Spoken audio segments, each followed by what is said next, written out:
In the last little more than a year, the world has changed for Rocket League. EU has become a dominant force for all of Rocket League, and France has become the dominant force there in EU as well. But it is time to come home to APAC. It has been a year, and a lot of new faces appear. We have said goodbye to a lot of old favorites as well. But it's time to welcome some of those new ones onto the desk.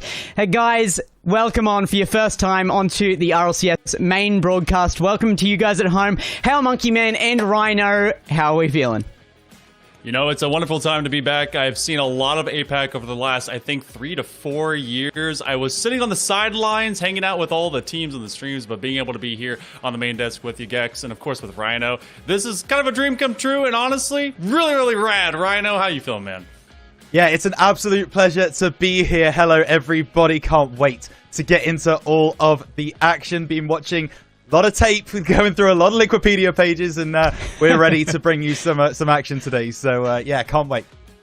Yeah, I think the last year and whatever it's been since the last main broadcast, we have had a lot to brush up on refreshes for us that were there but as well. It's a lot. A lot has happened, and we're coming into a very different looking APAC, and I want to talk about that for a second, because you've seen it as well. You've been there. What are some of these biggest changes? What are the big highlights of what has changed here? The new teams, the new dynamics.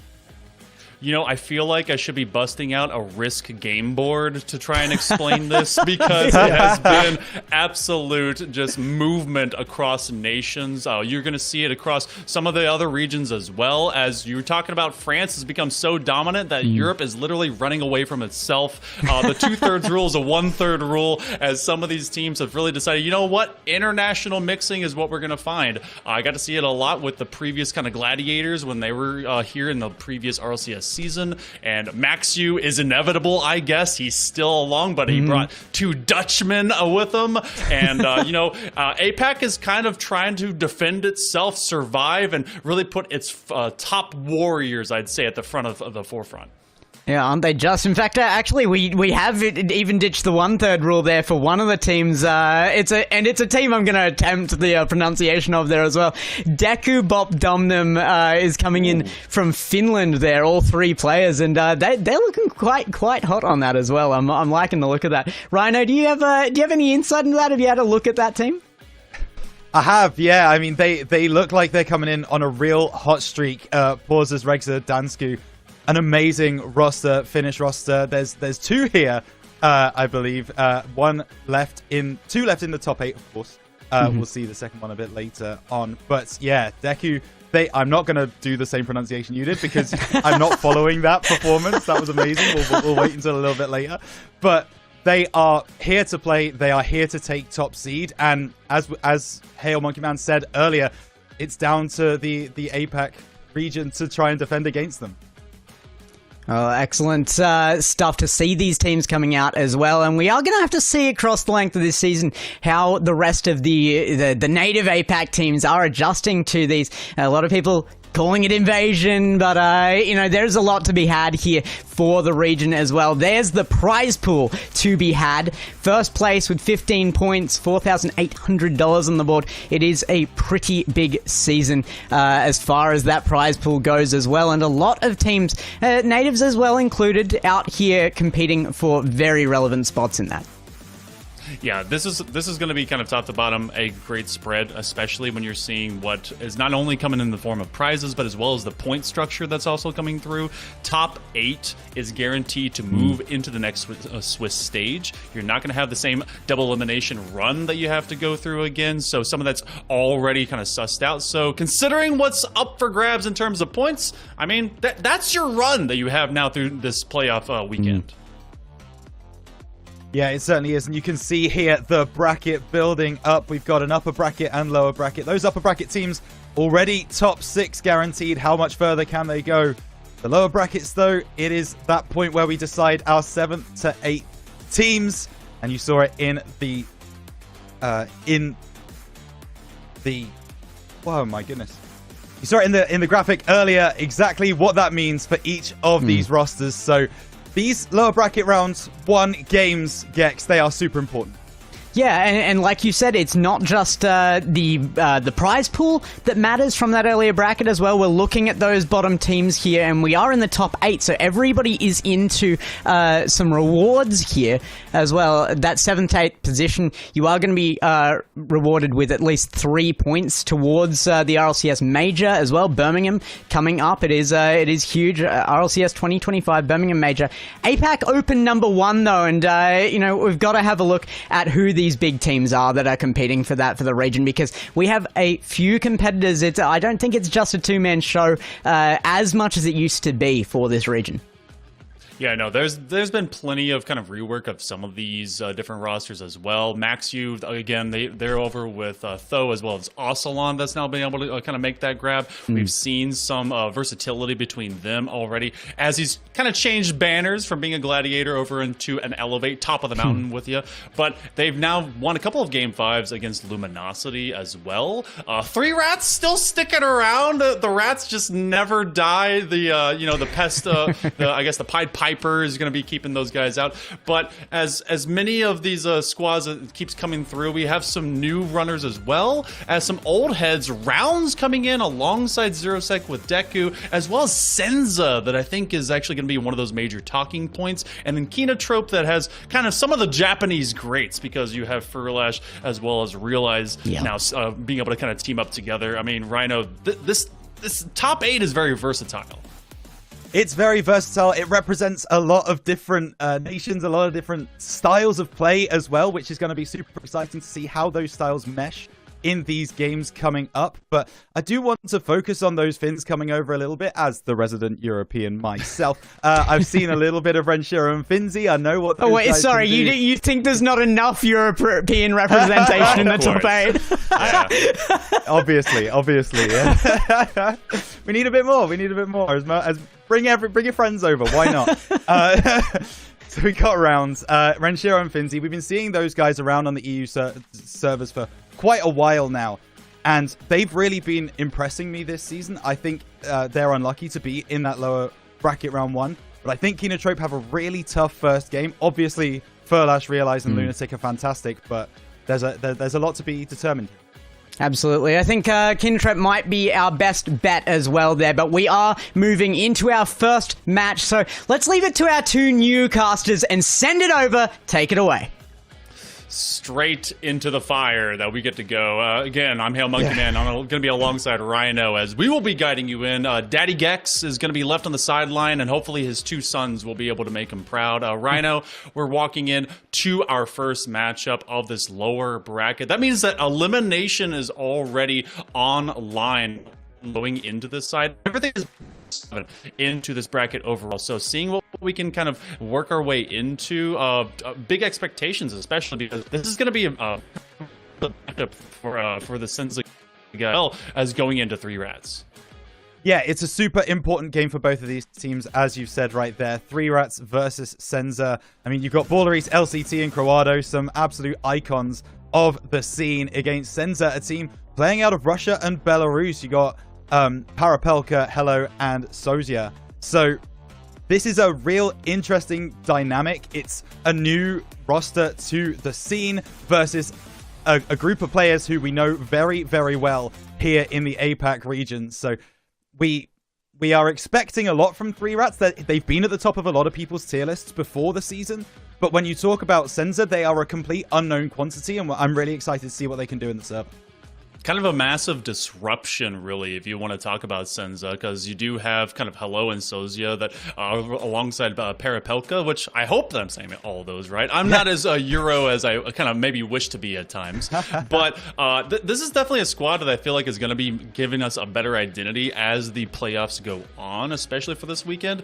Balleries, LCT, I've seen them forever. They played alongside MaxU, where they were literally the dueling dragons of APAC that seemed to dominate, even even when it came out of the APAC North versus APAC South situation, and then seeing them kind of bring over Corrado with LCT and Ball. It's Corrado initially was over with Lunatic as well as Furlash, the old Japanese squad, and then realized got kind of moved into that after all that movement at the end term of RLCS 2024. So there's a lot of love, especially with the 3Rats gang, but SENZA proved that they can not just be disruptive, but be consistent. They not only came out as one of the top squads out of their Swiss stage, but they were also able to take down Elevate in the middle of that double elimination to make those Swiss stages in the first place.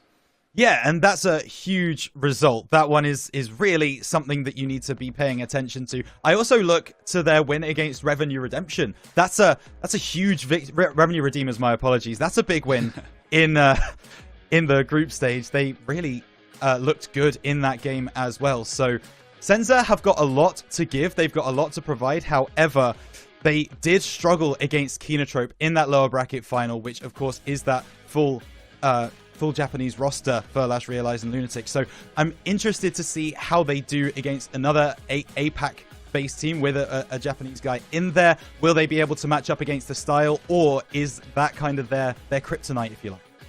Yeah, that's very true. And you know, there's still, I think, some learning curves as well as some growing pains that are going to happen between some of these squads that are kind of moving. Because I mean, with Elevate, you did have Maxu and Tho. They got to team up alongside Virtuoso for a long time. I got to have a front row seat to that for a while. Ocelon being brought on, maybe Tho just feels a lot more comfortable now hanging out with his fellow Dutchmen. See what the Netherlands boys can be able to do with that squad. But as we kind of focus into this, LCT has a lot of experience. So does Balleries and Corrado, kind of the old head.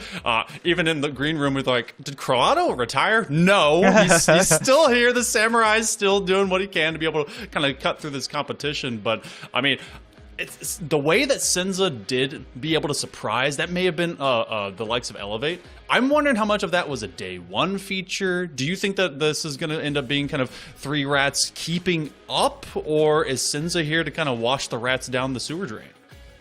I think it's a really interesting dynamic that we have. So you're absolutely right. It's kind of like the old heads of APAC, the old guard, against the invaders, against the young, fresh-faced team of SENZA. So it's going to be a clash of styles. We know what 3Rats are capable of. We know very well how well they can manage a game, how seasoned they are in being able to make sure that their heads don't drop.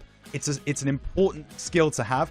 I want to see if SENZA have that same skill. I want to see if they have that same mentality, because 3Rats are going to push them right to their limit today. And if they can push through that, if they're able to get beyond that, then that makes for a fascinating series.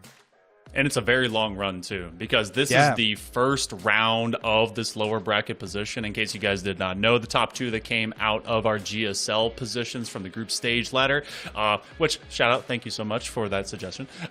They were making that top four, and then they get pre-seeded based on how those upper matches will go as our last two matches of the day for today's broadcast into the further rounds. So those will dictate who is going to be the opponent for the winner coming out of these early stages. You have to make, well, 1, 2, 3, literally 4 matches of BO7 in a row to be able to get these regionals done. And of course, there's only one spot up for grabs, and I feel like we haven't highlighted how big of a thing that is for this Birmingham Major. Just one seat at the table for all the chaos that the APAC region has become.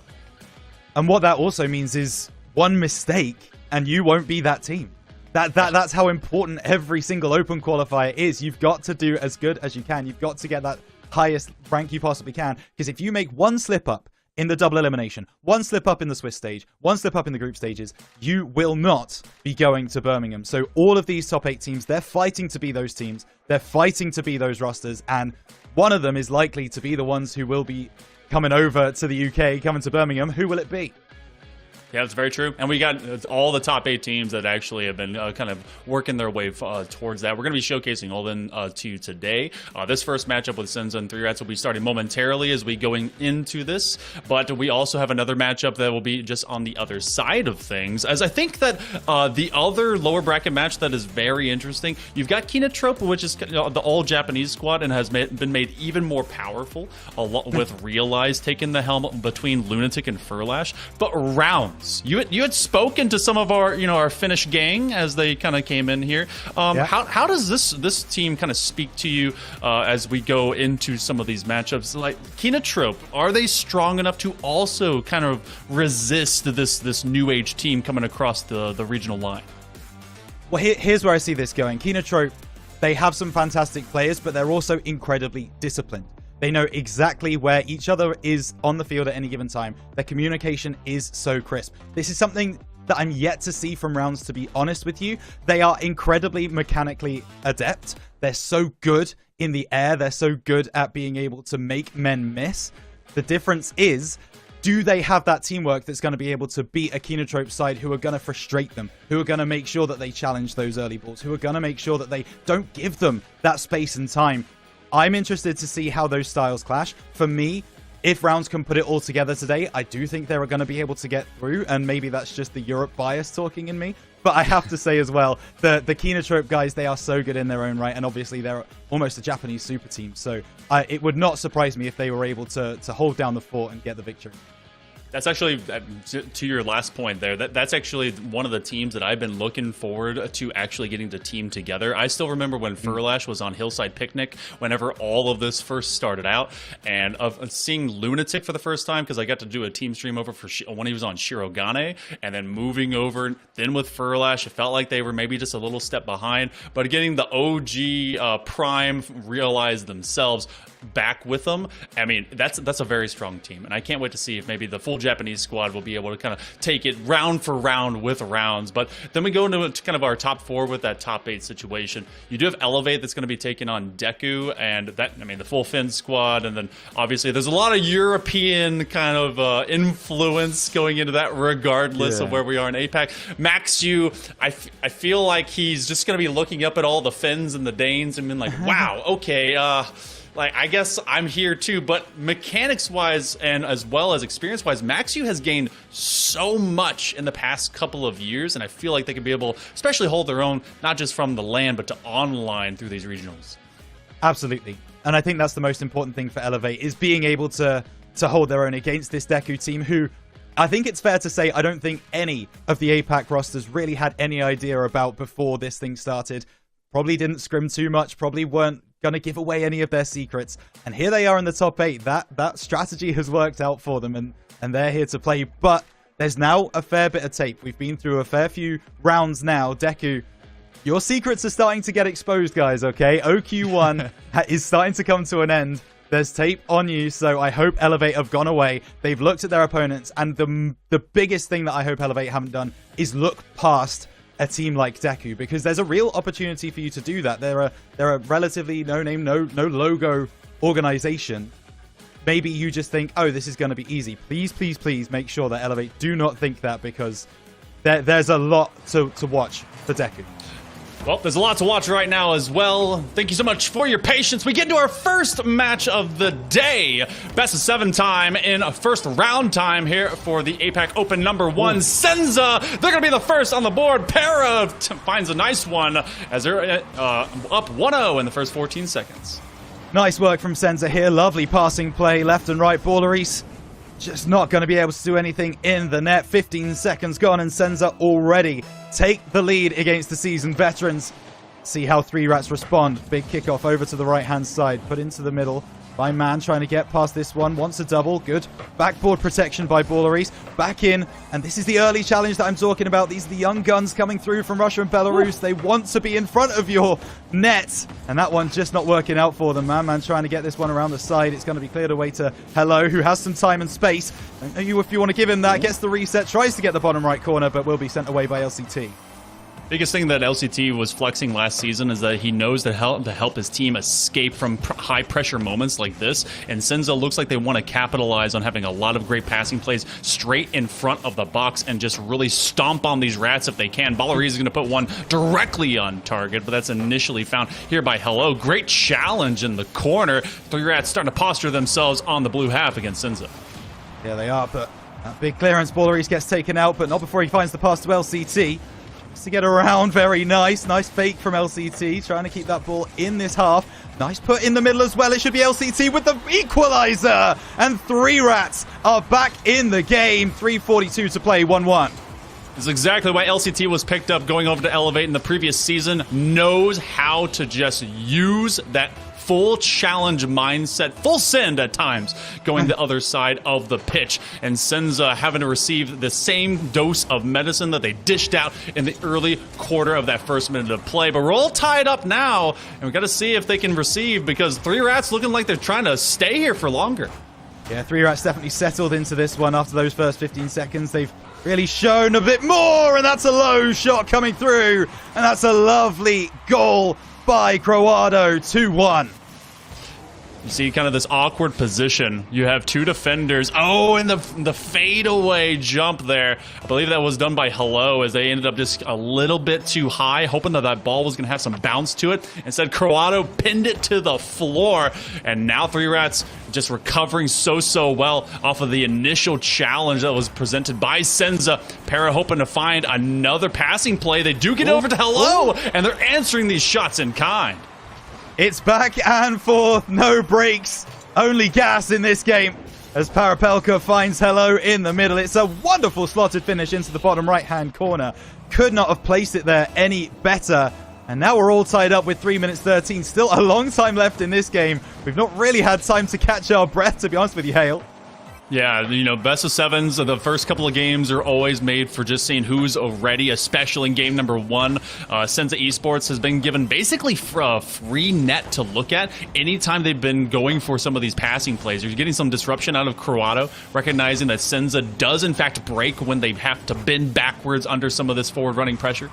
We're approaching the midway mark of game number 1. Para, who has been so instrumental in these passing plays, trying to do it again, but they're cut off this time. Yeah, Croado looking for a shot here. That's not a great clearance by Hello, but no second man to push through, so Parapelka will be able to get this clearance, and it's a bit of hit and hope. Hang on a moment. Man, challenging early. This one off the sidewall. Chance now, but won by 3Rats. They'll be able to get an attack going here. Croado down the right-hand side. Parapelka needs to get around the man, and he actually does. Ballaris going to try and maintain some possession, but a demo onto LCT in the backlines, but a miss on the sidewall means SENZA can't really make the most of this demo, and that's going to cost them. Yeah, it's definitely going to be something they're going to look forward to. Oh, this is a chance, and it will be an opportunity they will not look at too long, as Hello will capitalize on this. Look at this awkward moment. You have Croado and LCT right next to each other, only 4 letters between them, but it's one goal that they wish they could get back. Yeah, I mean, that's just great anticipation by Hello, reading the play, knowing what 3Rats want to do, and SENZA are back in front. They started in front, they went behind, and now they're back in front, and maybe we're level again. Not going to happen. Hello sends this one over to the sidewall. Now trying to bring this one down. Parapelka takes a shot. Croado have to get around a couple of players here and just can't get past the second man. Or second man, should I say. Ballaris on the left-hand side, off the ceiling, looking for something here at the near post, cleared away by SENZA Esports, and they're just quite happy to sit back right now. They probably do want an extra goal, but with 1 minute 40 left, you're in the lead against the seasoned veterans that are 3Rats. You don't really want to push your luck too much. Yeah, SENZA's just basically taking advantage of the position they currently have. Yeah, about 90 seconds to go, and less than that now, as 3Rats looking like they're just being caged in. And SENZA, if they can be able to get another goal, that might be able to do it here for game number 1. Really kind of have a tone setter. But 3Rats has not shied away from going straight into the clinch, into this fist fight. I like that jump by Ballaris over Para, who has been so good at setting up some of these passing moments. Croado's going to get dunked on. LCT cut out in the middle of the pitch, hoping to hand this one off over to Ballaris, but it's read immediately by Para, and we're in the sub 60-second mark now. Yeah, here we go. Final minute for 3Rats to try and save this game number 1. Best of 7, so there's still a long time to get back into it. They do fall in this game. Parapelka on the right-hand side, trying to bring this one through. Cleared away by Ballaris, but he can't get past his man. And now Parapelka tries to find the pass inside LCT. Very smart in the challenge there. Ballaris trying to get through, does get a demo onto Hello. Is it enough? Ball will fall. Need a third man push, but already 3Rats have triple committed. So with 30 seconds on the clock, they're still chasing this lead. They're desperately trying to get the ball over the line, Hale, but it's just not happening for them yet. Yeah, you got about 20 seconds, making sure that they kind of just pin all of SENZA together. It's all of this first game. It's a tone consideration. Oh, you have a nice bump there. Corrado's going to pick it up, and it gets a flip reset to extend that ball. It's going to go right back to Hello, and then have one extra shot. What a defensive effort by Para, and that man might be able to do it. You have one extra try, and it lands 50-50 at the goal line. You can tons of credit going over to 3Rats, but SENZA Esports, they're going to come out big here in this first game. A single second more on that game number 1, and we're looking at overtime. That ball was destined for the net, but the ball dunked down into the ground was enough to give SENZA Esports the victory in game number 1. And what a game we saw. Back and forth, left and right. Started hot out the gates, but in the end, both teams settled down. They managed to find their defensive shape, and it was SENZA who were able to find it quicker. It feels like Para is definitely going to be, or it very much is, kind of that game maker. They're definitely the battlefield commander. If they're upfield, they're receiving the ball, and they're getting it ahead of LCT and Balleries, then a big play is coming. And that means every one of the 3Rats has to respond almost immediately. And you see how LCT is trying to kind of play that middleman, see where he can sit inside of that midfield line and intercept some of these. Balleries was playing much more to an outside position, seeing if they could cut off some of those lanes from Para, but then Hello, I mean, they caught themselves kind of up and down the pitch, sometimes in order to get that initial challenge, but I think it was through 2 defenders, and then otherwise, there was sometimes the defense waned, but SENZA, they sewed it up at least at the last point, but that was just all of game 1. Kind of a good look to get an idea for SENZA. Yeah, absolutely. And I think this is exactly what they're going to be talking about now, right? Is what did we learn from that game number 1, and how can we utilize that going into game 2? 3Rats are going to be thinking exactly the same thing. It's going to be fascinating to see how the response comes through from 3Rats. Will they be more aggressive? Will they maybe try and let SENZA onto them and try and counterattack? These are a couple of strategies that I think might work out for the 3Rats, but whichever they choose, it's kind of got to work, because if you lose this second game in this best of 7, it's not looking ideal for your chances. Yes, it's not fantastic. I will say that for best of 7s, the first couple of games, if you lose both in a row, it isn't the worst position.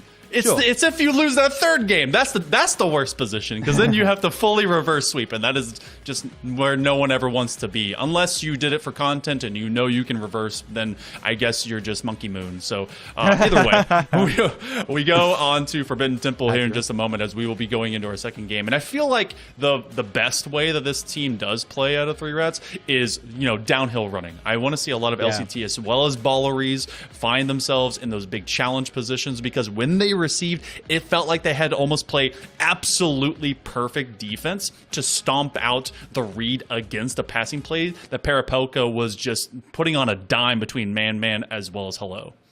Yeah, and that's what they're going to have to watch for right now is in Forbidden Temple. Is 3Rats really need to make sure that they try and shut down Parapelka. We talked about him in between games 1 and 2. It's such an important player for SENZA. He is that missing piece that they need in order to build their attack. So you shut him down, you challenge him early, you make sure that he doesn't get those free passes, those free unchallenged balls. Then 3Rats can start to turn that game around. They can start to capitalize on those moments and take a shot, maybe get a goal. So 3Rats, they're going to need to be very, very careful in this game number 2. Shut down Para and win the game. It seems like it could be that simple, but we do have a quick pause. So we'll see what's happening with this one, as they're teasing us, Hale, to get into this second game. It's just the most scenic look ever. I love that statue right over there. One of my favorite statues of all time. And we will be going into the game. It looks like that at least they did this, pre-kickoff, making sure that the game is good to go. And if you're unfamiliar with APAC, this can happen a lot. Either way, it does look like game number 2. It was just enough to force a pause onto Rhino for their second game. Early shot, big save, but the follow-up, Hello! They're going to find this one very early. We've seen this before, haven't we? SENZA getting on the board early. It's earlier than in game number 1, though. 5 minutes in, SENZA have found that first goal, kickoff goal against 3Rats. So let's see what the response is. Last game, it was very good, but they weren't able to hold on to their lead. Let's see how 3Rats are able to deal with this pressure coming through from SENZA. Ball into the middle. LCT looking for Balleries, I think it was. This one now comes back out to midfield, and not really a challenge there, and Parapelka's going to be the man to keep the ball. Trying to get this pass in field. Hello, big challenge. Can't get past LCT. This one goes out to the near side. Man intercepting. And now the ball in from Parapelka off the backboard, but good defense from Ballery sends this one back towards the Senza half. It's looking like that LCT is still kind of playing the same way that he did in his previous Elevate roster for 2024. Want to kind of make these longer reads and explode less, trying to see if the mechanics can be to support both Corrado and Balleries, which I think right now is the best way to go for it, but the defense doesn't go for it. You have this challenge to the outside. Hello is able to make a fantastic run, waits for it to come off the wall, and off of a fantastic redirect bounce, just gets it past anyone on the back half. Just don't think 3Rats expected that play. I don't think they expected him to get it on target from that angle. It was a wonderful finish from Hello. He's got 2 for the game. And now 3Rats are in a bit of a hole as LCT tries to get this one through. Ball into the middle. Will be Balleries unchallenged. Really want to give this guy time and space. This one starts to move in field. Should be cleared away here by Man. Looking to get over the top. LCT collect. Now looking to run the length of the field. He's got Hello to beat and does beat him too. Looking for the drop down, but Parapelka's right in place to be able to make that play. Now Balleries back forward looking for something else, but big demo coming through from Hello onto LCT. Should really stop this 3Rats attack, but still Corrado is there with no challenge at all. Now LCT trying to get this one. Good save! And 3Rats don't go further behind. It's been a very quiet run-up here by Man, which I believe is Sozia. Depends on which kind of official name they want to go by. Either way, they've really been kind of fitting between where Hello as well as Parapelka. The Belarusian, by the way, leading the charge between their 2 fellow Russians. So, seeing what they can find. That is a fantastic defensive effort by Man. Just when I was talking about how they were being quiet, they come up loud on the other half of the pitch. But now still down 2. This is the biggest deficit that we've seen 3Rats have to deal with, and it may get even worse for him as Parapelka comes in, makes it a third with less than 3 to go. Yeah, this is a wonderful challenge here just to get it around the defender, and Parapelka flies through. Empty net, nothing he could do but score. And Senza seems to be the one that have made the adjustments from game 1. 3Rats still trying to play the same game. The Senza have come in with a new game plan, with a fresh face, with a fresh look of the series. Now Balleries finds this one into the middle. Corrado trying to bring this one back. Still over half the game left, so plenty of time. This one being brought forwards by SENZA ESPORTS as now Hello going to try and challenge on the right side. Does win that 50. You have to say more and more of those 50s are going SENZA's way. They're able to get in the face of 3Rats. And it's fair to say, Hale, that they do not like it. No, not at all. This is a team that's definitely getting kind of just stomped out. And if you're a rat, you know, a giant boot coming down on you is not exactly a perfect Saturday. But I guess I am enforcing Catterday, so maybe the Rats maybe not going to be a big fan of me for the most part. 2-12 on the board at this point. 3Rats still struggling to kind of get to this back blue half. You do have a nice flip reset. A set up over, I believe, to Corrado, but immediately from the backboard, Senza just not surrendering too much further than that. Still trying to find at least another effort. Handed off over to Balleries, but look how immediate Senza is playing at such an uptick tempo that 3Rats really can't contain a possession for too long before you have a blue car right on top of you. Yeah, exactly, and that's exactly what Senza really want to do. That's how they want to frustrate 3Rats. Don't give them the time and space. Challenge early. That's a nice shot. Balleries able to send it away from Parapelka's strike.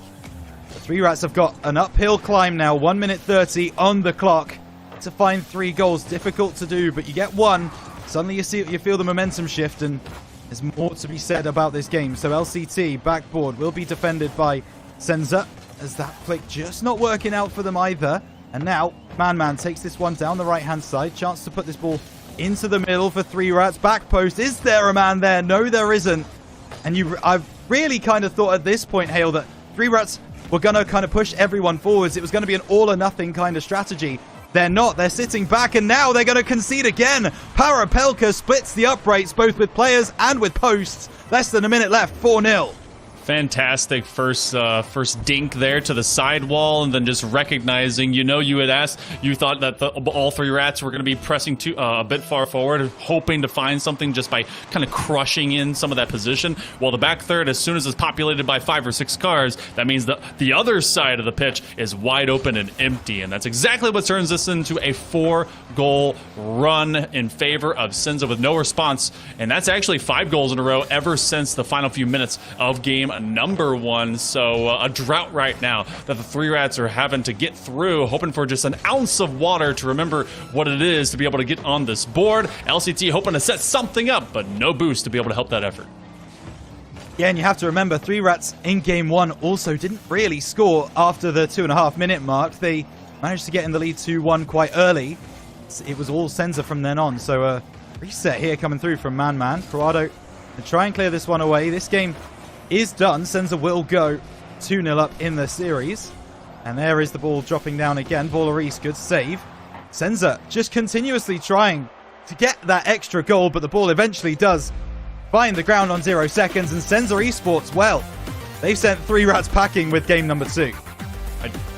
I just imagine, 3 little rats with their bowler hats and suitcases and sad tears running down their eyes. But yeah. Again, Hello started this off, and then Para was able to finish it off. 10 shots to just the 1 out of 3 rats, and that's an unfortunate venture. I talk about consistency a lot when it comes to Rocket League. You don't want to consistently not get shots. You had a presence by 3 rats from the midfield line onward, but every time they were beginning some kind of offensive effort, it looked like SENZA was right on top of them, denying them a chance to actually threaten the net. Yeah, and you can see it right there. They were just so aggressive, challenging everything, as we've said before. And that 10 shots, those 10 shots taken by SENZA, pretty much all of them felt powerful. All of them felt like they had a chance. There weren't very many shots that SENZA were taking that felt like they were just taking it just to misplace a defender or something. Like, every shot was with desire, with passion, and they managed to find the goal more often than not. So 4-0, 3 rats got a lot of thinking to do. And what would you be saying to that team if you're in that VC right now?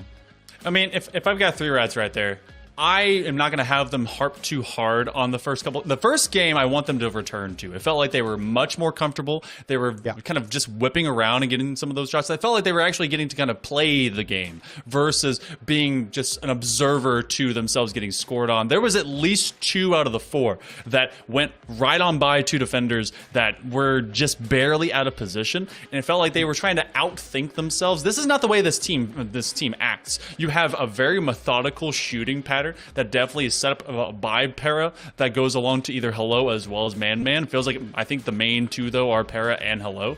But I mean, this is a team that needs to just get not on cruise control, but actively voracious. I want them to attack with the way that we know they can. High mechanics means high execution rate. They've got to be able to get back into it. And these first couple of games could be indicative of a 4-0 sweep. We'll get to see how these go on. But this is also how that previous game went.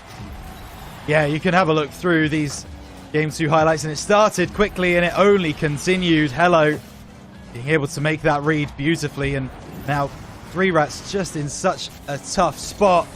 SENZA, as you say, I wanted to use the word cruise control, but you are right, it's not quite that. They are desperately trying. They are working so hard for each other, and you can tell those communications are also on point for the SENZA roster. They know where each other are. They know the kind of plays that they want to put together. The passing plays are super good, and I'm not seeing too many double commits either, which is really impressive from this kind of roster. So yeah, 3 rats, they just need to tighten it up a little bit, make sure they get those mechanics through and beat a man or 2, take a man on, be able to get those 50s through, be able to break past the press that SENZA are putting up. They do that, they've got a chance for game 3.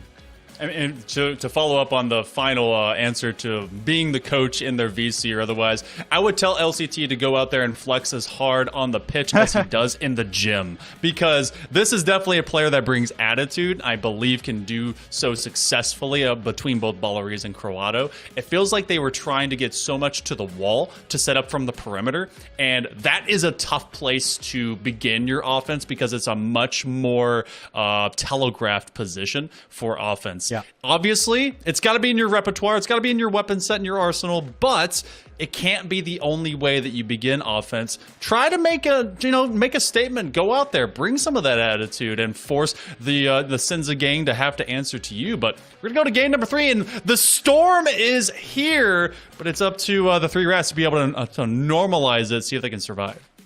Yeah, I'll tell you what, I think it's really nice for production to make me feel at home, have the rain coming down just like it does very often here in the UK. That's very kind of them as we get into game number 3. SENZA Esports in the ascendancy, but will 3 rats be able to peg them back? Let's find out as 5 fresh minutes on the board, 0-0 on the scoreboard. Maybe not for long! Parapelka back on the scoreboard for SENZA Esports, and they start as they mean to go on, 1-0.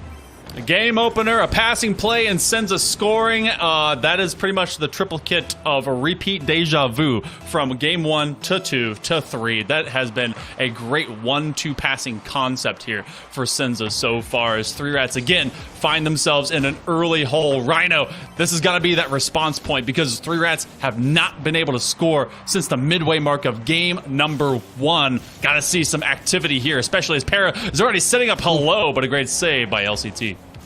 Yeah, great save, and now Croado can make that counter-attack. They just need to score 3 rats. The minutes that they are able to get that ball in the SENZA Esports net, they will feel a little bit more easy, a little bit more relaxed, and maybe there's a chance here. Backboard, it will not waterfall. Parapelka will be able to send this one away. Man has gone ahead down the right-hand side, now looking for the bump. There's a demo coming through from Balleries, though. That's not the play I was expecting at all. Parapelka, surely not. Looking for the Psycho, doesn't get all of it, but I love the fact that he tried it, Hale. Yep, that's exactly what you got to find. 3 rats have to find some level of, ego to put out onto the pitch. LCT literally is made of ego, and it's in a very competitive fashion. Corrado and Balleries hoping to be utility players to the same concept and just keeping SENZA kind of occupied while they try to weaponize that level of play. But still, it's all of a 1-goal game. That's a great look so far. LCT can't get the next flip reset, hands it off over to Balleries. Corrado caught in the middle of the pitch, and Para was hoping to take advantage of that. Hello with a handoff over to Man, but look at LCT taking that one as an interception. Yeah, LCT going to start moving away, but he gets bumped. And now Hello off the backboard. Good defense by Croado, but there's a double commit. Something I said SENZA were really good for, and they get punished immediately. We've not seen many of those from SENZA Esports today, but that one is really, really poor. And it will be LCT firing into the bottom left corner. All of a sudden, you've given 3 rats 2 things you did not want to give them: momentum and belief. And a fresh goal to be able to even things up finally. This feels a bit familiar and similar to our first game on the docket. And again, I had said that 2-0 is not the biggest deal when it comes to best of 7. A 3-0 is an entirely different venture. And 3 rats, I think they recognize it, and they're in that gamer lean, elbows to knees. I love that very slight angle as Corrado is hoping to make it a flat shot from that sidewall. They're hoping to rotate right back in. Balleries has no boost until they get to the back corner, so Corrado is going to be first up on deck here for 3 rats. And SENZA's very spread out, and that's going to allow this moment. Balleries balls out and gets the lead for the first time in a long time for 3 rats. And there you go. I said 1 goal was going to change the tide of this game, and it has. SENZA Esports, they knew that they messed up in that goal that they gave 3 rats back, and now 3 rats are taking liberties. 2-1. See if they're able to push this further. However, it's worth remembering this is exactly how game number 1 went, and SENZA Esports were able to turn it around. So 3 rats not out of the woods yet. Another goal would do wonders for them. This one off the backboard. Parapelka able to send this one away. LCT now off the left side, looking for a teammate. He does find Croado. Whoa, and he just dinks that one over the top, and it rests under the crossbar. 3-1. We're finally in a dissimilar situations. Croado, talk about the English that is put on this shot, as it got a topside backspin to hit the crossbar and then lay down into it. I thought that was going to crank off the front face of the cross and then come bouncing out. Instead, what a nice turn. So we're in uncharted territory, but this is pretty similar. Para comes out. We're in a 3-2 the other way. Yeah, Parapelka scoring is very, very similar to what we've been seeing. That waterfall worked for him so well. And he's able to read it all the way just under the crossbar. And SENZA Esports, they can now recover. They can now settle. With 2 minutes 20 left on the clock. There is still a long time in this game number 3, which I think it's fair to say is the closest game that we've seen so far today. This one to the middle, Parapelka to send it away, gets the reset as well, just trying to work his angles. This one off the back from LCT, will be cleared away by Man. Back in from Croado. That one's not going to go under the crossbar, and 3Rats pressuring the SENZA backline now. Eventually they're able to clear up to halfway, and maybe even more, trying to get the 50, not going to happen. But 3Rats with all the pressure and with all the offense. Yeah, this is now SENZA being tested defensively. They had kind of a free run on offense, and 3Rats, I mean, you know, someone give them a towel because these guys have been sweating to sprint up this pitch over and over again. Less than 100 seconds to go here for game number 3, where the 3Rats desperately need to find something in this series to keep it kosher. It looks like they're right back upfield, and SENZA's back to the drawing board. Corrado, not a lot of boost, and it's forcing Hello to come up. They actually win 2 great challenges off of that run. Gotta watch out if you're 3Rats. Gotta watch out, gotta be careful. 1 minute 15 on the clock as Croado. Let's get that one away. That's a nice shot. Ballery should gotta get across the goal line. Has time to get there, but Hello has boost and stops this one at the halfway mark. Hang on a moment. Defender's gone for boost, and Ballery has been beaten in front of his goal line. Man equalizes for SENZA. Oh, misplay. I believe that was Croado. They cut up a little bit too far. They saw LCT didn't have a lot of boost. He had jumped early and was hoping to make the read on that midline challenge, but that left Balleries on an island. He had to turn back from corner boost and was just not going to win the better part of that 50-50. So 3Rats now surrendering their lead. It was a 3-1 at one point. SENZA hoping to put this into a 3-0 series margin of error if they can. And 3Rats hoping to just get one back, maybe settle things down. All 3 go forward. Counterplay could be coming up. Yeah, here we go. Corrado moving forwards. Does get stopped right on the halfway line again. SENZA starting to do those challenges now around the midfield, and that's what's really annoying, really frustrating 3Rats. As LCT takes the ball, 30 seconds left. One thing he doesn't want to do is give SENZA Esports the ball. He's not done that. Weird double commit from LCT and Balleries, which could lead to problems down the other end. LCT keeps this one going. Will be cleared away by Parapelka out to halfway, and nice hit by Hello to make sure that ball goes the distance. Now off the corner, SENZA Esports looking to put a dagger in 3Rats, looking to go 3-0 up in the series. The demo comes through onto LCT, and this may be the first OT of the day. Ball will not drop. Hello keeps it alive, but won't be able to for much longer. OT, here we come. Smart moment there by 3Rats, making sure not to challenge into that last drop, hoping to just get this one into overtime now. And guess what? Doesn't take that much longer. 5 seconds. Balleries will save the 3Rats and guarantee us at least 5 games. Great work from Balleries there, following that one through. Top left corner. Beautiful finish. You could not have placed it better. And 3Rats 4-3 victors against SENZA. There's that confidence that I was talking about. The momentum has shifted. They've scored goals, Hale. And now 3Rats are coming for SENZA Esports.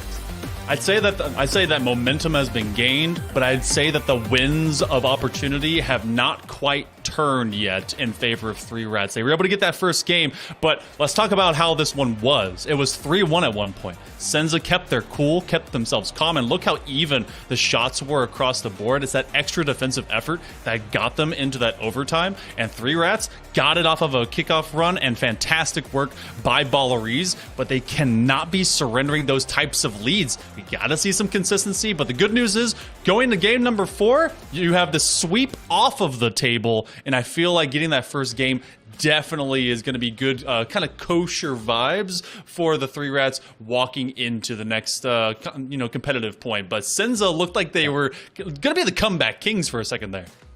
It was really close. You kind of saw as those 0 seconds were ticking down. I thought SENZA were the ones in the ascendancy. I thought they were the ones who were going to get that ball over the line. 3Rats looked a little bit dangerous in the back lines.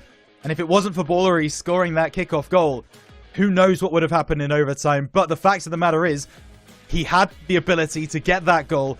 He had the nous. He had the skill. And so here we go. Sometimes 3Rats have got to rely on the fact that they have 3 absolute ballers in the lobby for their roster. And you just got to allow them to go forwards, get a goal. And that's exactly what they did in that overtime. Great work from Balleries and SENZA. Arguably, they don't need to change too much going into this game number 4, I would suggest. They're still playing incredibly well. Just tighten up a little bit on defense. It was their mistake that made that that first goal work for 3Rats. They can tighten up there. They'll be fine for the rest of the series. I felt like the biggest boon that we also got to find for 3Rats was the fact that, I mean, LCT started up pitch. Now, again, if 3Rats can improve the first seconds of play into games, we may have different stories and they don't have to start from behind. But it was definitely this first goal, especially then the follow-up by Balleries that was able to really start mounting a more just authoritative position. But they cannot give up this free space because, I mean, look at what Para's doing. Just free shot off the ceiling. Yeah, beautiful. And this is Man bulldozing his way through Balleries. Nice work from him. And then this kickoff goal to end the game. Beautiful into the top left corner. 3Rats. Yeah, I do think there is going to be an element of nerves leaving 3Rats now. Of course, this is a experienced roster. They've been in this position before. But doesn't really matter. You're in top 8. You're in the lower bracket. This is an elimination match. Those nerves still affect you. Those butterflies are still going to be getting to them. So it's going to be 3Rats now who are calm. They've won a game. They can now settle into the series. They can now play their game. They know what they have to do. It's whether they can continue doing it, and also, more importantly, whether SENZA can stop what it is that 3Rats want to do. That's going to be the question of Game 4. There's also a little bit of that regional responsibility you got to think is being held right now by 3Rats, because pure APAC roster going in against SENZA, who you can see by the ping alone that they've come to be the disruptors, to be this team that could be able to usurp some of the regional kings, as it were. LCT wore that crown for a couple of years and then has been kind of moving between. 3Rats looks stronger when LCT is playing stronger. Balleries looks like he's way more confident, being able to make those same kind of mechanical plays that we saw at the midpoint and the late point of game number 3. So if you can take them down in that same fashion, then we might have a tied-up series walking into game number 5. But remember, it's all of 1 game difference before match point is unlocked by SENZA Esports. And if there's anyone that you have to rely on, it's got to be Pelka on the side of SENZA to really get that team consistent, going from end to end on the pitch, because Hello and Man really don't do too much unless Para is out there working. Let's go and get back to work as we get to game number 4 right on the docket.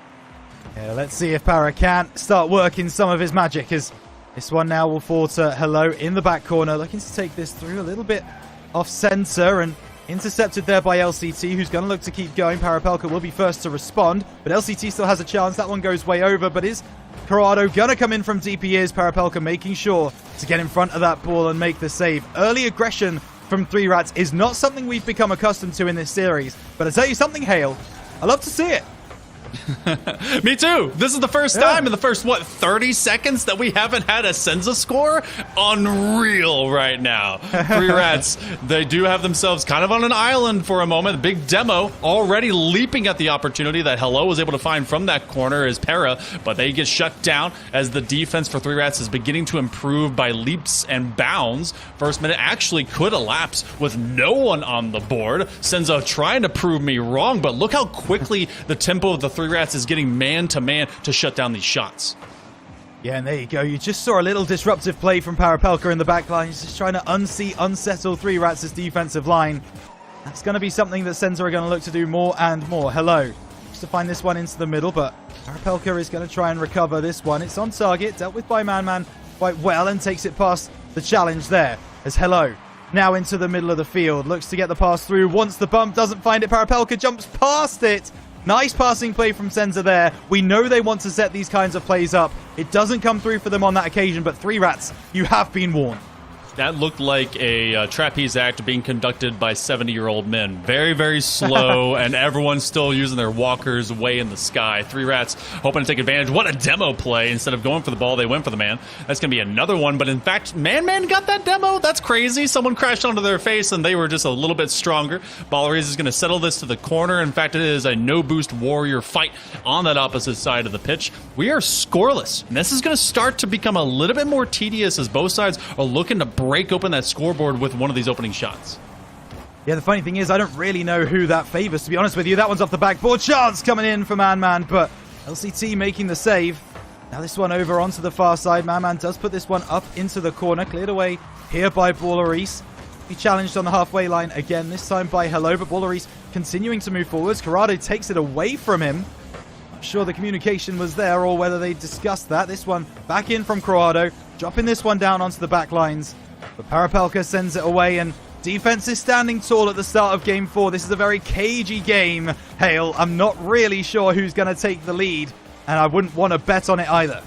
Yeah, right now it feels as they kind of rattle the bars around this that 3 Rats have been at a disadvantage because SENZA has had a lot of looks, but looking for a very tight angle as LCT, as Croado was hoping to immediately set up that opportunity, but instead it goes squirting the other way from around the corner. Croado should be able to hang this one high, take advantage. You have Para going in to at least hang out with him. No, actually, I believe that was Man as they cycle right back round. Either way, we're going to the last 140 on the clock. LCT can't get a ceiling reset. They do maintain possession. One extra touch might be able to do it, and Croado will open us up with 96 seconds to go. Great work here as LCT works the corner, gets that touch onto the backboard, and Croado simply could not miss. 3 Rats needed to get on the board first with this game as difficult to play as it was for both sides. They do indeed take the lead. Man, big demo onto Croado. Now there's a chance to cross the ball. Parapelka's waiting, looking for the drilled shot into the bottom left. Cleared away by Baller and a nice save there. Coming forwards is Hello. We know SENZA are going to start pushing forwards now. They have to. This ball across. It's going to be a chance for Croado. The Man is going to be right there. Nice pass back to Baller. Pass into LCT, looking for the top shelf. And that one coming through again from Baller, but Hello with the save. SENZA Esports defense stands tall once more. Overthinking that placement shot, yet it still burns precious seconds. We're in that final minute of play. Flip reset. They just drag it down. Ballaris doing just enough to keep Man from having another open look from that top 50% of the net. 3 Rats under fire, but they have been learning so much. Their defense has improved. SENZA Esports in a deficit that they didn't think would take this long to be able to get around, especially with only 1 goal here in game number 4. Ballaris is going to try and slow this play, get it beyond Para, who wants to set up anything for his teammates. A nice redirect opportunity, but we're now in the last half minute of play, Rhino, and 3 Rats want to tie this series up. They do. Croado moving forwards. Parapelka going to be right there with him. Now gets the boost, tries to play this against Croado, does well. Clearing that one away, but Baller gets there first. Looking for his second touch, cleared by Man, and now Parapelka has some time. Pops this one up off the backboard. Is there a second man push? Yes, there is, but with no boost to work with. Not a lot to say there. This one off the sidewall. Chance for this ball to stay alive. Man keeps it up, but 3 Rats dunk it down into the ground. They take game 4, and we're all tied up for the series. What a meticulous game this had to be. You had SENZA really bearing down upon 3 Rats for a while, but 3 Rats were able to weather the storm and find one great opportunity, and yet the majority of this game was actually pretty even shooting on both sides, and everyone getting a chance to really come up kind of huge, and they definitely isolated Parapelka whenever they were looking for those same offensive passing opportunities, and nothing was able to connect, and I feel like that was the biggest difference maker. LCT in that previous game, when they showed up, the rest of the team showed up. When they shut down Parapelka, SENZA was basically absent from the game. Yeah, and that is exactly what we talked about early in this series, right? You shut down the playmaker, you shut down the number 10, and it's going to be Parapelka who is taking that role for SENZA. All of a sudden, their attacks just look a little bit lackluster. They're not coming forwards with that vigor, with that momentum that they were in those first 2 games. And 3 Rats have taken advantage of that. One excellent play from Baller, able to make that play work for 3 Rats. And now they're all tied up in the series. It's a 1-0 game in game 4. So once again, SENZA aren't going to feel like they played too badly. They were able to stick in that game for pretty much the entirety of it, 5 full minutes. Just that one moment again, as it was in game number 3. So I don't really know where they go from here, to be honest, SENZA. I hope they're able to find another gear. I hope they're able to up their game and really present some more trouble for 3 Rats and change up their looks. But at the moment, as you say, Parapelka is the main man for SENZA, and if he's being shut down, they don't really have an offense. It felt like there was times where SENZA had actually brought Man-Man upfield a little bit more often to try and kind of make up for some of the drag that was seemingly there for SENZA, because I saw them challenge more than I thought that I'd seen them do. They kind of had been filling that second and third man position. Parapelka obviously into that first and second. So feels like maybe they just need to kind of revert to how they were before in that previous first and second game, obviously, of the series where they were so dominant. In terms of 3Rats, keep going. This is definitely a squad that has been able to fill that third man and not leave gaping holes. As we go into game number 5, this is the obvious most important pivot point. Someone is going to get the match point, Rhino. Yeah, and this is where the 3Rats experience starts to come in. You've now essentially got a BO3 on your hands, right? Those first 4 games, they cancel each other out. We pretty much have a fresh slate. It's win 2 games, you're going through into that lower bracket quarterfinal, but 3Rats, they've been here before. They've got that experience. They know what to do.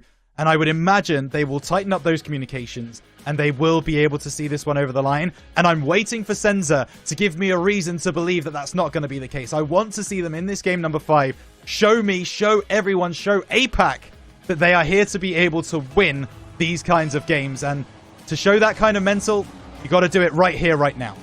I think I just saw a bunch of APAC thumb down emojis at what you just said, because they're obviously rooting for 3Rats. They are going as hard as they can. But you know what? SENZA's here to play and here to stay. LCT leaping up early on, hoping not to help out Para and Corrado, with not a lot of boost. At least does lay this one off to the corner, but that's going to be a corner boost steal and takeaway. I love the placement of LCT for this clear, giving this the entire other half of the pitch before SENZA resets. And here we go. 3Rats able to make that save, and second man coming through is hello from SENZA, but comes up empty.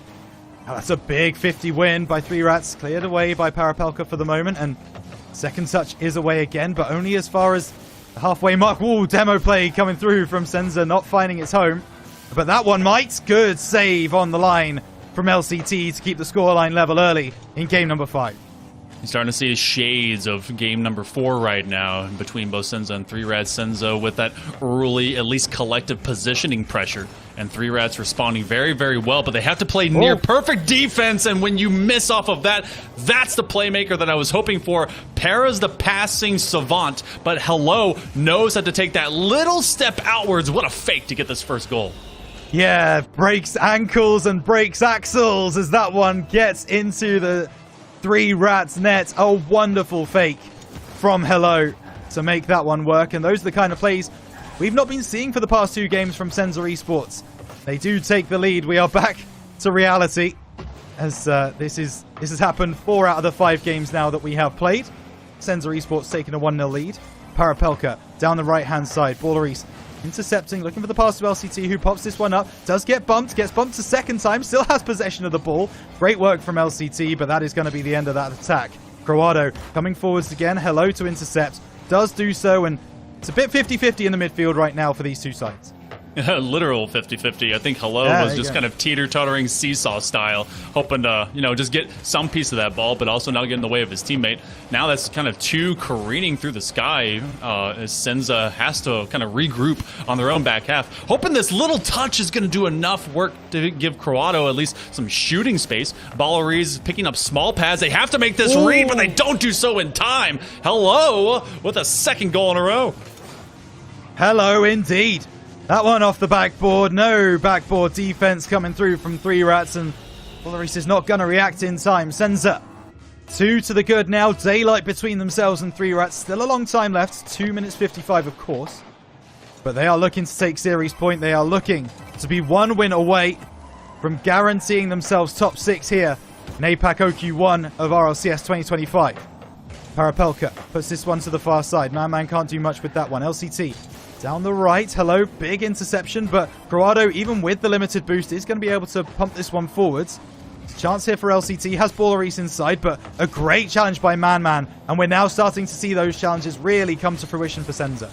Oh yeah, this is massive. The way that they have simplified the Three Rats gambit, you would think that, you know, there's been more to the design, but really they've just not allowed Three Rats to begin. That's the exact same playstyle they had in game number 2, where Three Rats couldn't get anything started. They're reliant upon one another just to be able to get that first clear. Croato on the pre-flip, hoping to get there, but Hello just a bit too fast, as they do look for at least some of this extra boost. You're seeing all these tanks coming up empty. It's a bouncer, a double commit. They at least get the first one, but Para's rather Man is left with an extra opportunity, but Ballerisa will at least sky it forward. Less than 2 minutes to go, Rhino and Three Rats kind of left on some life support here in games 5.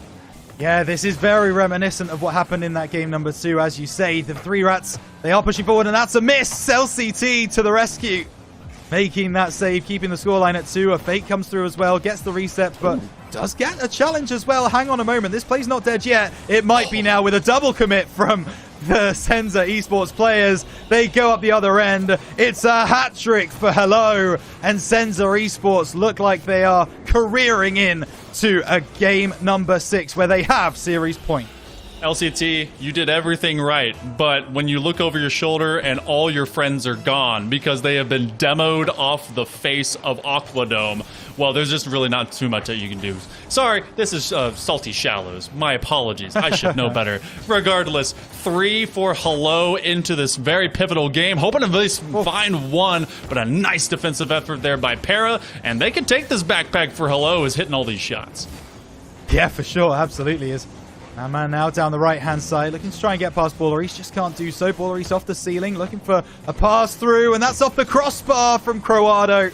He really could have done with that one, finding the goal. As in the end, Three Rats, they are not deterred. They continue to push forwards, but here's Parapelka. What a redirect that is, but Ballerisa is going to be equal to it. Now getting this one down the left-hand side, pass in, but it's going to be a SENZA Esports player to respond. Parapelka tries to get around the side, tries to get the bump as well. And now, actually, this leaves Hello in an awkward spot. Now playing shadow defense. It's going to not work out for him. Croato forces his way through. Three Rats on the scoreboard, at least 3-1.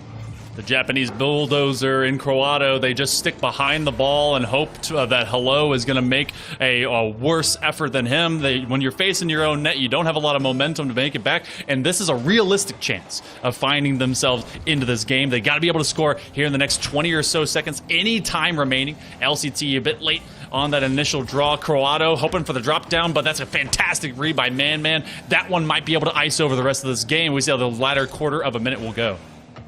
Yeah, Ballerisa, not a lot of boost, but enough to make that save, and Hello's gonna steal that boost in that corner. Now, ball into the middle. No real challenge from either team, to be honest with you. Eventually, Para takes charge. It's this one now, Ballerisa sending it away. The result is locked in.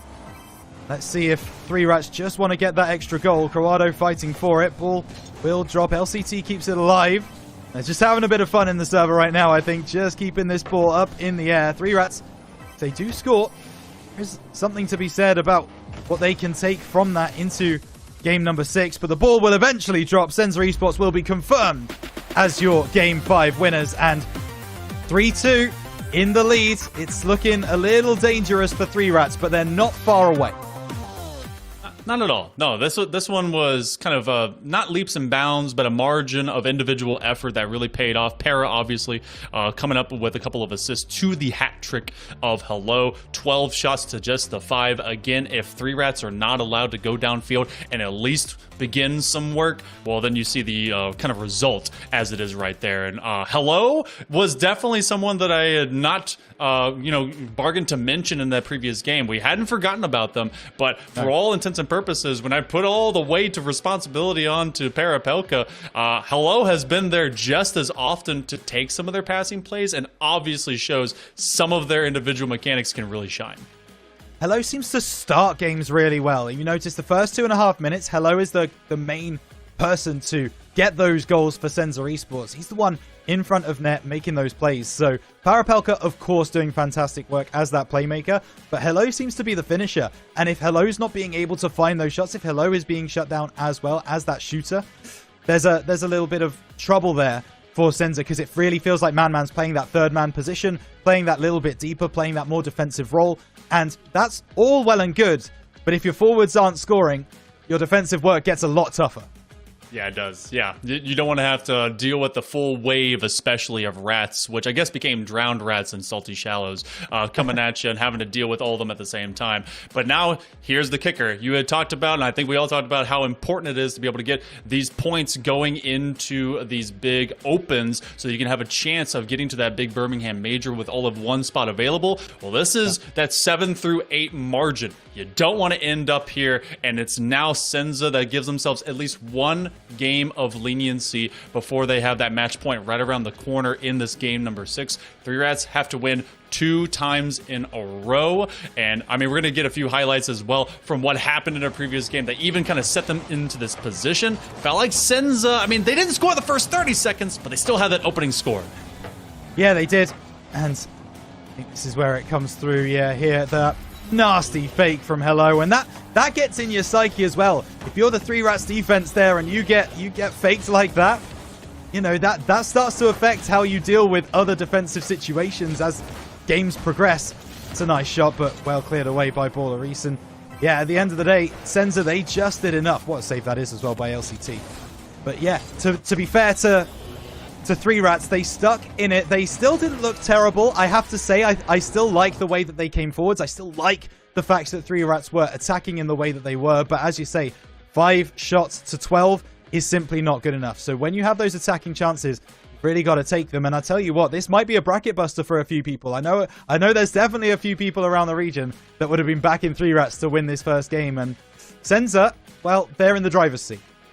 Yeah, they're very much in control. And I think the biggest thing that we saw in difference from the previous game to this game number 5 that we just had is that reactive last-ditch effort defense seemed to be much more on the platter for 3 Rats versus they had someone already present. But that was because they were able to do so much with either the first or second initiating players on their offense and someone very, I guess, kind of present or just simply kind of, you know, peaceful into that middle and back third. They didn't have to go scrambling back to see if they could stop any kind of efforts coming out of SENZA. So going into this, obviously SENZA, they are definitely in the driver's seat, and they may run over an entire highway of rats, which just is a terrible thing to think about in the really theater of the mind. Is the worst AI artwork I could ever really kind of foresee. So hopefully that doesn't end up being a kind of a main feature.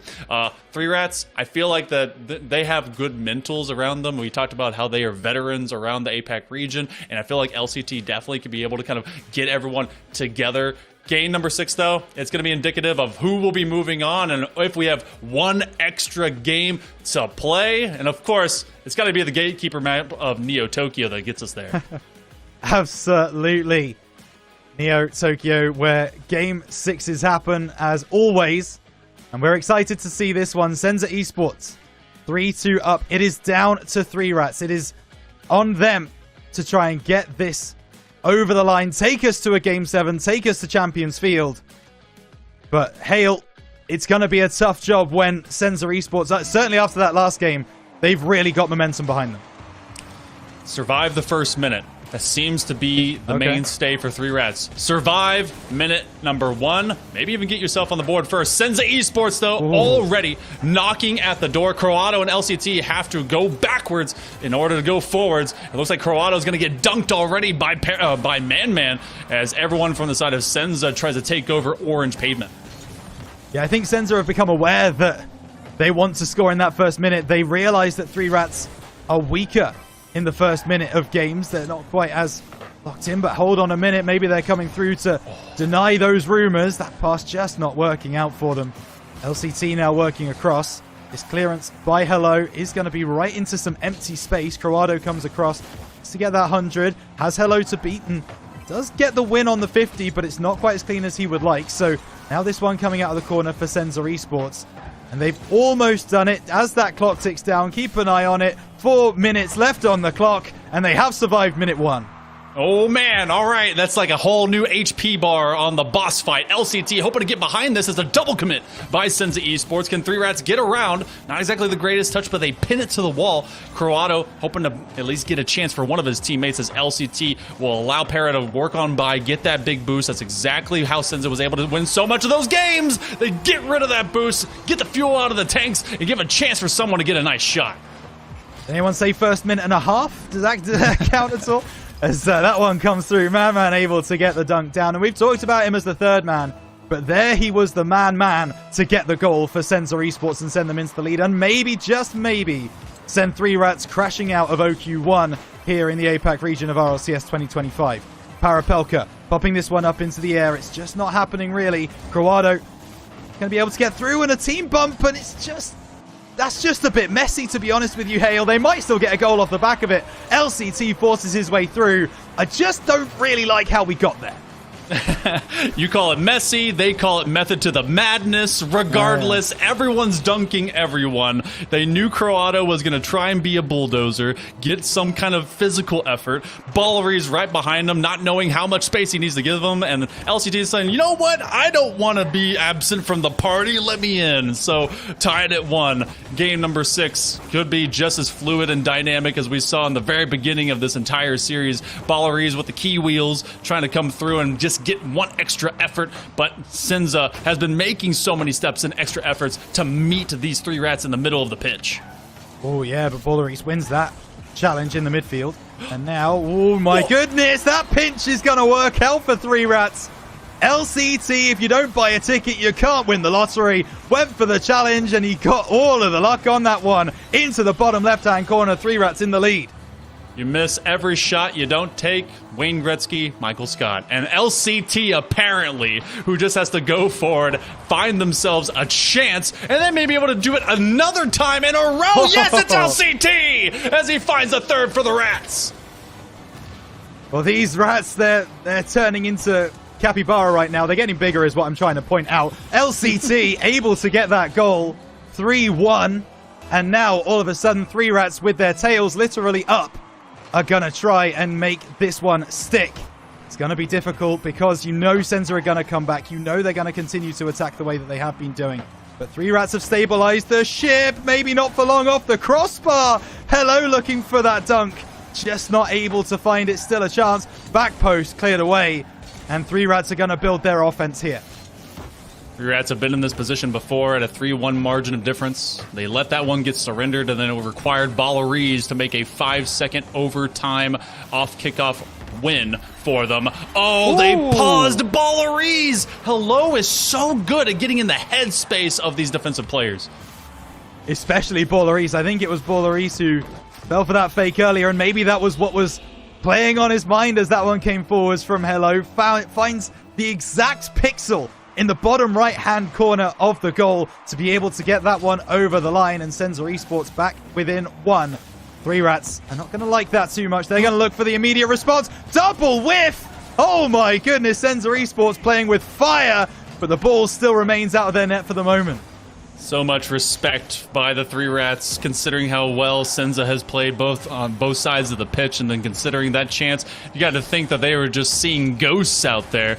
Less than 2 minutes to go. LCT finds that mid-boost and ball. That's going to be a big shot. Ballery's helps out Croado. And then another chance, and they find a second save in a row. Rhino, SENZA's really starting to pour this one on, and starting to see the shades of that 3-1 before. Yeah, here come the shots, and that might be a double commit coming through from 3 Rats. No. LCT stays on that side wall. There's a chance coming in, but cleared away. And I get the feeling that 3 Rats don't really care where that ball ends up. Just outside of our half would be ideal. Doesn't matter where. It's now Hello. Big demo onto Croado, but Para cannot capitalize. Redirects, looking for the pass. It's beautiful. Good save coming through from Ballery's. SENZA, you know they're going to push to get this one over the line, because Game 7 against the experience of 3 Rats is definitely not what they would have wanted before a ball was kicked today. LCT trying to take advantage if they can, and then they get locked into that back net of SENZA for a little bit. Every second they can burn is one that is a bit scary and a bit expensive for them, and yet they're trying to take it away from SENZA if they just absolutely can't afford it. 40 seconds to go. 3 Rats hoping for a game number 7. Really have a nice opener here for our first APAC Open. A double commit. LCT looking for a 4th goal. We're in the last half minute of play. SENZA wants to be the team that really sends 3 Rats packing, but they've got to do so soon. Yeah, how did that not go over the line from 3 Rats? Crazy as LCT gets the clearance, but no boost to follow that one through. Corrado on the spot. to be able to drop this one down. And now there's a chance for Baller into the middle. LCT following through. The pass down is not going to find a teammate. And now there's a chance for SENZA ESPORTS. One final roll of the dice. It's hello. It's a goal. It's SENZA ESPORTS tying things up with 6 seconds left on the clock in Game 6. Croato went all in. They went for that over-the-head challenge, trying to get that dunk, and a bumper length, maybe all of a shredding pixel right in front of Balleries. The rivalry between them and Hello continues to be lopsidedly favored for Hello, and now 3Rats find themselves in the same situation they were before. Overtime hopefuls. This is going to go down. Gotta get it away from Para. LCT will save the day. What happens in this overtime? Do we go Game 7, or do the 3Rats get drowned out in Neo Tokyo? We will find out very soon. Corrado going to try and make sure that doesn't happen. Taking it through. Does play the 50 with Hello nicely. Coming through again. It's a double commit. It's awkward on the back lines. Will they be able to find the goal? Yes! LCT into the top shelf. 3Rats once again coming through in overtime to give us game number 7 in Series 1 of the day. LCT, the Never Say Die Demon, making sure to get these 3Rats over the line to game number 7. They come up big, but now they've got to do something they have not done so far in this series. They've got to get themselves a dub and overall get a series lead. Wow, what an effort. 4 goals out of LCT. An absolute maniac doing what he can, and you know that there's going to be a lot of bows and thank yous coming out of Balleries. He got 4 assists to match each one of those goals, but those couple in the last end, you know he was just getting shaken, but LCT did not let them get completely broken. No, and that's going to do wonders for LCT going into game number 7, of course. He's going to feel like he's got the world at his fingertips. He's going to be really feeling the vibes now. As you said, he's going to start flexing on this roster, on this SENZA roster, and we hope to see it, because at the end of the day, LCT, when he's firing all cylinders, is one of the most exciting players here in APAC. And now you have the other side of things too. SENZA, they had their leniency of that 1 extra game. We're on match point for a double match point, and now it comes down to just 1 game to survive going into Sunday. They've got to make sure they are consistent. They know for a fact that they have the ability to come back. They've done 3-1 comebacks twice to force 2 separate overtimes. The one thing that we've learned, Rhino, is that they aren't winning overtimes, at least consistently. Yeah. So the magic is with the 3Rats if this goes the distance and if they get rid of that first minute of deficit.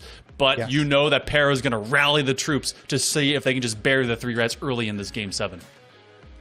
I have to say, I wonder if it's a little bit more nuanced than that. I wonder if it's SENZA getting 2 goals ahead.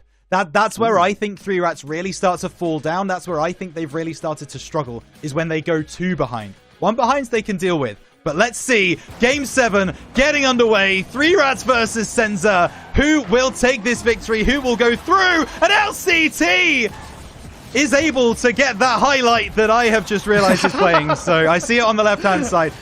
Humanizing moments, folks. It happens to the best of us. That's LCT going crazy, and we knew that he would for 3Rats in Game 6. You know what? We always hope that we are as consistent, not just as players, but as casters as well. Absolutely. I think that's exactly how I cast it the first time. Yeah, exactly. You know what? You were just as hyped. That was like, you know, 9 out of 10 both times. That was awesome. Okay, cool. But, I mean, we get to see it. And I feel like the one thing the 3Rats kind of don't know what to do with is playing with that lead.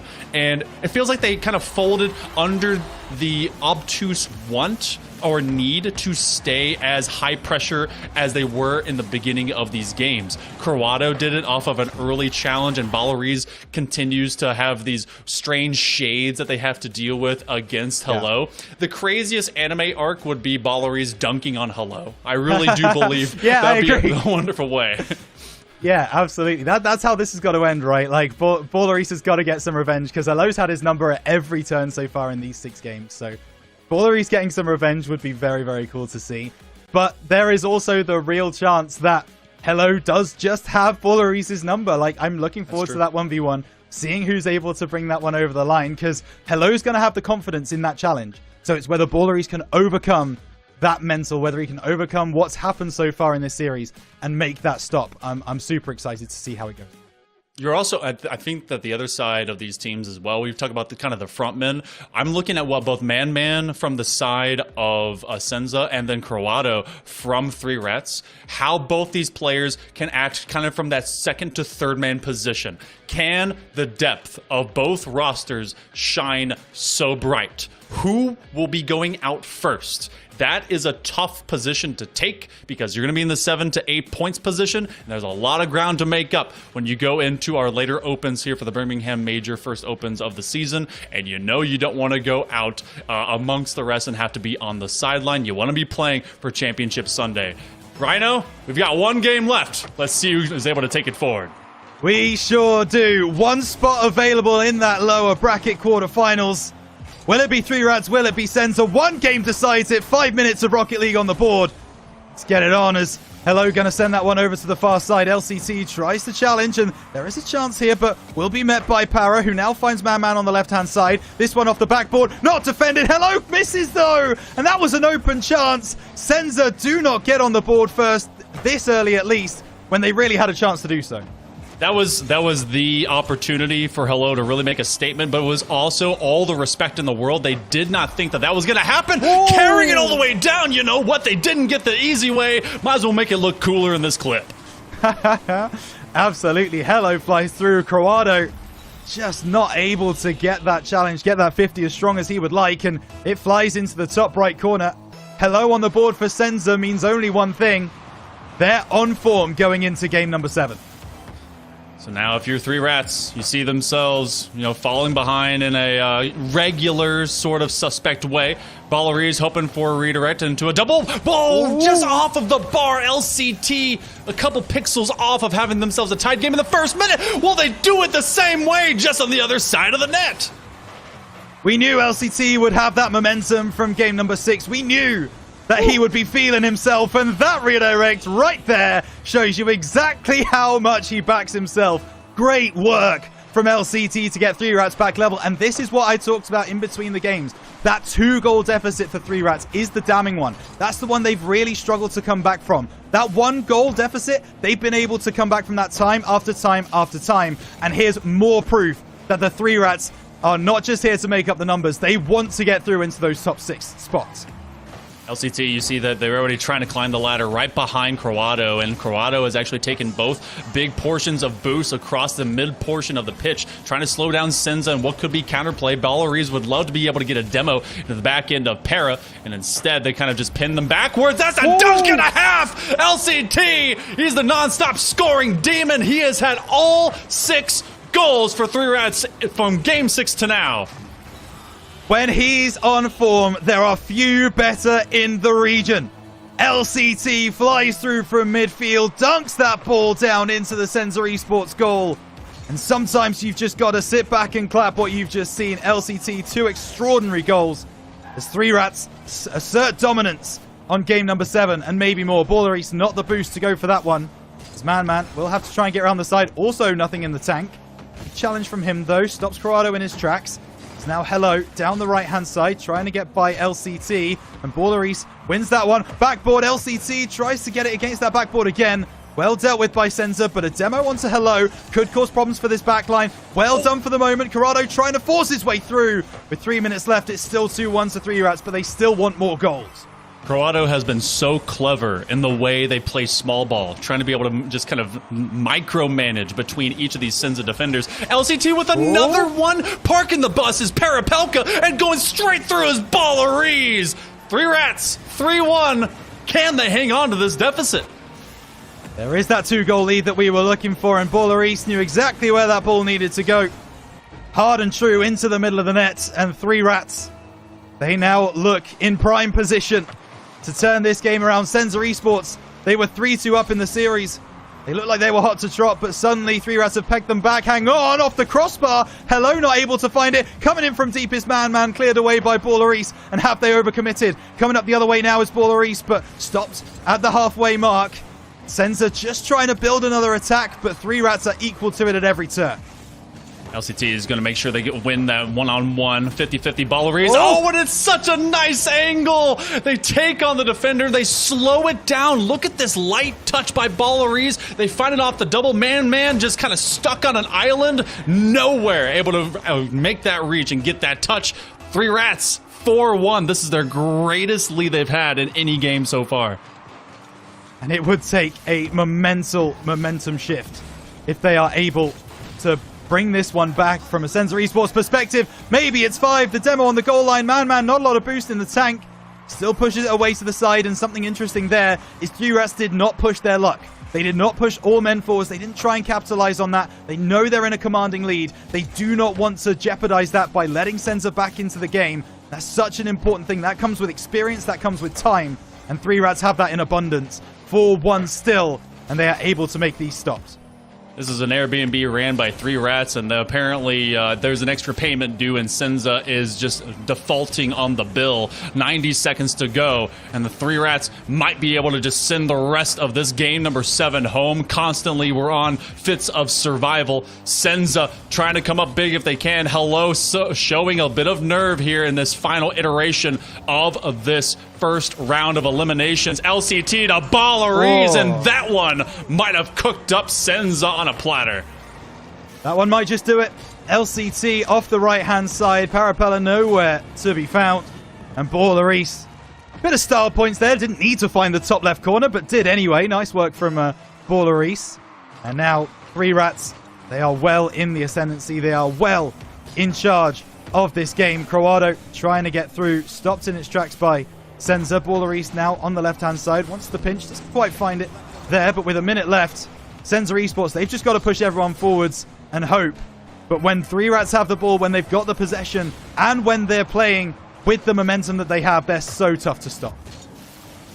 In this corner, and 45 seconds remaining. 3Rats hoping to bleed out the rest of this clock so quick. Every second will feel just too fast if you're SENZA Esports, especially as they consider every avenue just being clogged up by a member of 3Rats. They've not been able to get around easily, and look how well this defense has been structured. 3Rats has not had to go just kind of breakneck speed to react to the offense of SENZA. They have completely depleted them from the pitch. With less than 20 seconds to go, it seems unreasonable to think that SENZA will be coming back. 3Rats, what a survival effort here right on the final 10, and they look to be going on to Sunday. Yeah, and this is a real showing of their character. This is a real showing of how they're going to take things through in this top 8. There might be one more on the docket. Pass through. Just not able to find it. The ball will drop. 3Rats take home game number 7, and they take home the series victory. 3Rats will be through into the top 6 here of the APAC RLCS 2025 Open Qualifier 1. SENZA Esports, it was a valiant attempt. It was a valiant showing, blasting out the gates to a 2-0 lead, but they just could not hold on, Hale. What a wild time. 3Rats, congratulations. You guys will be moving on over to the quarterfinals, and they'll get to see who their opponent will be in just a few matches, actually, later in this broadcast. But what a way to survive out this. They fell down 2-0, were able to make it back in games 3 and 4, and how tight that game number 3 was. I think that was our 1-0, and then that 4. It felt like you really saw a great identity by 3Rats, but ultimately, this was SENZA seeing themselves, okay, we're in a great position. We got to be able to take advantage of this, but they had to rely on comeback because LCT, who is just inevitable at times to at least make top 6 in APAC, just showing out, and the rest of their team followed through as well. That game 6, I would imagine, is a VOD that he's going to go back to time after time after time. He was so impressive in that game number 6, and then in game number 7 as well, setting up Ballerese 3 times, scoring 2 goals of his own. LCT was a man possessed when he realized that his team were on the end of a potential losing bracket. 3-2 down, LCT activated, and all of a sudden 3Rats through. So fair play to him, fair play to the whole roster. Lovely to see an APAC homegrown team going through, and we'll see them in the top 6. You know, and I look forward to seeing SENZA come back to us, because I believe that this is not just a team that's a disruptor, but I also think that they're going to be coming back into later opens as well. They're guaranteed, because of this top 8 performance, to get at least into the Swiss stage, and I feel like there's going to be some vengeance on the mind here, Rhino, for them to make it into a higher position into this bracket. But I also believe that we're set to be able to go over into a break, going into our next matchups. A lot of top 8s. Rhino, we started with the game number 7. Can it get better from here? Oof. Well, I feel like, Hale, it can only get better from here, to be honest with you. We start with a game 7, but there's so much more action to watch. Cannot wait for it. We're going to cut to a break, and when we come back, we'll be back with game number 2 in the lower bracket, round 1. It's KINOTROPE versus Rounds. We'll see you on the other side. Or no. Or maybe we won't. Now we're just chilling. All right, we'll see you guys in just a little bit. See you in a moment. Next match, just a little bit.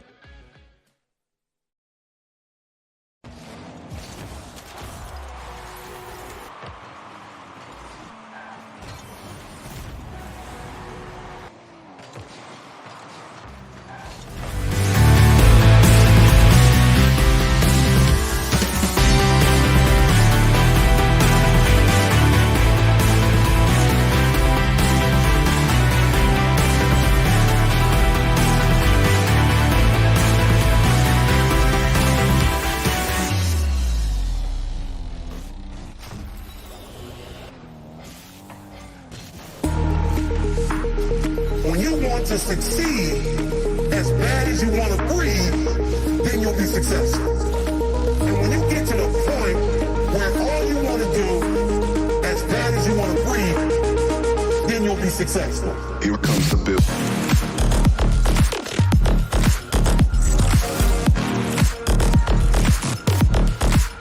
Here comes the bit.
Hello and welcome back after quite the start back into APAC season. A best of 7. We couldn't have asked for much more, guys.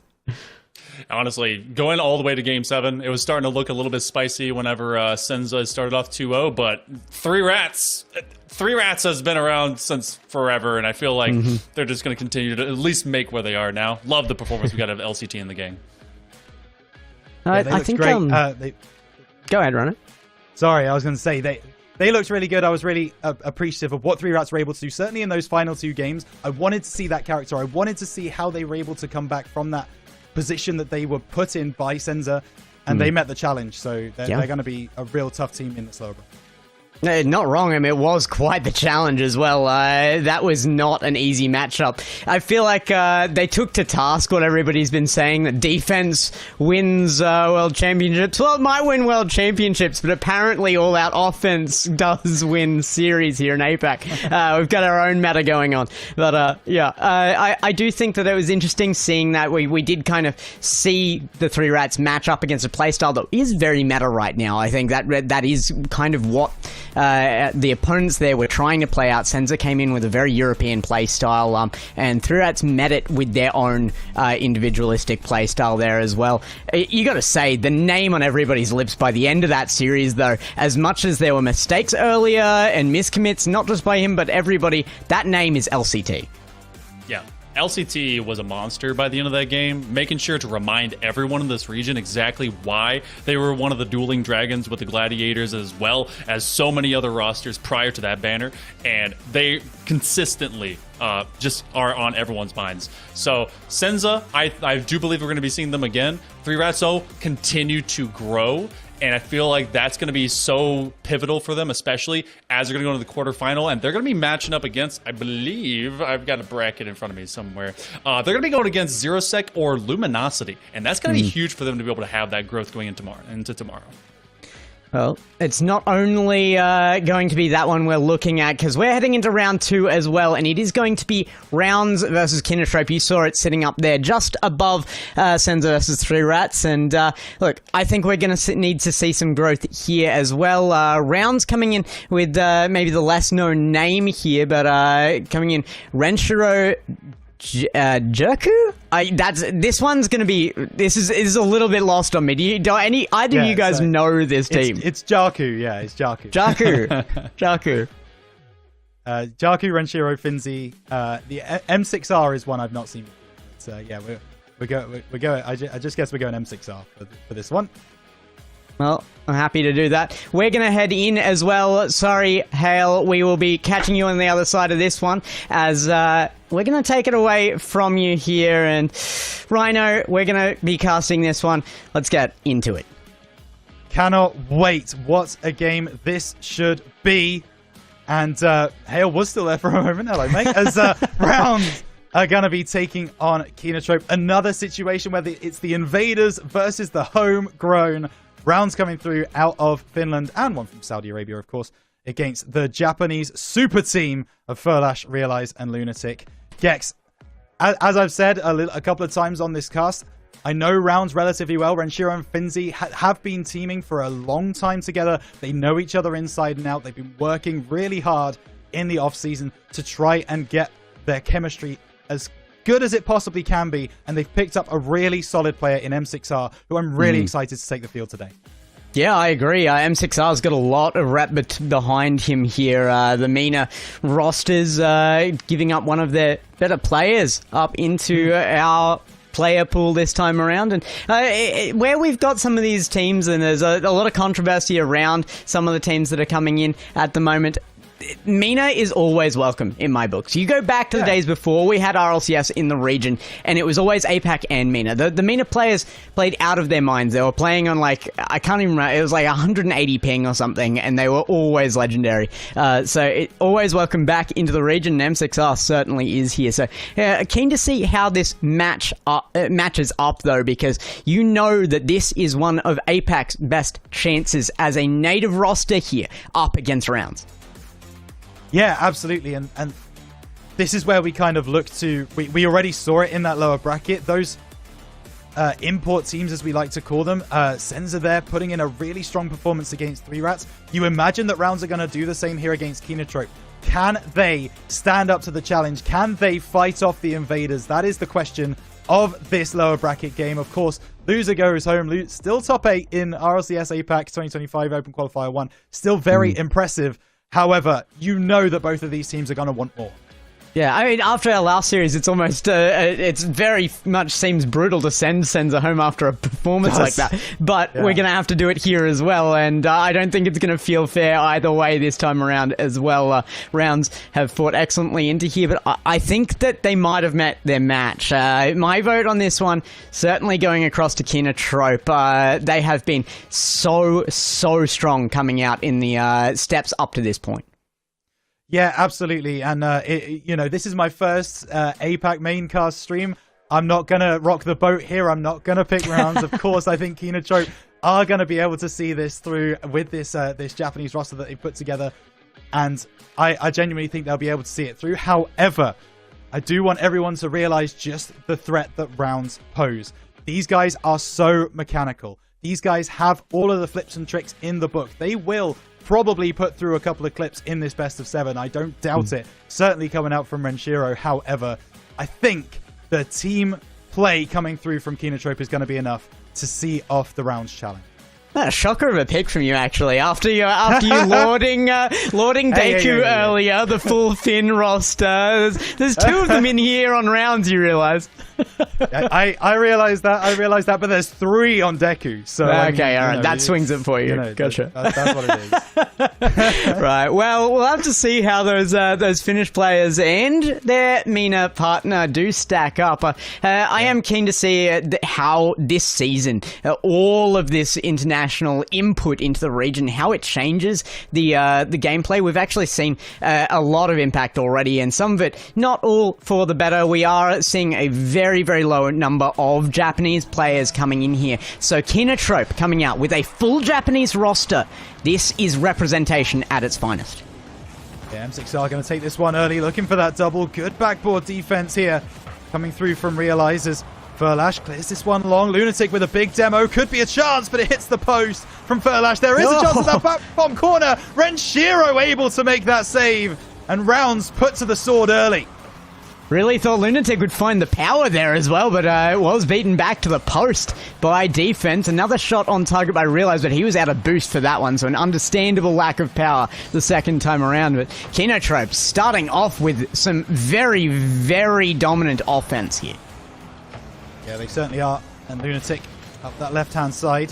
Renshiro takes him out. There's a chance now for rounds. There's an empty net, but Realize I think is going to be the first one to get there. Finzi trying to get this one around, but Realize sends it away. Renshiro challenges nicely, but the clearance there from KINOTROPE, and you just wonder if that early aggression that they had, hang on a moment, there's a demo on the goal line, Renshiro with a big clear. Just wonder if, yeah, that initial chance from KINOTROPE is going to come back to haunt them.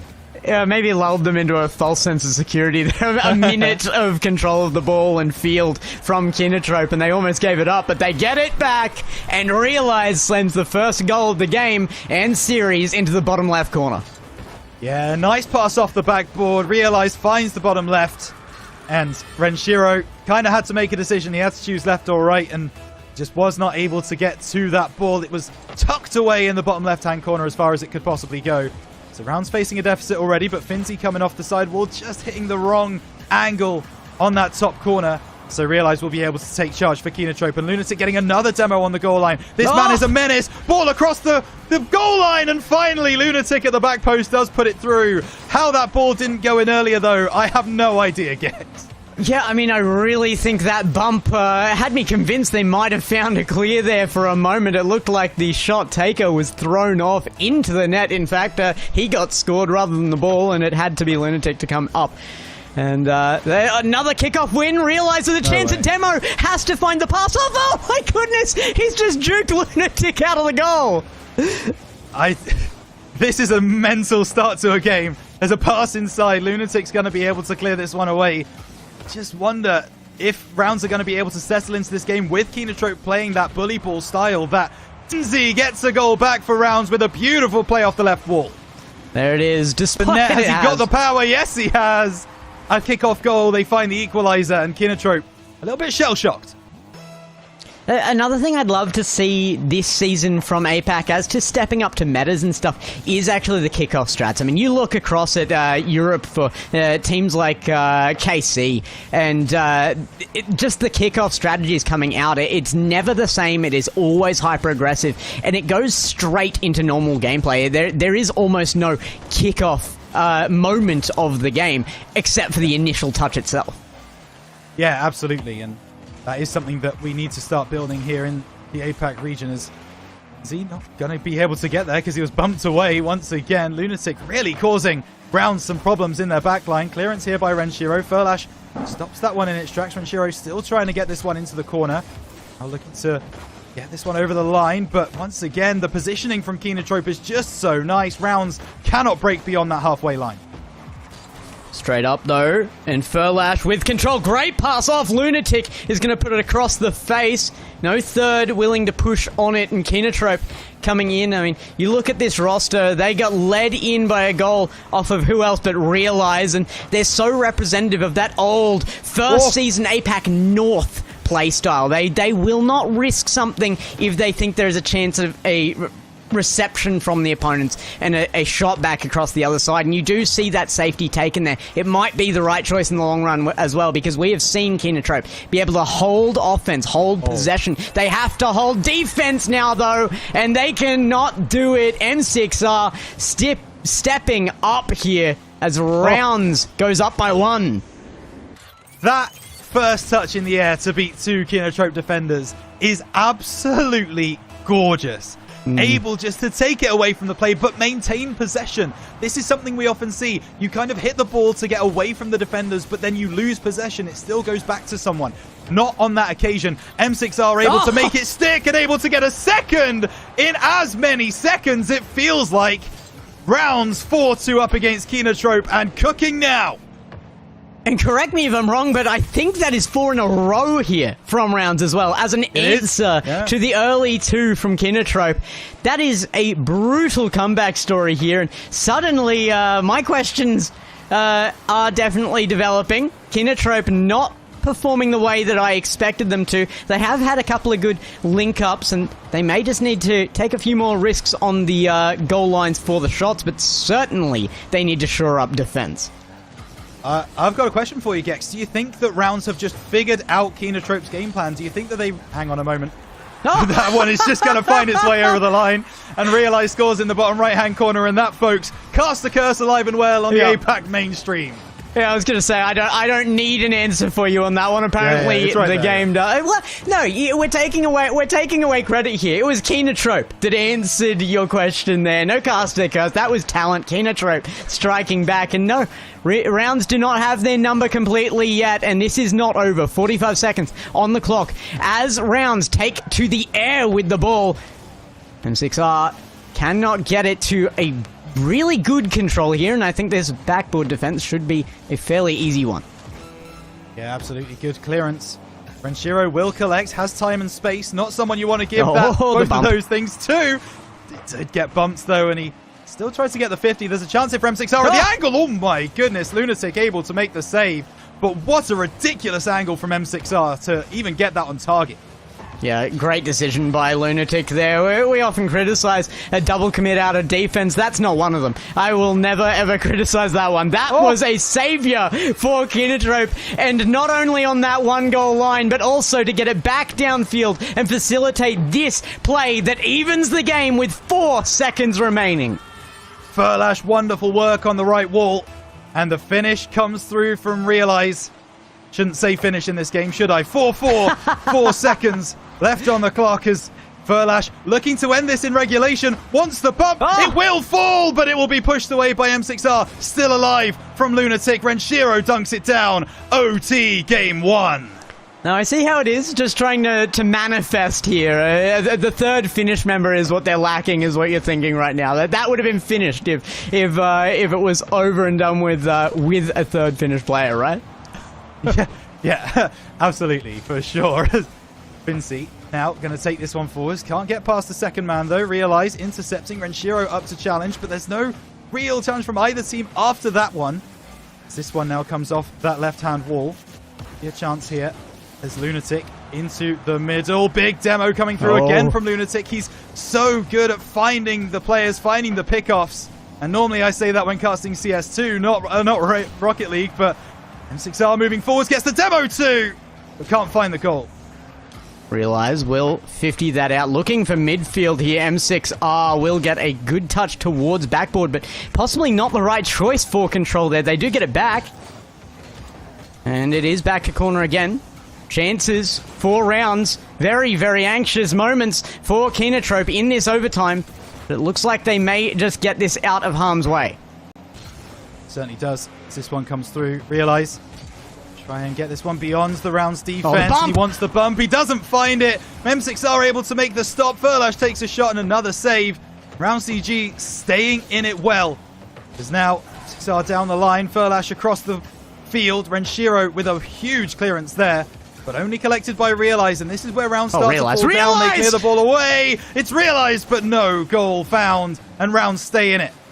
I thought we were about to see something really magnificent, a very low to ground found reset there to pop that on target, but somehow respected and expected by rounds. They keep it alive. Now another chance for KINOTROPE, starting to look like the opening seconds again, where KINOTROPE now just have so much control into their opponent's half that rounds are starting to get bullied down, but they get that one chance away, and this time, as opposed to their first, they will take it, and it will finish game one.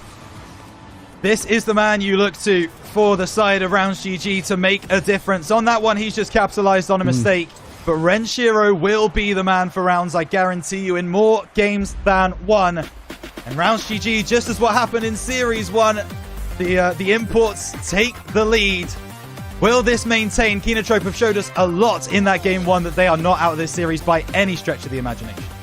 I mean, I've seen people actually rating KINOTROPE as the second best team in this region. I don't know if I personally agree with that, but it is an opinion held by some in the community, and that is something to not be ignored here. This is a high level team, and I don't think that they started off slowly. They hammered the defensive lines there of rounds, and they just kind of held up to it. I mean, there was a decent lead there for a while, but rounds just held to their mental, kept pushing through, and they came back with some unbelievable goals as responses.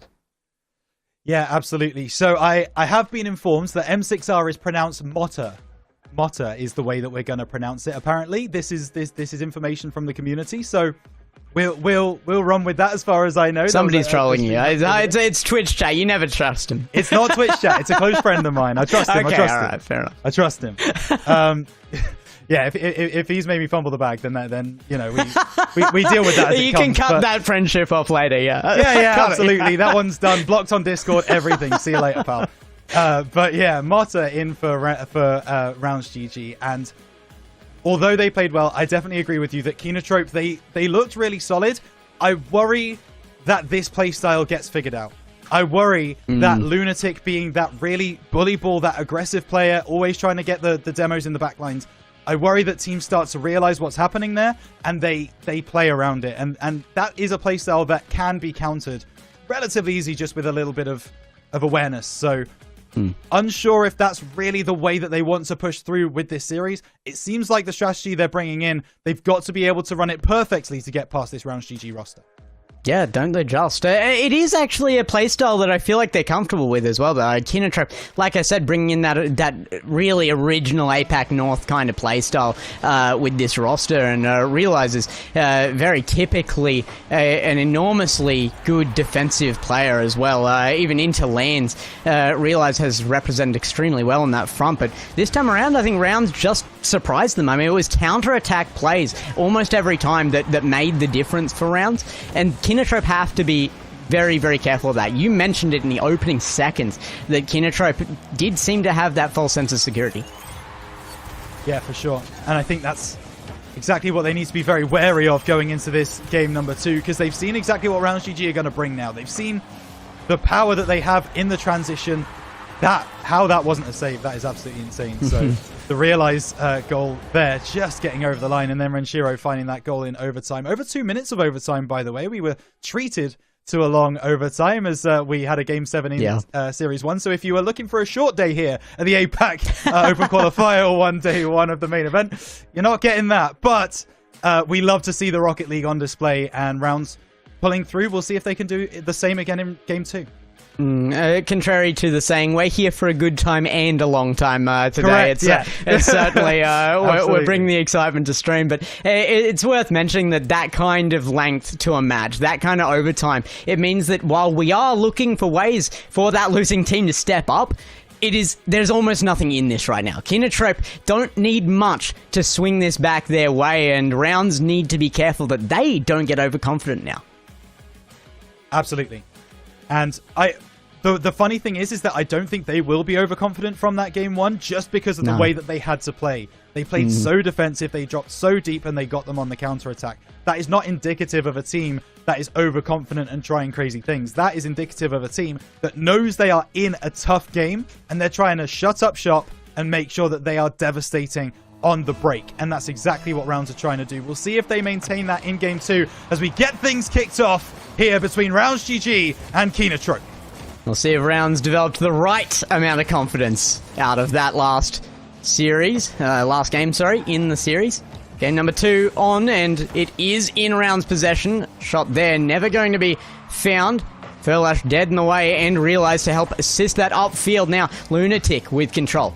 Looking in, out of the corner. Great pass there, but it goes high off ceiling and straight to Renshiro for the clear to midfield. Yeah, but he only finds Realize. There's not a lot of boost for Realize, but he pops it up well off the backboard. Defended just about by Motta for the moment. This one goes over to the side where Renshiro collects. Ball into the middle from Lunatic. Backboard defended again by Finzi. But it's just non-stop KINOTROPE aggression right now. Freeze there by Furlash. The bump on the backlines, but all 3 members of Rounds coming through to help out. I love that, though. I mean, I was talking about that APAC North kind of playstyle. That never included bumps. The aggression was lacking in the early days of APAC RLCS, particularly from these Japanese rosters. But they corrected, and maybe even overcorrected for a moment there, in a season where that really benefited. And they've still got that power now. They rush to that demo attempt, and I expect to see more of it. Furlash, though, with an open net, has he missed the opportunity? He has, but Lunatic has not. It's all right. It's all right. We got help. It's okay. Beating 2 men on that side there. It was Finzi and Motta who were just double committing 2 players in the same position. You don't really like to see that if you're a Rounds fan, as they are now on the back foot. KINOTROPE take the lead, and it will be Lunatic to get KINOTROPE on the board. But Motta off the backboard, looking for a double. Not going to find it, but I tell you who is! It's Finzi on the right-hand side, and they worked perfectly as a tandem in that play. Yeah, Finzi was made his impact in the first game. Don't get me wrong, he played his part very, very well. However, he didn't get his really big standout moments there. This time, stepping up not only for a goal, but the goal to even this. The first one of game number 2 for Rounds, and it is Finzi to step up to the mark. Yeah, and Motta, big challenge there. 0 boost to work with, though. Demo comes through from Finzi. Either the ball or the car can get past me, but not both. Double touch off the backboard. Oof. So close to dunking down there into the corner. Chance now again, and it's Furlash. KINOTROPE keep knocking on the door until they eventually knock it down. KINOTROPE showing just how strong the offense has become out of these Japanese players, and they are the strongest representation of that in the tournament right now. KINOTROPE have to represent well against better teams than Rounds as well if they want to really make that impact and step up to people's expectations. This is a brilliant start to doing that. It is, but you have to remember what happened in that game number 1. KINOTROPE got out the blocks to a very quick start, and then it was 4 unanswered from Rounds from around this time till towards the end of the game where KINOTROPE were able to get back into it. So this is the time where Rounds are probably going to want to stamp their authority on the game, but they're just not allowed to. So many 50s, so many challenges, and Lunatic winning that one too. He's awkward off that bounce, so Motta will be able to collect off the ceiling. Lunatic, another demo. He's been a Lunatic in the back line of Rounds GG, and now Furlash tries to come forwards. Renshiro with a save. The scoreline remains 2-1 as we tick down to the half-time.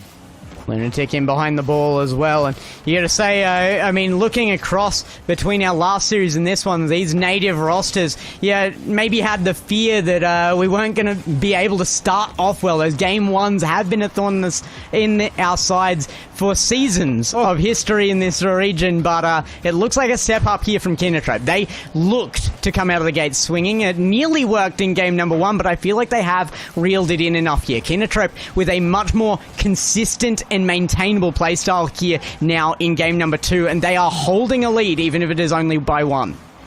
Yeah, it's significantly more measured, isn't it, from KINOTROPE? They're not just throwing bodies forwards. Lunatic isn't just getting demos for demo's sake. That is a nice reset. Finzi off the backboard is not defended. Backboard again, needs a bump, doesn't find it. Furlash able to get through, and Motta going to try and get around the side, but it's going to be sent clear. And now, how is the Rounds GG defense? Lunatic taking that one away from goal. Big clearance by Renshiro. Furlash in trouble. Needs to be careful about where this ball ends up. Renshiro goes by. Furlash should be able to deal with this one. So Rounds just being a little bit over eager with those challenges, being a little bit too feeling like they need to score. Hang on a moment. Finzi at the other end. There's a chance here for Motta, but saved by Furlash wonderfully. Some brilliant defensive decisions from Furlash. I mean, that last attempt as well from Rounds off that backboard came the lack of clear, and that's what I'm praising right now from Furlash. The decision-making to pop that out, make Rounds expect the clear, and then he didn't have the boost to go for it. It was all a fake. Lets it back into their control, and then they found it. Yeah, for sure. All inside from Motta, but realize intercepting, and now Renshiro trying to turn around this one off the backboard. Realize starting to work the field now. Finzi will try and clear this one away. Motta able to get there, and now Furlash gets dunked on by Renshiro, but it's over the bar. In KINOTROPE, they have to not get overconfident, as we've talked about before. They have to not get complacent. Those kinds of plays, they really could lead to problems against better teams later in the competition. Well, that was an attempt for a low 50. Doesn't go well, but there is a shot out of Motta as Renshiro set him up. This is a play and a half from Rounds. The link up here is by millimeters, and they just thread the needle through the KINOTROPE defense. They needed that one. 15 seconds left on the clock. Will there be a sting in the tail, or will we go to a second OT of the series? Realize does not want that to be a reality. Wants a double. Doesn't find it. Ball out. Now there's a chance for Rounds to counter-attack. Have they pushed too far forwards? Motta at the near post. Dealt with for the moment, and Realize with a demo onto Renshiro will signal overtime. Hang on a moment. Ball remains Maybe up. not. Lunatic doesn't get there, and that should be that. Hang on a moment. Motta wants to keep this alive. Ball into the middle. Off the backboard. No. Realize with a big clearance. Is there anyone over there? Yes. Lunatic takes a shot. Should be cleared. Finzi over to the left side. There's another chance for Furlash. Oh my goodness! KINOTROPE win game number 2 in exceptional circumstances. Welcome back to APAC. Furlash puts one on. It goes both ends of the field before we finally find not ground, but the back of a net. And it's KINOTROPE to step up in game number 2. Wow, KINOTROPE able to get that one over the line when I think in that little bit of casting there, I said it was going to drop about 5 different times. The players wanted to keep the play alive. They wanted not to go to overtime, and they were able to see it there. What an incredible play. KINOTROPE must feel on top of the world after that one. The inner me has the hood on, a little bit evil here, wants to go against you, blame you for the fact that I was convinced that was going to hit ground, but no, it was convincing. The gameplay was convincing. It looked right, yeah? Yeah, right. I mean, I loved the bravery from Motta to keep that up. I mean, they nearly scored off it. They got a confident shot. A save had to come out, and yet somehow it didn't find ground back up the other end, and it does. Just a ludicrous series of plays there where nobody on the field wanted to let that drop. Yeah, absolutely. And this is what happens, right? We often talk about these moments, about the 0 seconds. Do you just dead it? Do you go for the goal? If you go for the goal, you're really going to struggle, right? If it doesn't go your way, because you're putting everyone forwards, because you see that 0 seconds on the board. You know there's only 1 or 2 attacks left. So you almost overcommit, and then you're exposed in the back lines. Not necessarily sure that's exactly what happened here. It was just an incredible play in the end from KINOTROPE.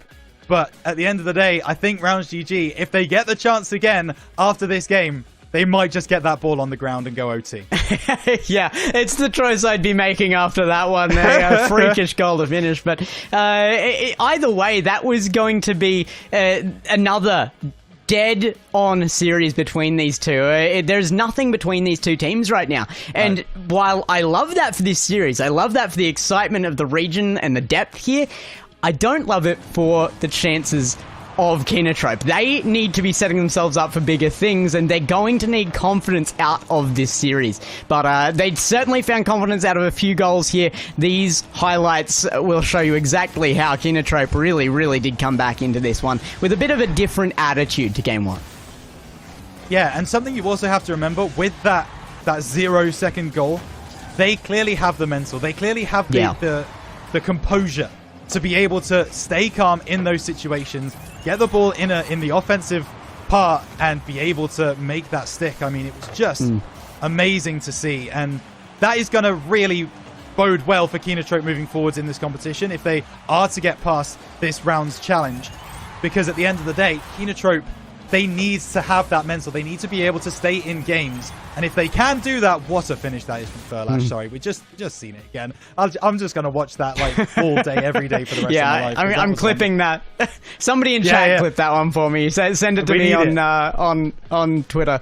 I need that one. X. Please. Sorry now, absolutely. It's necessary. But crazy. And something you mentioned, I talked about Motta keeping it up there, but the confidence out of KINOTROPE as well. I mean, they took a shot there, had to make a save, and then still chose to keep it high as well. So no fear out of their defense, leading straight back into offense and scoring. But Furlash was the name to talk about there. We've had a very even distribution, I think, of the calls of names across KINOTROPE this series, but that one, a little bit of a standout from Furlash.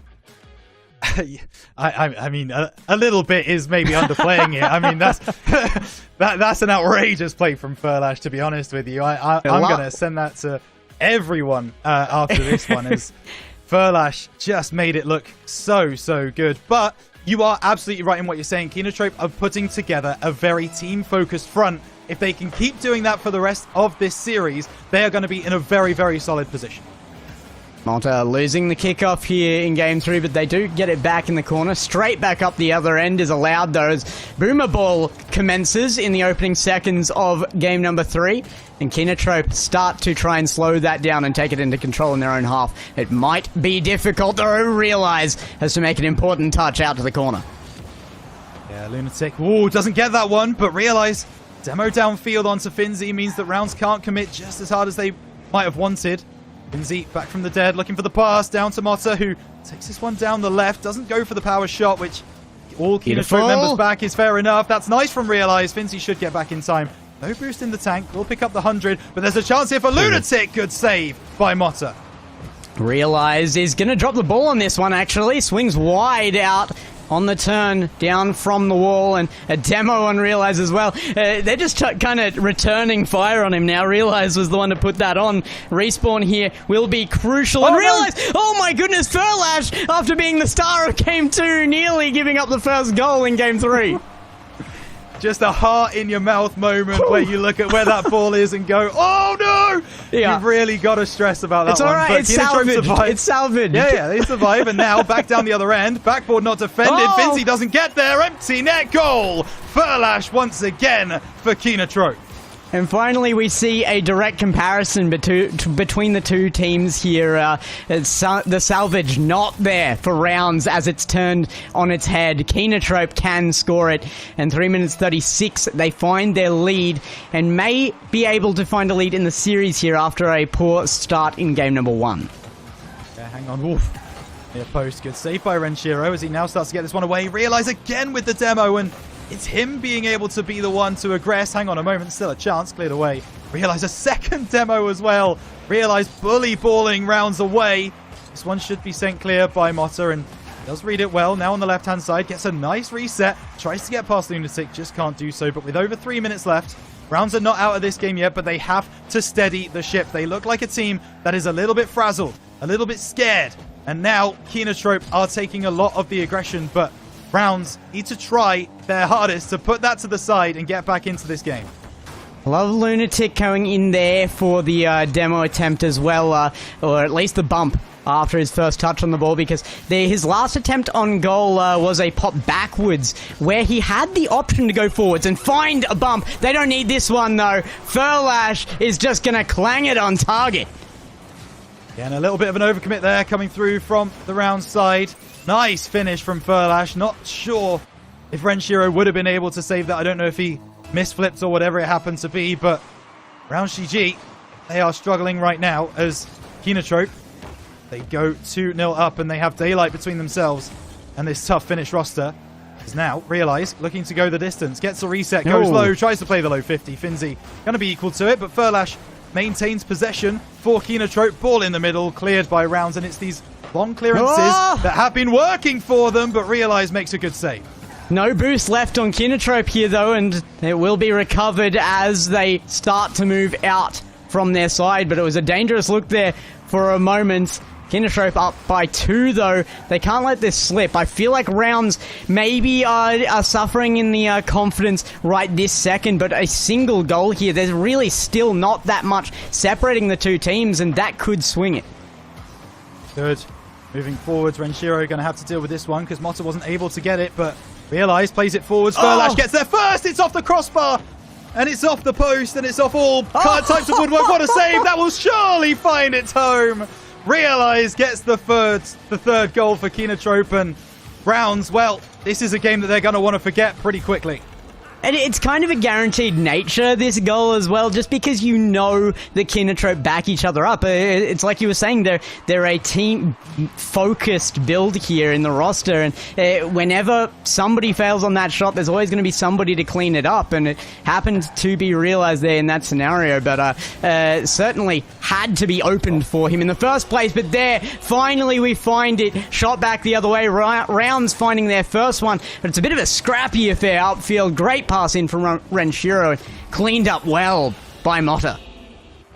Yeah, and that's the kind of communication that we expect to see now from this Round side. That's the kind of play that we want to see more of, but Lunatic down the left-hand side, off the corner, will be sent clear by Renshiro and tries to take this forwards. He doesn't have a lot of boost in the tank, so fakes that one out. Nice flick forwards. He does get past the first man, but when you've got a second and third man behind him, it's not really going to result in too much. Finzi does enough to stall that one out in the corner. This one out to the back post.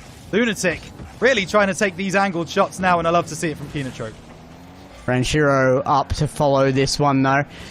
And really need to see that step back up from Renshiro. He was a star player in Game 1, and he's kind of settled back into the team. There is dynamic there, but Renshiro is not the star that he was in that game. For sure, and that's what Rounds are kind of missing right now. They often rely a lot on Renshiro's mechanics. They really want him to be that focal point, to be that man who's going to break a couple of tackles, break a couple of challenges. Demo from Lunatic onto Renshiro. This one might just go down the other end of the field. Furlash gets on the end of that one, and KINOTROPE are having some fun in Game 3. Was that a block in? I think there might have been a defensive touch here. No, it just slotted from the beginning, actually. Furlash just followed that one home, and the crossbar became his comfort there as they go up by 3 here. Probably not in a desperate need for comfort right now, to be honest. Yeah, they're feeling pretty comfortable. I don't think there's any doubt about that. Motta off the near side as Renshiro takes a shot, which has been reticent to do so far in this game.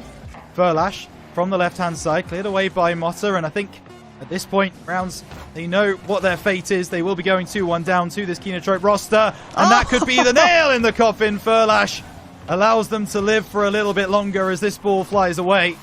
Lunatic will try and keep this up, and now this is not going to be as exciting as a ball being kept in the air on 0 seconds as the last game, Gex, but still fun to see the players having fun on the field.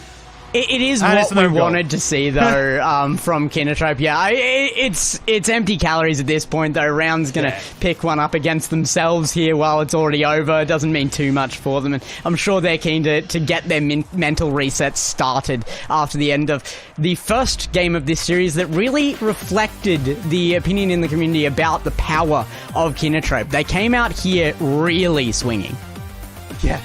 Yeah, they did. This Game 3 was almost like their awakening. This is the moment where I feel like KINOTROPE are finding exactly what they want to do. They're not necessarily playing as much of that Lunatic go attack, we will build up from the back kind of vibe. They are now working together as a team. Realize is now being the person to get a lot of those demos, and they are effective demos. They're not just demos for the sake of it. He's making space. He's able to deny Rounds from progressing up the field as they want to do, and that is such an important point that KINOTROPE have to keep hitting on for the rest of this series.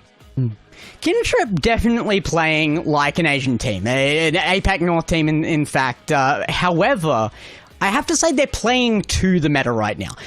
What the game is really evolving into is close-knit, fast play where the mech is not being enabled anymore. You just don't have the time for it. And I think that's where we're seeing Renshiro really lose a bit out of the pep in that play there. It's not being allowed right now, and KINOTROPE are playing into that really, really well. They are, and they're shutting him down like every single play that they possibly get. It is exactly what they need to be doing as well, because as I say, that man with time, space, and boost is a dangerous prospect. So KINOTROPE clearly have done their homework. They know who they needed to focus on. Motta and Finzi have pop-off moments. We've seen those already. Game 1, Finzi getting that low read, which was really beautiful. But at the end of the day, they really want to enable Renshiro if they are to get this victory over the line. And they are just not able to, thanks to the way that KINOTROPE are playing. Well, that's back again, and this one I feel like is going to be rather one-sided. You're about to see a lot of shots and a lot of success from KINOTROPE. It was a dominant Game 3, but that is what we wanted to see out of KINOTROPE as well. This is kind of, it's following the script for the region right now, I feel like. KINOTROPE, the saviors of APAC almost at this point, as the biggest contest out of the non-import teams, and one of the teams that is clearly learning from the experience. Yeah, they are. And I have to say, I hadn't seen much KINOTROPE before coming into this, to be honest with you, but I'm so impressed with the way that they've set up today. I'm so impressed with the communication that's on the field and the way that they're almost writing these plays before they happen. They know exactly how they want to progress up the field. They know which passes they want to make, and they are hitting every step. And Rounds just don't have an answer for it right now. They're kind of chasing shadows a little bit in their backline. And they need to kind of wake up a little bit and realize that they need to start taking some shots. They need to start getting some aggressive pressure, because KINOTROPE right now have had it all their way, certainly in Game 3. Yeah, I don't blame you at all for not having been able to really catch up on that. It can be hard to keep up with some of these Japanese rosters, especially when during this period where we didn't have a main broadcast, it was purely Japanese coverage of this team. So if you want to support that coverage as well, Cocken's still going, and he's part of the main broadcast as well. So twitch.tv/Cocken if you want to give a little support to the Japanese brothers on the other stream. Certainly good friends to me. Yeah, and I imagine they'll be loving what they're seeing in front of them. Hang on a moment. Dunk from Motta, and Renshiro comes through and finishes off. He may have called off in Game 3, but maybe, just maybe, Renshiro is back right now for game number 4. My bad, Cocken. That's on me. That is a curse and a half. Rounds coming out with a kickoff goal, though. Often not too representative of changes, though that is maybe a little different this season, as the meta does support this kind of kickoff strategy gameplay. No. What is happening to KINOTROPE, though? This is a poor touch, and dare I say it, an own goal from KINOTROPE. Lunatic. No. Let's move on. He got a reset on that and just fell on his back and surrendered. It was amazing. He wanted the skill points. I respect it. Yeah, absolutely. As just practicing his flip resets. That's all. Exactly. Just wanting to lock in the mechs, but realised not going to get anything going there. Motta takes that one away from Finzi once again. The communication breakdown between the Finnish and the Saudi as Renshiro tries to get this one across. Not going to happen. Realize on the left-hand side as Motta tries to get the challenge, but hang on a moment. KINOTROPE building here. That pass not ideal. Furlash still makes it work. That ball will drop onto the backboard. Pancaked. Lunatic cannot atone yet, but I'm sure he'll get more chances later in this game. I'd argue that the pass was pretty perfect. I think Furlash was out of position there. You get a meter behind your teammate, directly behind them at that, and you shouldn't expect the pass to come off easily reachable, and it wasn't for Furlash. True. Very true. As building again a KINOTROPE, and they've started to settle now after those two quick fire goals. Yep. That should be Lunatic. There he is. He's now on 0 goals net, -1 and a 1, and it's KINOTROPE losing 2-1 to Rounds, but back in the ascendancy. Yeah, that is beautiful. It's the correct play here from KINOTROPE, and it's again to that kind of meta right now. It's not flashy, it's not mech heavy. It is the basics done perfectly, and that is what's benefiting so many teams in every region right now. And that kind of expertise from the older players like Realize are facilitating this play excellently. They are, and this clearance from Realize is very nice, but Rounds settling into that system, settling into being the defensive roster, not aggressing, not pushing down the field. They are ahead, yes, but they still need to make KINOTROPE feel their presence, and they're not doing that right now. Lunatic might have a free chance, but play! Lunatic, he scored an own goal earlier, but I tell you what, he's forgotten about that now. Wonderful from Lunatic. Lunatic has had the chance for a bump play in this series before. It would have been the right choice then, and he didn't opt for it. He's correcting for it now with a beautifully placed bump right on the goal line. KINOTROPE going to even the game, and they don't even look like they've been put to the test doing it. No, they do not. SENZA takes this one on the left-hand side, trying to get this clearance again, but once more, Brown stuck in their defensive position. Good clearance by Motta. This one now. Renshiro over to the right-hand side. We'll take this forwards, but with not a lot of boost to work with, KINOTROPE should be able to make this defensive play and bring it back to at least halfway. You made a joke earlier about, Lunatic on the own goal. It was just practicing flip resets, and I was like, yeah. You know what? In my head, I was thinking, after last game, I can see it. They can make that massive a lead that they can afford to just drop 2 here to practice mech, right? That was a joke, but apparently it's come true. 2 back here, KINOTROPE looking good for it, and Realize now to control this out to Lunatic. Can't reach it on low boost, but again, Rounds pushed back to their back line. Yeah, and another shot comes in, and more pressure on the Rounds goal from KINOTROPE as Lunatic gets across the left-hand side, cleared away by Rounds, and actually this one's going to be picked up by Motta. He's got a chance, wants the bump, actually gets the reset, and turned around. Lunatic wants 3, finds 3! Lunatic hat-trick!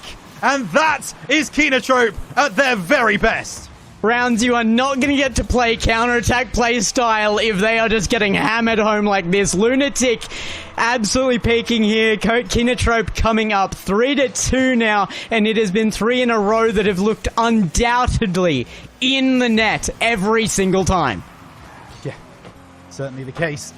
Motta over to the right-hand side, and Rounds, maybe that's the kick that they needed to try and get back into this one, but a misstep from Motta. Renshiro plays it across, and Motta will be up first. Is that going to drop? It will actually. What a save by Furlash. That one looks like it was dropping all the way, but Furlash able to just get back in time, and that's such an important play for KINOTROPE. Yeah, crossbar and out, but with some assistance for sure. KINOTROPE now. Still up by 1 here, but that's just been thrown into a little bit of a question as Rounds apparently have just been... They've been alerted to their situation. It seems like they're making some changes on the fly now. And that one is not going to be the right change. Lunatic, with no boost, challenges, wins the 50, and just flicks it into the net. But the way this game started for KINOTROPE, you wouldn't believe it, would you? 1 minute, 4 seconds, 6 goals, and 4 of them going KINOTROPE's way. The Japanese roster looking hot to trot in this lower bracket. Round 1. They're looking to go through into the top 6. 1 game away, of course, after this one, especially with Furlash getting shots like that one. Rounds just stuck to the ground. KINOTROPE, they are dancing on them. 5-2. Now it's Rounds I have to apologize to, because I think I just made Furlash angry. It was his 50-50 that won them the last goal as well, not Lunatic. Great positioning by Lunatic, but Furlash...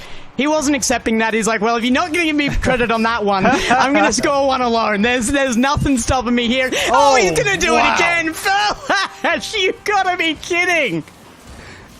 I mean, it was the Lunatic show for most of the start of this game, but Furlash, he wants a piece of the action. He wants a bit of the spotlight, and he is going to take it by hook or by crook.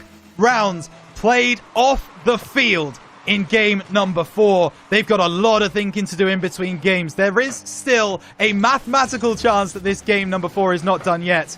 But I tell you what there is not a chance for, and that is the eye test. Rounds do not look up to this against this KINOTROPE side. They're looking for another one. Saved away by Motta for the moment, but it's all KINOTROPE.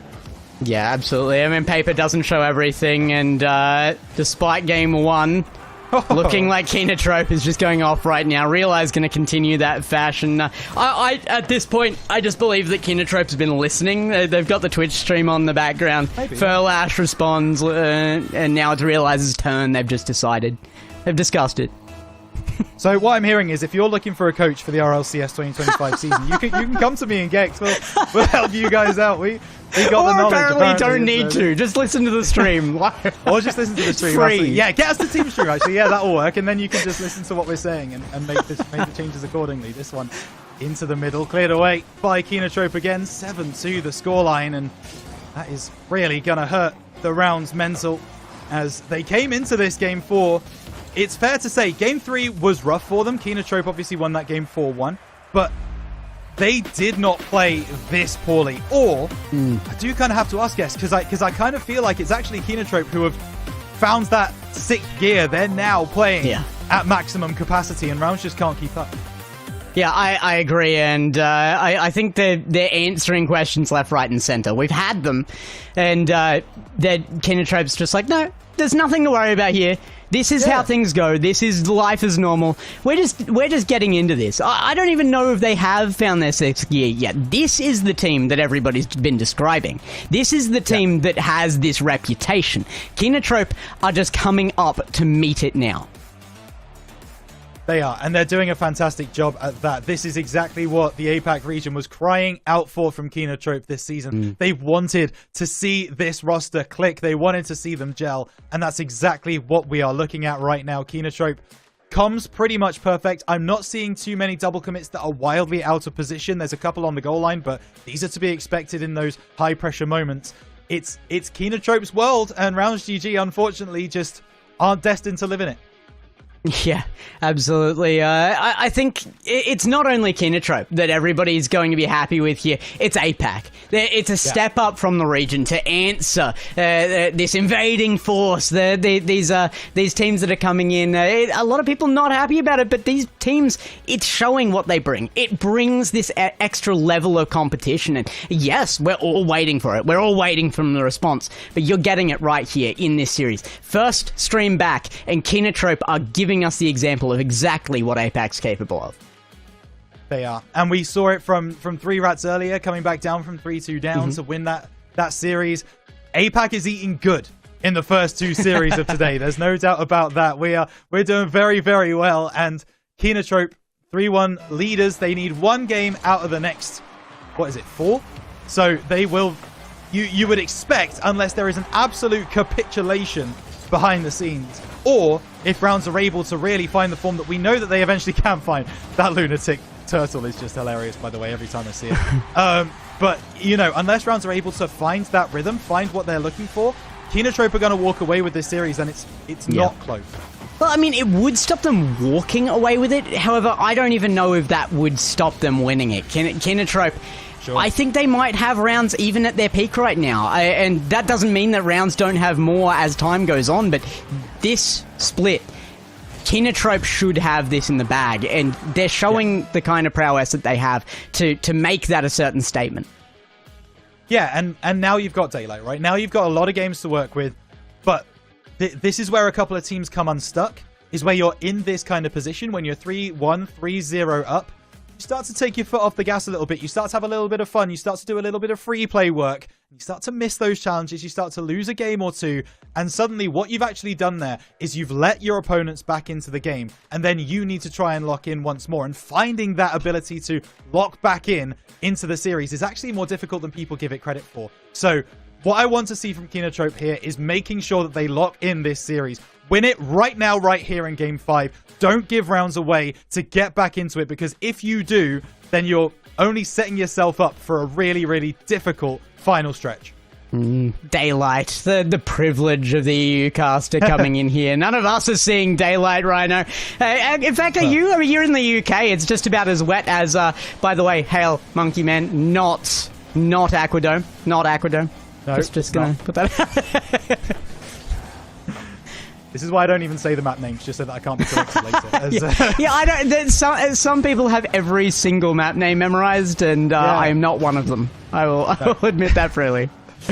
No, absolutely not. But we are here in insert map name here as now I think it's it's going to be Salty Lunatic. Shores. I think one. it's Salty Shores. Yeah. Yeah, I'm just trying to do the meme. It's fine. But I got to give credit to Hale for that. So. You know, we go because Lunatic going to pick this one up. KINOTROPE once again being the aggressors, but hang on a moment. Motters pick their pocket on the sidewall, looking now to get the pass into Renshiro, but the clearance by Realize is there, and Finzi has a very dangerous position now, but he does make the save and pushes it over to the side. And I think one of the big changes from game 1 to now is KINOTROPE just so comfortable in their own half now. I mean, look at this. Realize just going to take to the air, takes his time, gets the reset. He's allowed all that space, though. Rounds are playing scared. They know exactly the power of KINOTROPE. However, you can't play like you're the losing team, or you're going to be. No, exactly. Like, it's something we talk about a lot when the lower teams play against, you know, your Vitalities or your KCs, where you start to give them too much respect. That's no respect at all from Realize. Double demo on the backlines as now tries to cut this one inside, but exactly, Rounds are playing like that lower level team that have kind of seen the names across from them and their eyes have gone wide and they start to shake a little bit. Like you're giving them a little too much respect right now. I would love to see Rounds get in their face, make those early challenges, just not doing it yet. I love to see that that's the case, though. I mean, there should be a bit of fear coming up against these big APAC rosters. Some players have come into this region going, yep, easy. Let's get in there. Let's get some money and placements and make our LAN appearance. It's not that simple, buddy. We have the numbers here, and KINOTROPE are showing them off. What a save that was from Furlash, but it won't mean anything. Renshiro, top right corner, and now Rounds do have the lead. Of course, they had the lead as well in that game number 4. We all know how that worked out, but Renshiro finding the target early for Rounds, and KINOTROPE one down, but they've come back from this before, Gex. They're not going to be stressed. Yeah, if we're going by recipe here, I think the order is for one own goal now. That's what we're looking for. So if we see that, we know they're winning. But no chance now. KINOTROPE's going to lose. Okay, they just scored. Yeah. I've seen the script, guys. It's done and dusted. This is Rounds taking their second game of the series. Easy money as Realize cuts this one off from the right hand side, and KINOTROPE do draw level. They, as I mentioned in between games, they will want to win this game so badly. They do not want any more than 5 games against this Rounds side. They don't want to give them a chance to warm up. They don't want to give them a chance to find what they've been looking for this whole series. They just want to cut the cord right now, send them down to 7th, 8th position, and progress forwards into top 6. As Furlash working the right channel, trying to get this one across. Good save initially from Rounds, but once again settling into that system where they play the defensive side. Now, in 4-1 would have been my exact prediction for this series as well. So it's good to see that there is some level of consistency from the region right now. KINOTROPE bringing that in, and Rounds still life in them, though. I mean, this first goal that they got here, keeping them alive, and still chances as they try to bring it across. Realize now with 0 boost will make a very effective 50-50, and Lunatic cutting through to give Realize time to grab that boost, but the challenge from Renshiro, does he get back to it? That's the scary question. It will be left down for actually a shot from Finzi. What a block from Lunatic. Yeah, great work from Lunatic, reading the play well. And by the way, I'm going to need proof that was your prediction 4-1, because saying it on the cast, I'm not accepting that as a formal apology. You ain't getting any cash from the bookies after that one. I'm writing it down in my book and backdating it right now. We're AI editing the image, yeah, absolutely. Yeah. Definitely stated before series. Yeah, we're good. Yeah, there you go. Is this one back post? Oh, hits the post as well. Cleared away. Rounds on the counter attack now. Renshiro plays the low 50. Has an empty net to aim at, and it's Renshiro at the double. Rounds back ahead. We said KINOTROPE had dug their own grave by scoring not an own goal. Maybe that was actually accurate. I really hope that's wrong. If that's what it takes in the region, that's a scary, scary mark. But I don't know if I have the guts to intentionally make the own goal just to win a series.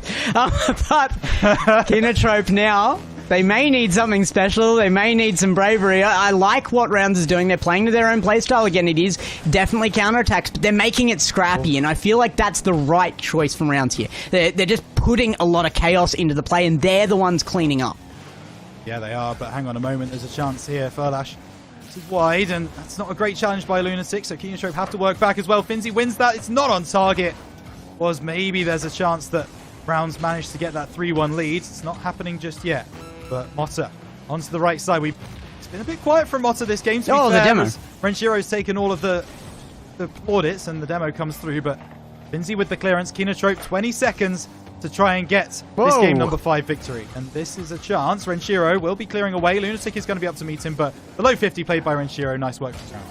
Yeah, actually just gets us straight underneath and realize put back onto defense, but he was continually repositioning throughout that entire play. There is no time left. KINOTROPE need a goal right this second. We've seen them score on 0 before, but that was to win it. Can they make it an overtime, or are we going to see a second game out regardless? My apparently very future and real prediction of the 4-1 may be dashed here, and it will. Rounds 2-1 to take game 5. Here we go then. You have to say KINOTROPE feel like they just weren't playing at the same level that they were in the previous game. They just weren't able to find those plays that they were looking for. The passes were a little sloppier. Plays, yeah, just not coming together on that one. Still, just not taking the shots either. I thought they were playing a more aggressive style, but only 4 shots on the game to the 10 from Rounds. That shocks me a little bit, and I'm surprised by that statistic. Yeah, I have to apologize as well. That wasn't a bad prediction from me for one. It's just my reading skills. I definitely wrote it down before the stream, like I said. Yeah. Promise. I just, it was the one. I've misread that one. A little bit blurry. 4-2, I think, is what I actually wrote down there for sure, Rhino. Yeah. Yeah, I mean, sometimes if you draw the one like the full way, you do the lineup and the line at the bottom. It can look like it too. Yeah, it was a little bit short on one side, so it was Speaking of short on one side, it was actually KINOTROPE who were short by a little bit on that one, and I do feel like KINOTROPE let up on that a bit, though. Yes, there was a definite step up from Rounds on that one. Don't get me wrong, I'm not trying to take anything away from them here, but KINOTROPE should have had an answer for that, and they didn't. They should, and I think that's probably now what they're in their VC talking about is, okay, you know, we were 3-1 up, they've got a game back, that's okay, but now's the time where we really need to make sure that Rounds don't feel like they've got a chance in this series. Yeah, now is the real chance that KINOTROPE have, I would say. Yeah, and I mean it is 4. They've been on game point for a while now, and they're not willing to go to match point here either. They're not going to drop another game here, I truly believe, but it will take that adjustment. So KINOTROPE going to come back into this one. Swinging is the prediction now, and I will give that one in advance. So yeah, that's the real one. Okay. Yeah, we can accept that one. we can go to the bookies after this and get your cash out. Yeah, absolutely. But no, KINOTROPE, this is the time to lock in, I would suggest. The minute that Rounds feel like they're in the series and they have a Game 7, something flips, something switches in your mental, something switches in your brain that tells you, oh my goodness, we've got a chance. Like, all of the stuff that's happened before that point goes out the window. All you're thinking about is you've got one game to win the series. So KINOTROPE need to stop that in its tracks as quickly as possible. Don't bring this to a Game 7. See it out right here, right now. Well, Hell Monkey Man's in our caster chat saying who doesn't have every map name memorized. We're getting cooked in the background, but it is Neo Tokyo that we'll be heading into for game number 6. I've got that one memorized for sure as we head back in for what KINOTROPE will definitely be hoping is their last Rounds, though, pushing for another and nearly take the first goal. Yeah, they say the most dangerous animal is one that is wounded, and I tell you what, Rounds, they are properly wounded right now. They are right on the brink of elimination, but they are fighting, scratching, clawing to try and make sure they remain in this OQ1 here at APAC RLCS 2025. There's a chance here. Back post will be cleared away for the moment. We're back in, though, from Rounds, and they're pushing forwards again. They're keeping KINOTROPE in their half. Chance here, Finzi, over the top from Realize, and KINOTROPE, they're the ones being pegged back now. Oh, hang on, there's a chance here. It finds its home. Motta! How's he done that? That is unbelievable. Rounds when you think that they've reached their peak, when they've found their answer against KINOTROPE once and they're not going to do it again, they're making another step up, and it's Mota to follow it through and finish it off. But what a play, what an offense in general for some time. A kickoff goal available now for KINOTROPE as an answer, but losing the initial chance, they will have to regain this and turn it into a lasting offense. Ooh. Yeah, they will. Mota down the left-hand side, tries to get the better of Realize. This one drops down, and Realize going for the demo onto Finzi. He's the one who's pushing forwards now for KINOTROPE, and maybe they're dropping back into that kind of style of play where they do try and get those backline demos. It's not worked out for them this time, and rounds are equal to it, which makes for a fascinating game number 6. And Realize just trying to put Finzi off, getting the bumps, getting in front of him, having a bit of fun. Finzi still makes the clearance, but Realize! Yeah. Oh, Realize slots that one home. I thought there was enough rounds players back, but clearly Realize just found the gap in the armor. Yeah, I mean, it was just rotation. Mota came up. It was probably just a tiny bit early. Somebody just a tiny bit back late. It wasn't even a punishment of a mistake. It was natural rotational gaps, and it was just found by Realize. Was. And so the equalizer comes through from KINOTROPE, and they're immediately pinned back in by Finzi.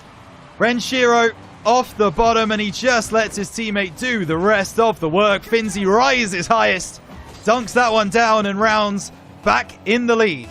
And there's those kickoff strats emerging out of EU and spreading throughout the regions right now as well. That was second man. Grab, boost, go for a demo, then rise for the ball all in one play there. So really great stuff from rounds to bring that into effect here. It might be something that surprises not only KINOTROPE but a lot of teams in this region.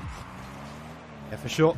Finzi, awkward, but will take it forwards now. Tries to get it up to halfway. Intercepted. There's a man over. It's Realize on the left for KINOTROPE. He has a pass inside if he wants to find it. Goes for the bump play. Rounds once again equal to it, and this is what I was talking about a little bit earlier. Have rounds figured out what KINOTROPE want to do? Are they putting themselves at awkward angles? Maybe not. I could have cast a curse at them again with exactly the same sentence. Twice in one series would have been quite spectacular, but not on this occasion. KINOTROPE still chasing the lead. It's still a bit of work to do. Only the best casters in the world get their caster curses every time, right? That's it's definitely not called being wrong. No, absolutely not. No, we got to blame something, haven't we? We can't be wrong on stream. Furlash trying to make somebody wrong here. It certainly wouldn't be me. I did predict a win here from KINOTROPE, and they are struggling to find it. Backboard demo found. Does come back, but Renshiro a little slow on the uptake of the pass. I understand he was out of boost, but you've just got to send it sometimes. And on that occasion, he wasn't able to. Realize. Nice lunatic on the right-hand side. Bounced into the middle, but cleared away there by Renshiro. It's easy. Mota drops it down. There's a chance there for Renshiro, and he follows through his put to the other side of the field. And rounds. Well, I said that KINOTROPE couldn't allow this game to go 7. They might have done so. 3-1.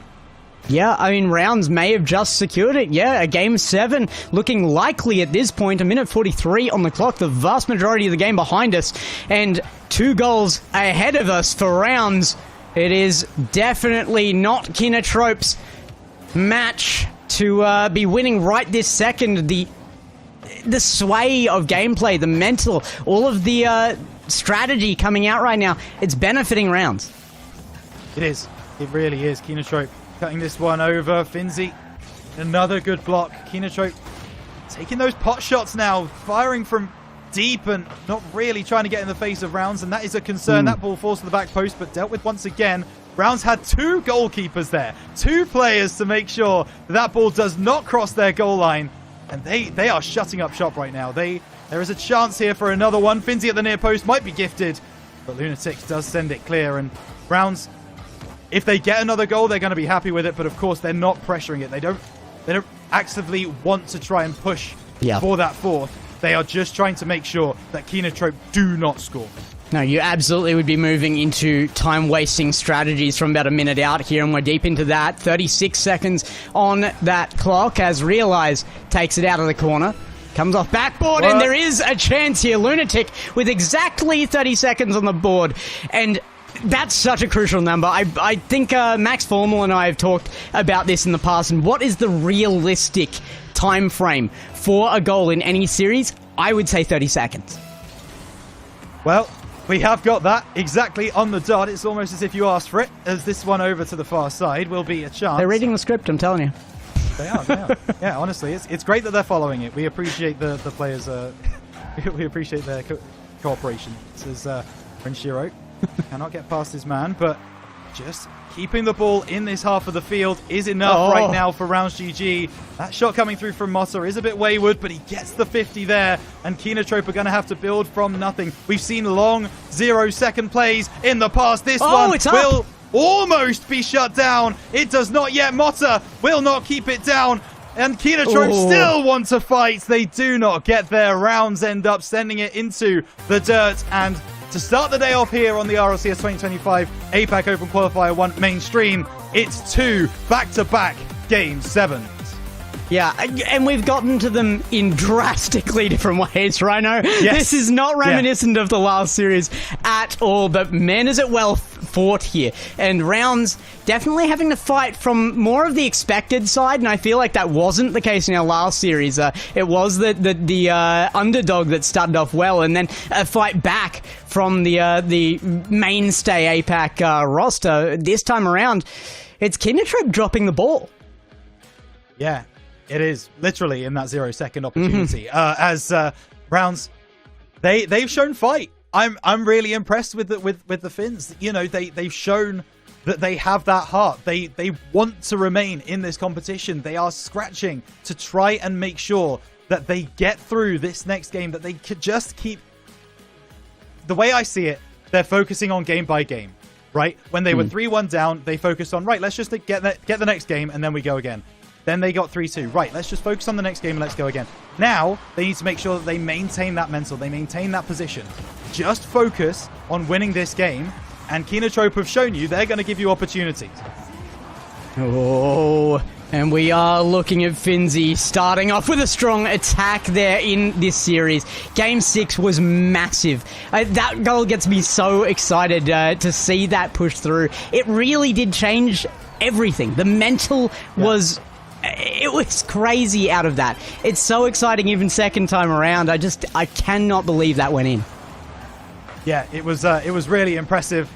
Rounds getting that clearance as well there. They just managed to stay true to task. That was a good goal in the end for KINOTROPE. It was not enough. So, Game 7, pretty much a coin flip at this point. Gex, if you'd asked me after Game 4 exactly who was going to win this series, I think everyone and their mothers would have said KINOTROPE. But at the end of the day, now we are in a position where we do not know the KINOTROPE that we are going to get in this Game 7. We're pretty confident that we're going to get the Rounds that are fighting to stay in the competition, that believe that they deserve to be here. What KINOTROPE will show up? That's the question. I agree. And Rounds have had a step up, don't get me wrong, but generally speaking, very consistent performance from Rounds. Even though that level has raised, it's been on a gradual slope there, and we haven't seen the same thing from KINOTROPE. This coin flip that you talked about just then, it's going to come down to KINOTROPE's play. We know what to expect from their opponents. KINOTROPE are the ones that have to bunker down. They have to get this back mentally. And as much as we were impressed by that first goal last game, I'm sure, unfortunately for KINOTROPE, they were impressed by Rounds the whole game long. And now they have to get that out of their heads, and they have to play to their perfection. For sure, and this is Motta looking for an early goal, cleared away by Realize, and it's a question of consistency for KINOTROPE.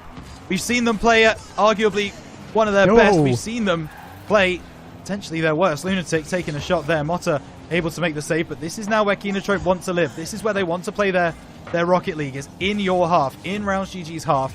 They're so good at this, and they will try and maintain this possession. Realize does that well. Over to the far side. Not hit there by Renshiro. There's two players in a similar position for KINOTROPE, and it works out for them in the end as Lunatic tries to bring this one around the side, wants to play the 50. Coming through from deep is Realize. We've almost played a minute already, and it's a very cagey Game 7. Isn't it reminiscent of Game 1 of this series, though? I mean, KINOTROPE playing almost identically to their Game 1. I feel like the safety is there, though, but they might not need safety if Furlat can keep slotting them like this. Great catch. in the midfield, plays that low ball, and then just the flick over Motta. So beautiful to watch when Furlash has those sweeping moves. Makes it look so good, and KINOTROPE take the lead. But as we've seen already, Rounds going behind, they have the ability to come back, and that's a good save by Lunatic to keep them behind for the moment.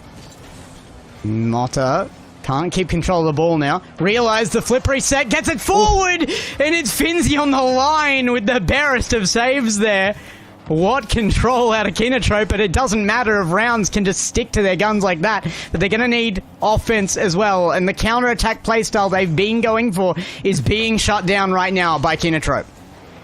Yeah, for sure. Finzi challenging Furlash, the left side.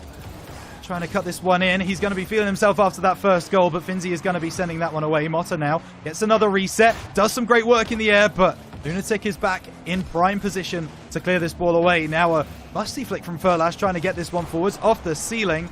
Cleared away by Finzi, and KINOTROPE are building again, trying to spark another attack. Oh. That one on target. Good clearance by Motta. Here we go again as Lunatic takes the shot. It's off the crossbar.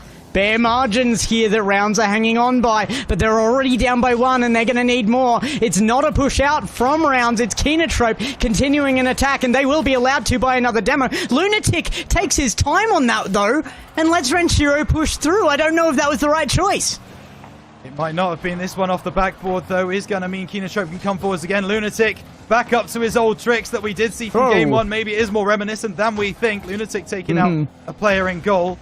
Rounds able to get the clearance, and now it's back to a 3v3. A miss coming through. I think that's Lunatic again. Motta doing well, getting past the last defender, and he's got the equalizer. Motta weaving in and out, making a man miss. And with just over half the game played, we're all skied up. It is deja vu all over again. KINOTROPE overcommitting into their opponent's half. They're trying to come out all guns blazing, and Rounds answer them with the counter-attack on an open net opportunity. And it is barely that, but you can still say that was open. It was. It absolutely was, but Motta created that chance for himself. He created that open net, there's no doubt about it, as Lunatic popping this one up into the middle, just not getting there first at the moment, KINOTROPE, and that's going to concern them a little bit, as they did seem to be the faster of the teams, certainly in games 3 and 4. This one down the right-hand side. Back in from Renshiro. Lunatic trying to clear it away. It stays in this corner, though. Back in from Finzi. Backboard defended well by Furlash.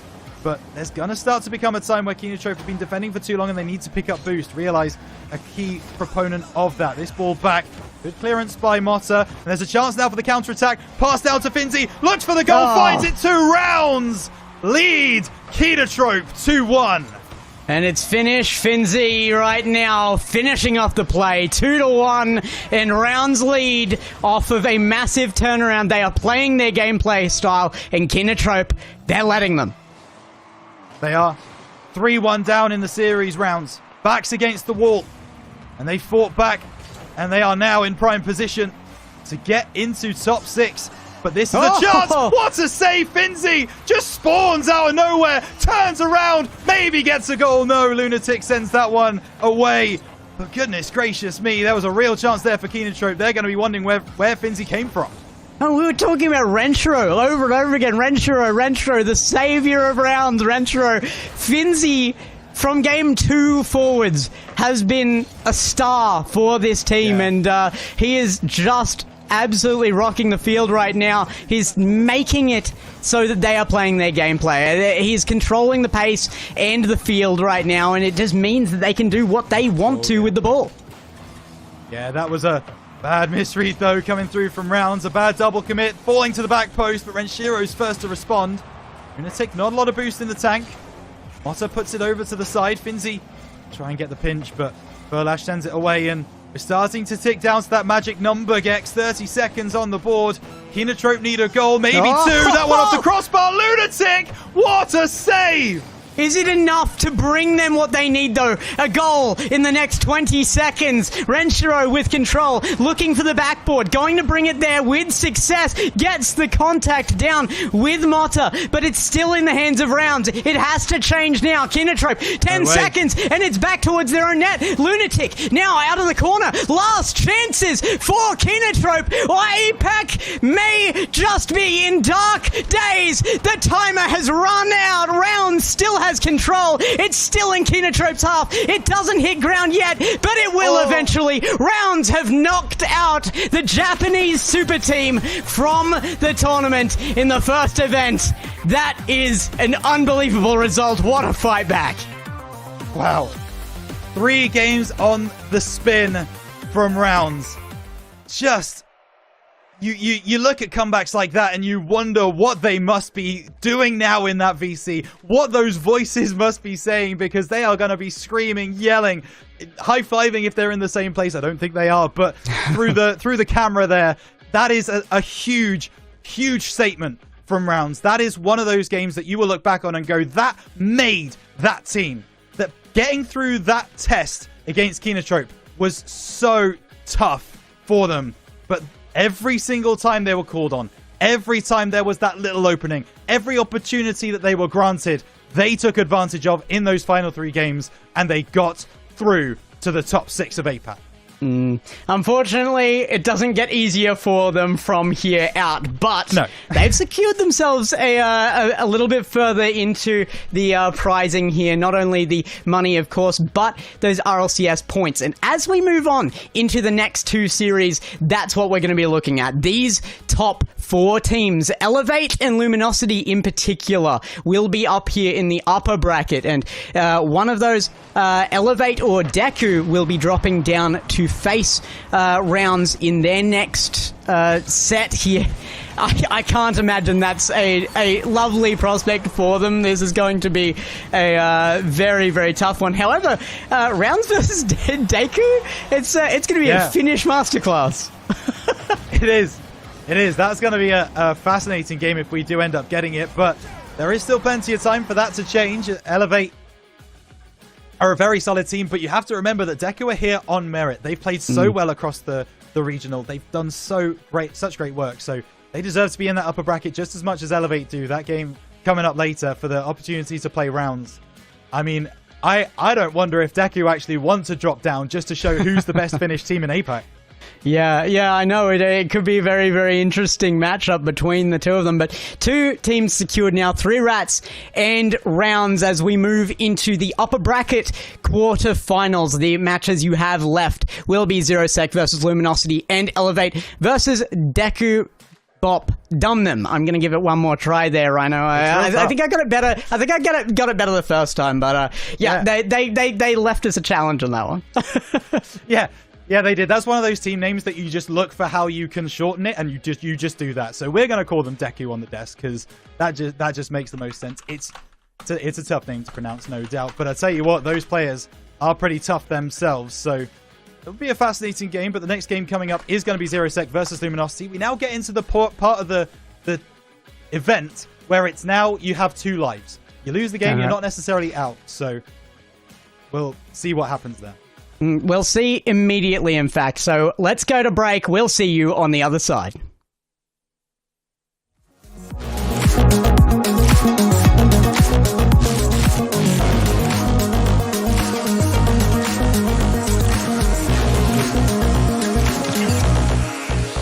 Nice.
when you want to succeed as bad as you want to breathe, then you'll be successful. And when you get to the point where Welcome back, and Rhino, we had a blast on that one. That was quite the series, quite the unexpected way to come through that as well, I would say. Not many of you at home, I think, would have been predicting KINOTROPE to be challenged that much, but the real opinion I want here is from you. Welcome back, Hail Monkey Man, to the desk. What did you think of that one?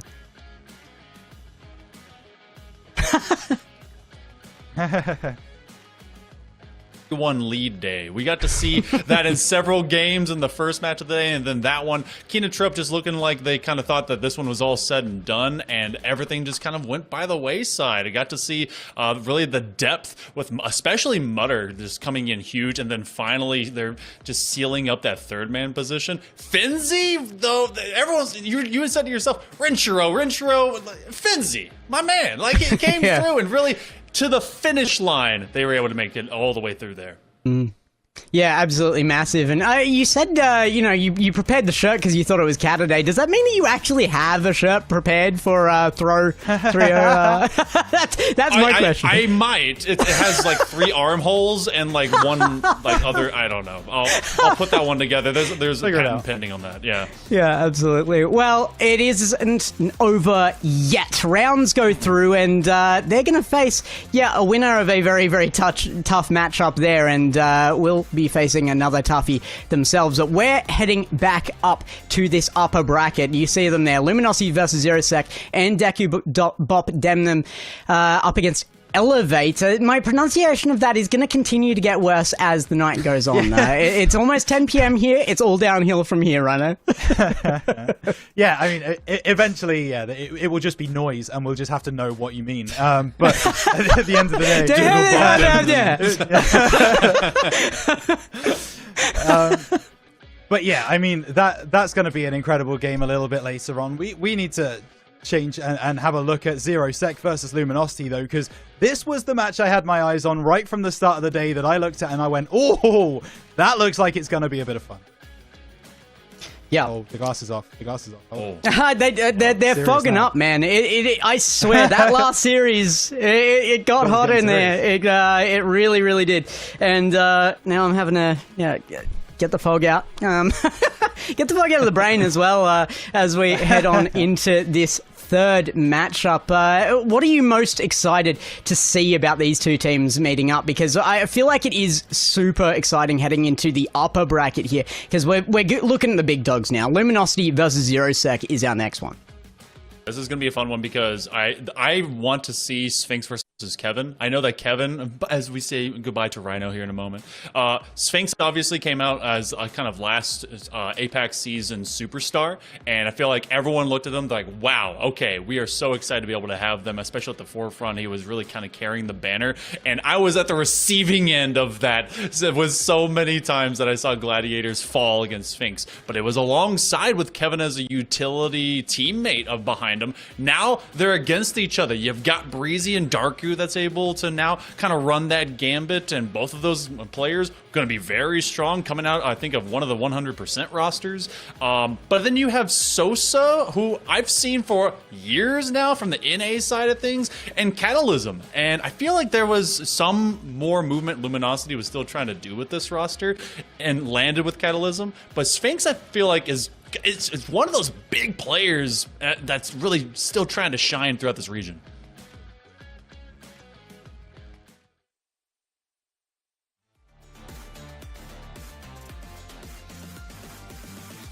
Coming out for Luminosity. So this is going to be a big showing here, I think, and I want to see the fans in the chat going off for Luminosity. Of course it's going to be, though. They are coming over. They are a major region org here that is representing with an enormous roster. Not only is it a big roster, but Sphinx has to be the most discussed name over the last year and a half from this region. Yeah, Sphinx was, I think, into their rookie season, whenever they were popping up onto the scene with APAC just a little bit ago and into 2024. And the way that they so meticulously and methodically take down opponents, and it feels like it just kind of comes out of nowhere. It almost feels like hacks are just turned on, which is really just disgusting. I've seen that man just neutralize both Virtuoso as well as Tho, and Max, you just in the backline going, well, I don't have an answer for this. And so bringing that into the forefront, you hope that that can only be improved here, Gex. So with the high level shots that you're going to get out of Sosa as well, I want to know where the ceiling is for Luminosity, but apparently it might be at the hands of Elevate, depending on how those two might match up in the future.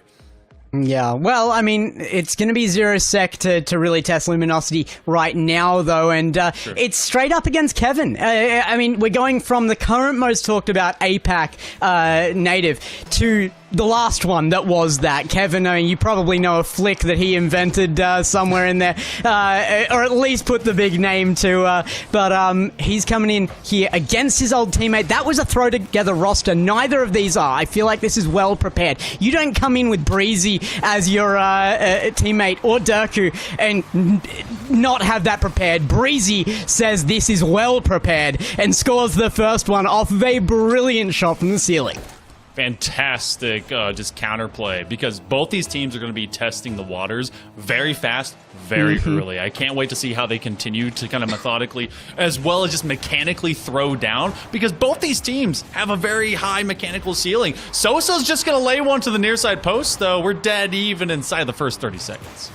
I mean, and if that's not a statement about how this series should go, I don't know what is. This is going to be back and forth. This is going to be a tight match, and more than I think people realize. This 0sec roster is not slouching, and Catalysm and Sosa, I think that maybe they haven't had as strong a run as people were expecting either here. No. This is definitely a team that I feel like as they get more kind of not just used to the region, but as well as just kind of in depth into the competition, they're going to be able to shine. But for the most part, you're seeing some of those growing pains.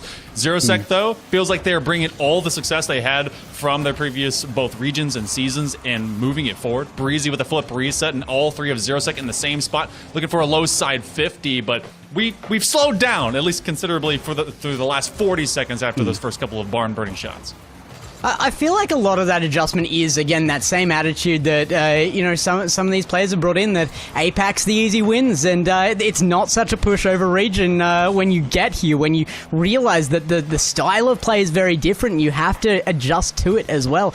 We're yet to see that represented well at a LAN, at a Worlds, but it's inevitable at some point. And now, though, this matchup, I don't think Luminosity could possibly be underestimating their opponent on this. They know who 0sec is.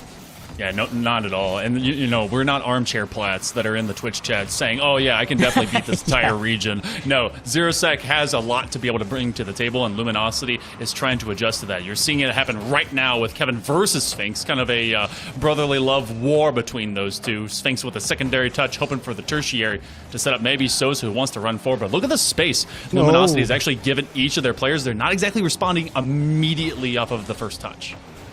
No, and I feel like a lot of that respect is what you were talking about. These teams are feeling each other out right now. They need to know how each other play, and they're a little bit scared of finding out the wrong way, which both of them did in the early seconds of this match. Ooh, nice challenge, though, and I do like that 0sec is starting to pin back Luminosity. If you're going to give them space, they're going to start to challenge into it, but Sphinx is going to do the same thing, and maybe it's just trying to get them to drop their guard. Catalysm sees that one stirred away. Breezy has been very consistent over the course of this game, and, it was 22 seconds in that we had both of our scores, and it's now been far more than 2 minutes here, and we have not seen anything really be a threat. They've gone to the ceiling, seeing what they can drop down and find thereafter.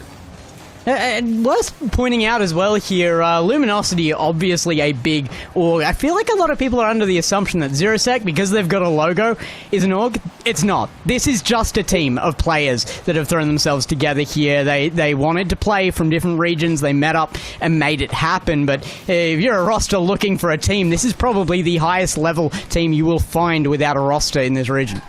Trying to be able to promote midway of our game to get some orgs though to be bought in. I see you. I love it. Maybe a bit of extra sponsorship. Higher Gex. But with 140 to go, that's Darku trying to find themselves a bouncer, a couple of demos. I think both handled by Sphinx. And then a chance from Sosa to Sphinx. A slow drop down. All three try to answer the call, and Darku will at least get this clear.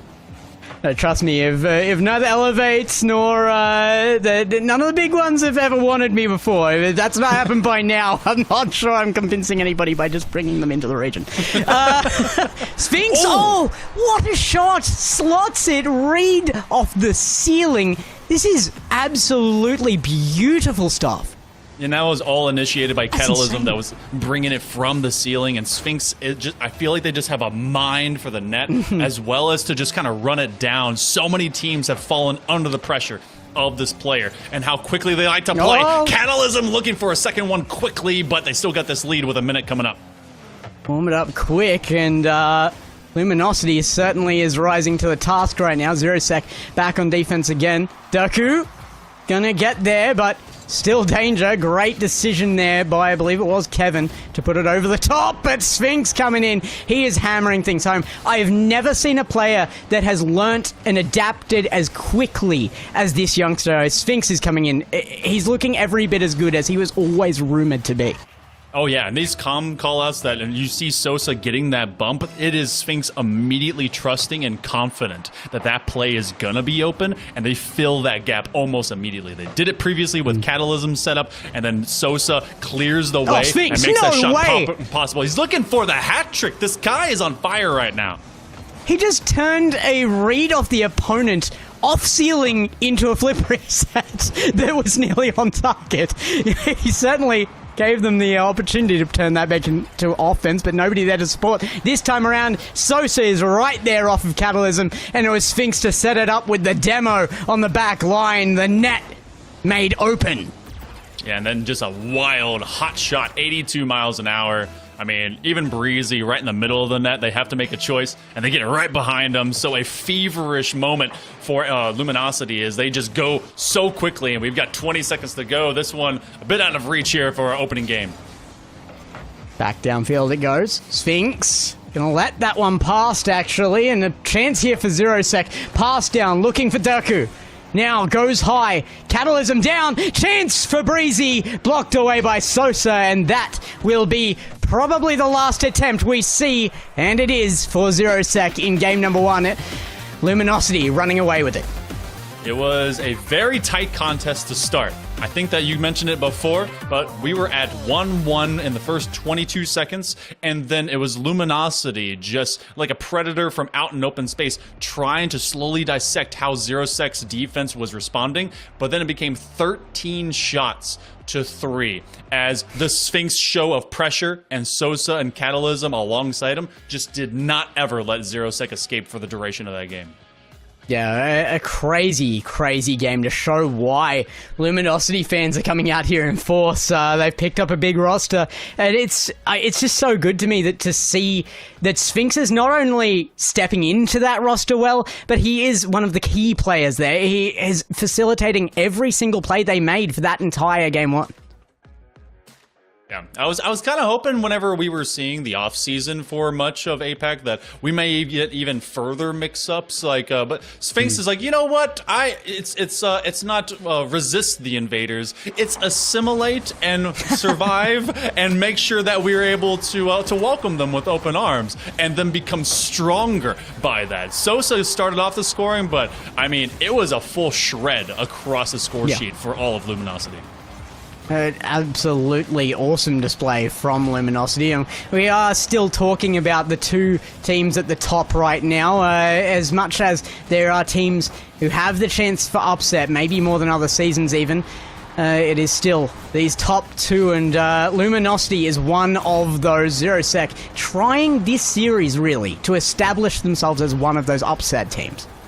Yeah, and I feel like Zero-Sec, they faded for all of a couple minutes. You definitely had Sphinx slowly picking their position, where they want to be able to make their attack, and I think that Zero-Sec kind of got caught into that lull, and that can happen in Rocket League. We talk about momentum, physics-based as this game is. You don't want to suddenly slow down, especially with the way that you can very high-tempo attack. So Breezy needs to be able to kind of get weaponized, and Kevin, I think, kind of got caught on the back line, and then everything just disappeared in opportunities. So game number 2, it's still your leniency game for a best of 7. We'll see how this one goes, but we got to see the speed come back to, to fruition.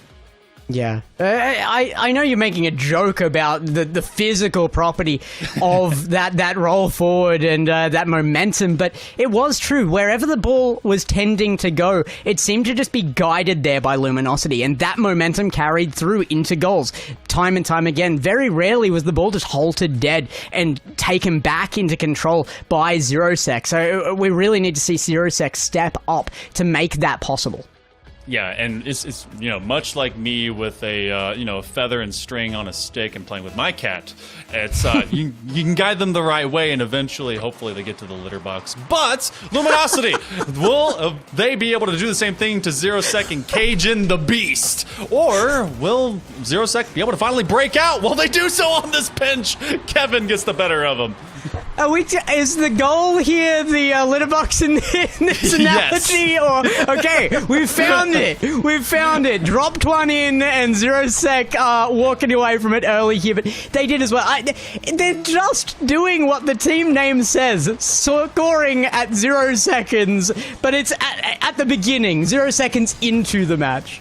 Yeah, and you have 0 seconds to respond with the way some of these shots happen. That their 2 goals so far have been inside the first 20 seconds of the games, and the first one was off of a fantastic ceiling play by Breezy, and then the second one was, well, just a pinch. That one nearly turned into the same thing. 0 second on something right now.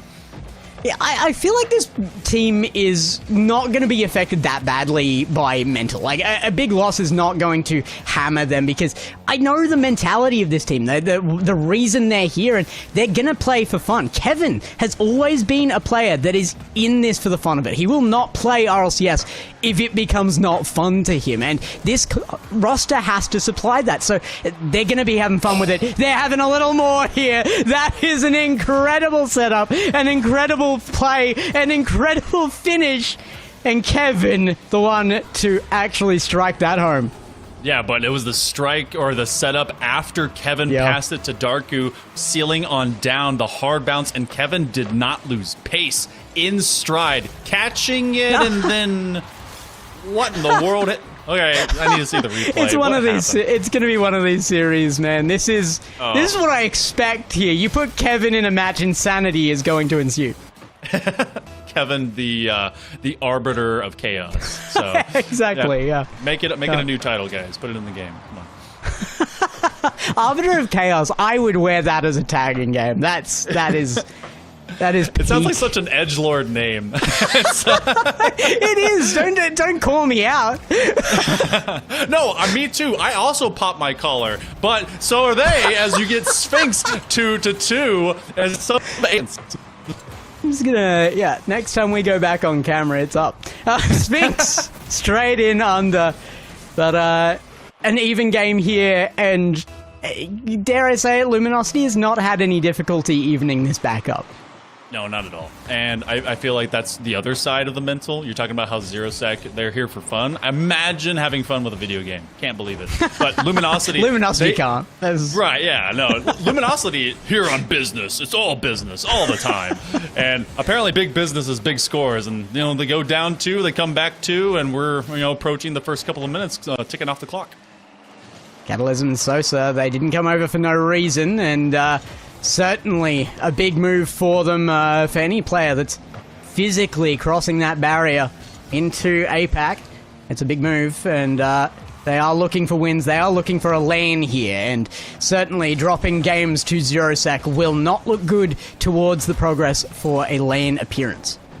Yeah, I actually did a bit of the math while you guys were having an awesome second series of the day, and no team that has actually gone into third or worse in terms of placements of these opens has made land. So top 2 is basically where you gotta land if you truly want to have a great chance. But there's such a load of parity that we get from not just our top 2, but kind of some depth here in the upper 4. So get to see if that continues to be strung along here for APAC. We're over the midway mark, still tied up, but this is starting to become that lull when Luminosity started really scoring in game 1. I'm back to the midfield now, and LG rise to the ceiling. Sosa doubling into that. I don't know if I like that commit. I have seen similar commits made across Europe and really in those high-level major teams, but not quite that way. I'm not a fan of the direct double commit near ceiling level. It just leaves them open for too long. I feel like everyone's so confident, especially in that region, to just kind of go for it and see what happens next. Catalysm was baiting in Sphinx, actually, to try and, do something with it, but they recognized a little bit faster that ZeroSec had filled those gaps. Kevin, even with no boost, which is, not at all an unfamiliar presence, is able to do something even better. Sphinx hoping for a redirect on nothing, but we're now approaching 90 to go, and we're still tied up. Who's going to break out here soon? I'm going to say something here that seems evident to anybody who has ever watched a Kevin stream or appearance on anything. Kevin doesn't care. Zero boost? No, I mean, it's a generalized statement. Boost, gameplay, wins, losses, Kevin doesn't care. No care, Kevin. Boost is a crutch. He's just a cool guy shrugging, Weak. ZeroSec. Just a chill guy. Just a chill dude, doing chill things. And, right now he's having a great time fighting against a former teammate. Sosa on an attempt on the pre-jump. Trying to get it to Kevin if they can. Darku is going to see that one go away. We've got 45 to go. This one could, be chill and go to OT as well. Straight back to Sphinx in the midfield. He certainly wouldn't like it to go to OT. I don't think either of these teams really would opt for that. But Kevin trying to sort it for ZeroSec this time, pushing back into that blue half. But they don't have a grip on it. It's off post. Will not be the goal to close away this game. And you got to expect now that 0 seconds is becoming very, very likely. Yeah, and ZeroSec actually, you see them now kind of being a little bit anxious for that initial draw up from defense. A soft drop, one extra try. Sosa will catch it from the midfield. Luminosity might be able to put this away here in late term. Sphinx finds that midfield boost, but Darku is not going to leave this to a 0-second venture. In fact, we're going to OT. ZeroSec defying their name there and not trying to keep it up, slams it down to avoid contest on goal line there, which is what it would have come to. LG now back in their own half, and contest has begun in their half. Breezy was there initially. They're going to come on back, seeing what Darku can just claim. That's kind of a soft drop, but it's with Sosa, no boost. They clear out the third man. Sphinx has to be on lock as you see Darku climb the ladder. Kevin is actually the one with the majority of boost, but they stay back to secure that third man position. This first minute has been all ZeroSec upfield.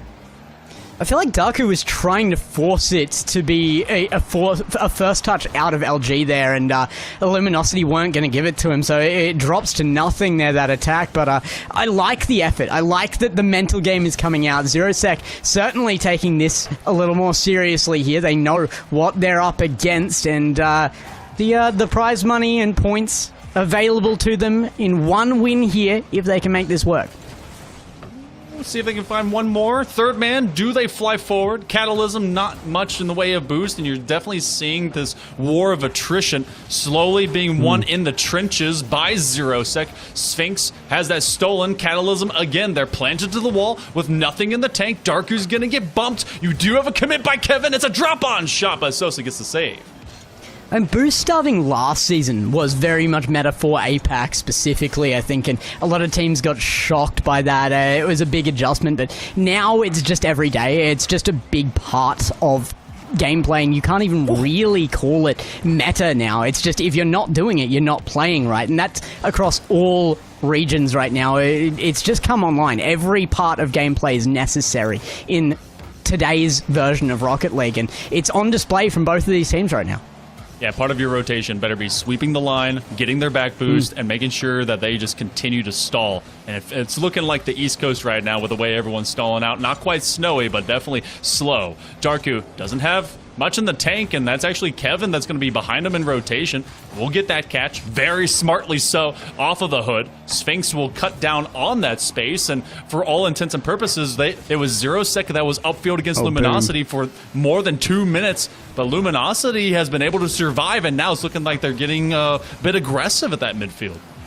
Yeah, I actually liked the choice for that EU clear there as well. 0sec, normally that's a giveaway ball, but they did have players available to chase. They just lost the 50s, unfortunately, there, and couldn't push through. Now, Luminosity, again, having to survive attacks, though. It's more frequent than I would have predicted here, that Luminosity are pushed back to their goal line with real threat against them.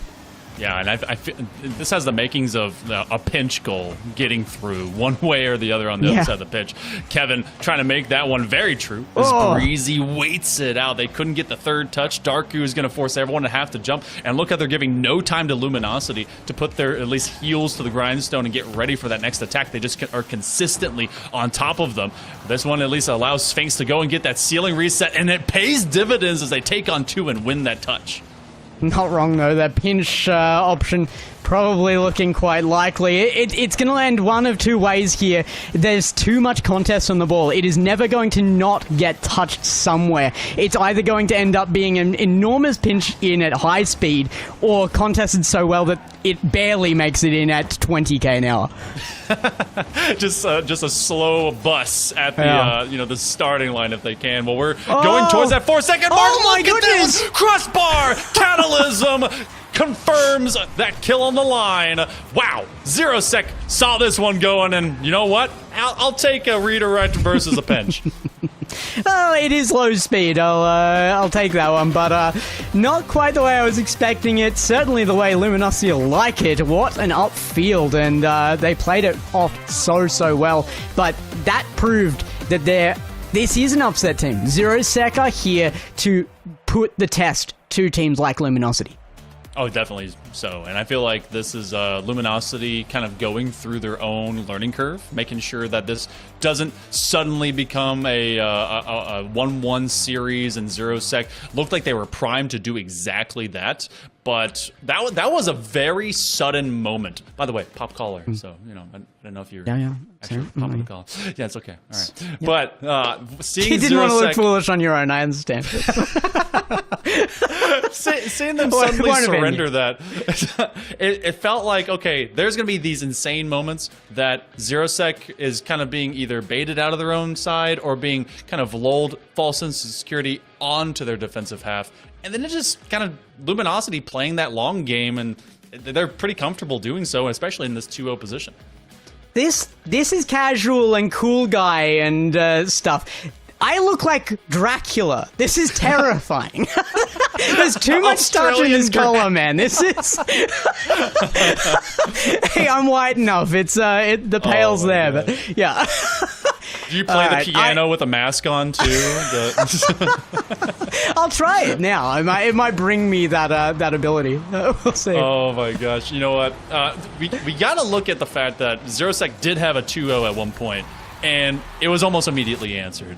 These games so far have been defined by way early offense and then late-term breakouts, to include a nearly 4-minute OT that LG just felt like they were so comfortable on their back line. It felt like quick adjustments that were already made once before in Game 1, though, which was odd to me. It didn't feel like those goals should have broken out that early on either side. The first two get through, there's an adjustment from Luminosity, then the second two go through, and there's an adjustment from 0sec. It happened so quick that portion of gameplay, I almost forgot about it. It was so early in that match.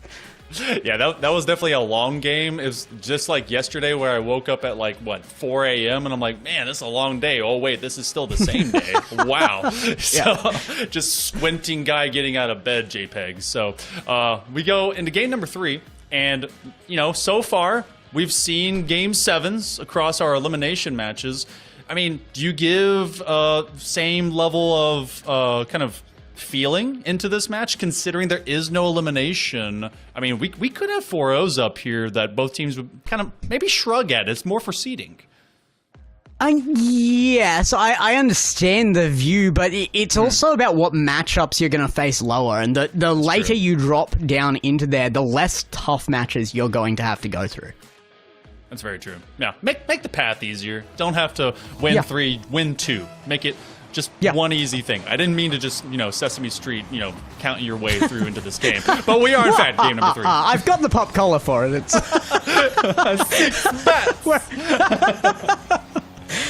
well, Luminosity is certainly not going to want to be taken to task in order for ZeroSec to make themselves that easy run. It hasn't been easy for them so far. 2-game lead here for Luminosity. So as we also kind of reflect on previous games into this game, it has been ZeroSec that has opened up the scoring in each of the previous games, haven't ended the scoring the way they wanted. So maybe some of that needs to have a change of pattern. So either way, Sphinx aiming for control as Kevin gets in the way, and Darku rather, it kind of looks like the same. Ends up making a nice touch, and ZeroSec has to deal with Luminosity at their door. That's not the right player, though. It's DEKUBOPDUMNEM, or whatever they're called, is a totally different, totally different team. Oh my gosh. Well, they're just a mascot trying to make their way through. Wow. What in the world is that pinch? Really hope that Deku's team name isn't some beautiful word in Finnish that I've just totally ruined. It's gotta mean something cool. Finnish is, I've been told, either that or Icelandic is one of the hardest languages to learn, and I'm like, well, yeah, I'm just not gonna give a crack at it. I can barely speak English. So prey on maybe the downfall of language, but ZeroSec looks like they're trying to prey on the downfall of Luminosity's defense, who has now finally been able to structure up. Ironically, we've had representatives from both of those countries here in APAC, so interesting thing to be able to say in the Asian region of Rocket League, but there it is. Catalysm leads it through on a bit of a complex playthrough here. Sosa doing so much work to bring this in and make sure that there is an opening to shoot on.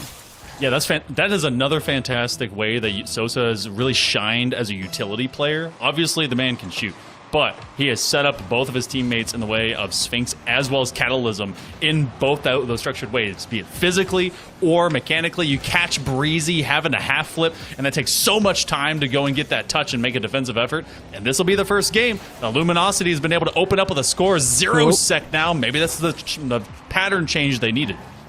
Yeah, I mean, ZeroSec have started every game with a goal so far, and now fighting back, it's been the thorn in their side. They haven't been able to fight back. They've been able to get leads, but they cannot get them back once they lose them. And LG here, certainly not losing their lead. They're going to extend it again, and it's Catalysm to strike once more off a pass from Sosa. And Sosa continues to just be nasty with it. Not only was there a demo, there was also a rotation that bopped. I believe it was Breezy or Darku. Either way, someone got booped from nearest post to back post. And so that was a 2-for-1 deal. ZeroSec now looking at a 2-0 deal that they wish was a much less big deal than it is, because if Luminosity ends up taking this game, they will be at 3-0, and it's going to take a reverse sweep in a BO7, and that's a long haul to make. Sosa using a lot of boost to get this forward, but it's been successful before, and it was usually Catalysm to end up finishing that. Sphinx has kind of fallen back into the ranks a little bit in this game, but definitely making an appearance there and was needed, but unfortunately back to their side, and ZeroSec with chances here. Thought we might see one out from this orange team, but ZeroSec dropped the ball again. It's all gone quiet on the ZeroSec front. A big demo by Sosa, who has been a tyrant on this back half, and Luminosity is just seeing green as they take all the dividends from the investment of space that Sosa has been stealing. With less than 100 seconds to go, Sphinx has really not even had to do too much as of this moment, and now their mechanical prowess is getting the shine. Kevin caught on the back line, and Sosa wants a goal of their own. Nice save by Darku. All quiet on the ZeroSec front is a dramatic statement for a series you just said didn't matter that much.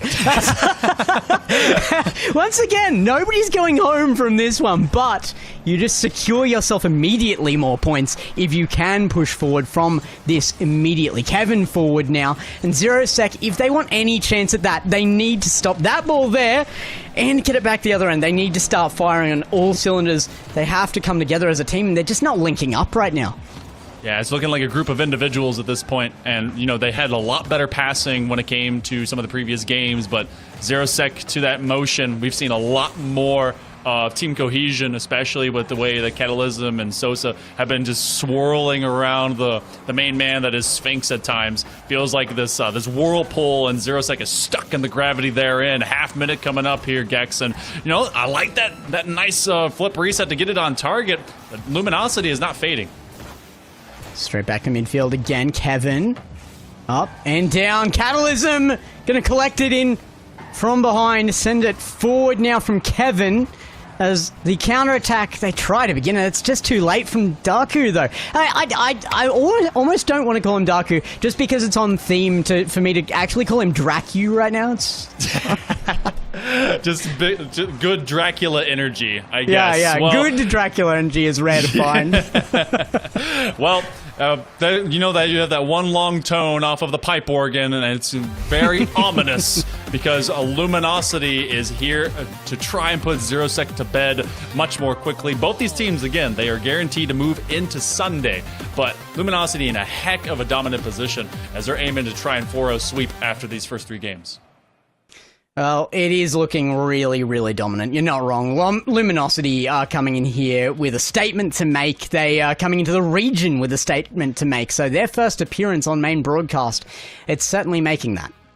Yeah, and this is also a team that so far has faced off against another team that we're going to be seeing here soon in Elevate, and they faced them in the Game 5 and lost both of those. So you got to think they want to take care of business. If they feel like they can be an actual dominant force with the way they have Sphinx, bringing in Catalysm, and the way Sosa is so fluidly stringing all of that together, that they need to take care of business against teams that they believe that they should beat handedly. So far, the threat of Zero Sec is starting to wane. And it felt like it kind of took forever for anything to start, and Zero Sec really had nothing much from this game. Oh, a little bit of fear off the bat from Luminosity. Once again, the kickoffs at the start of a game, and immediately on the boost starving, Daku says, I want to suck your boost, but it's not enough to stop Catalysm here. Straight back the other end, and a pretty simple goal on this one, just not the right clears. Yeah, it felt like they were kind of doing that early and often when it came, especially because Catalysm, they haven't really ever gone away as the offensive rotation for this squad. And then they kind of jumped in and said, okay, Sphinx, you've been doing a lot of awesome things. Let me have a turn, please, because we want to be able to do much more. Yeah. And then Sosa kind of really kind of reined everyone in. So if Zero Sec is going to actually make a bounce back, make a turn of this, and kind of trade positions to not have to go into that lower quarterfinal, I think against 3 Rats, they're going to have to really kind of jump out ahead and then build. We've only seen 1 brick be put in position. We've not seen them build the house. It is unable to be moved by Luminosity. Luminosity, it's not just the boost starving that we have to see out of Zero Sec this game. I don't feel like that's enough. It's not one aspect of the game that's missing. It's not just the clears either that I mentioned out of that last one that were lacking. It's a little bit of everything. They just have to get the mental back. They've got to start functioning as a team. Like you said, not the connections. It was very individualistic play there. I want to see a team come back into this one. It's going to take comms, it's going to take combos, and it's going to take commitment for all these players to be able to really kind of make this work. Kevin hoping that second move was going to give them a touch, but instead it's found at midfield by Luminosity. Catalysm, an off-pace play, and it's going to take advantage by Sphinx. What a great cut, as you're going to see Luminosity on top first. Yep, Luminosity showing exactly what it's like to get comms and combos as Zero Sec drops one here early, and it's not promising to me when Zero Sec doesn't even start off looking likely to get that early goal. Yeah, I was saying maybe not scoring first is a great change in the pattern. It's actually worse, guys. I disagree, yeah. Gotta score first, and then you gotta build on that. That was a terrible call by me. I apologize. Not always. Like I'm okay if you're looking across at the Japanese side of things. KINOTROPE, they can drop the first goal and they can own goal the second. It's part of their game plan now. I'm sure of it. This is a free one. Luminosity get gifted the field, gifted a goal here. This feels like Zerosec are just not in the game right now. Yeah, no, Zerosec. I mean, here's the thing that I was also kind of peeling into when I was describing or asking about how you feel about this overall match. Considering you're not on elimination, it does give you a better position, but when you're down 3-0 in a series, sometimes you're like, all right, it might be time to wash, and we're already down 3-0 in the first minute and 11. Great bump there, but there's just not even that much to talk about in these plays. It's particularly for a team the standard of Luminosity. These are very run-of-the-mill goals, and that bump was really just to secure that. It was likely to go in regardless of the bump, and now Luminosity finally pushed back to their own half. It feels like there's been very little chances for Zerosec, so something to turn around the mental, to give them a bit of confidence and get them just playing. They don't look like they're having fun with this right now. That's what I want to see. I want to see the fun back in Zerosec. I mean, you told me before that Kevin and fun go hand in hand, and when there's no fun, there's no Kevin. So there may be some of that slowly starting to stir, but we do have plenty of time for Zerosec to maybe kind of slowly crawl and fang their way through this. But Luminosity has been taking care of business, much like the business players that they are. Sphinx is going to slow things down, take on their brethren and Kevin from all the way into that corner, and then it just becomes another long clear. Zerosec has not even accumulated a shot right now. Kevin not going to be able to reach back for that one, and Sphinx, oh my goodness, that is horrific. Don't do them like this. Sphinx is just disabling Zerosec, even on the saves they can make. Oh, wow. Yeah. Oh, that's bullying. Yeah, sitting Breezy on the backboard and saying, hey, man, I've done all your mechanics. I can do them better. So, check this one out. And it just drops right through. Air dribble bumps are, so nasty. Breezy flick this takes him into the backboard. Kevin, 50'd away here. And Breezy will put on a chase for some level of control. Actually, Kevin up quick. This is good. This is a sign of life from Zerosec, but they drop it. No! Don't let me curse it. Be better than that. Be better than my curse. I know it's hard. I am Dracula, but it's, it's a sign of life, but just like American healthcare, it runs out when you need it the most. Just completely gone. 2 minutes approaching as Luminosity, they have this 4-0 lead. This one's been really kind of found since the beginning of this game. And Zerosec, I think they're looking forward to tomorrow, but hopefully to be able to take some of this in stride. Got this 1-2 combination, a nice handoff, and that's the kind of execution we need. Not just the execution. It wasn't like the finishing touch on this that made it what we need to look out for. It was excellent, and I do look for that, but what I'm really excited to see there is that it was a 3-man play. Everyone was involved. They acted like a team. Crazy stuff. Yeah, I can't imagine. All wearing the same jersey? Yeah. Maybe. I don't know. But Catalysm, they'll immediately get one back. That's an unfortunate possess as I think they found it from this backboard, but Sphinx just made it too tough for Breezy to read on that. I'm so terrified of what kind of jersey Kevin would personally come up with. That scares me senseless. I never want to see that. Is it just like it would be brain rot like to the max, I'm sure. Just an 8-bit pixel Pepe style? I don't know. Yeah. Yeah, Skibbity Kevin. So 130, Zerosec just feels like they've kind of checked out at this. Luminosity is starting to go for as many separate ideas as they can, and 80 seconds to go before they've cleared the way through a 4-0. Welcome to RLCS APAC, where it's Skibbity time with Skibbity Kevin. Straight back up to field, Sphinx.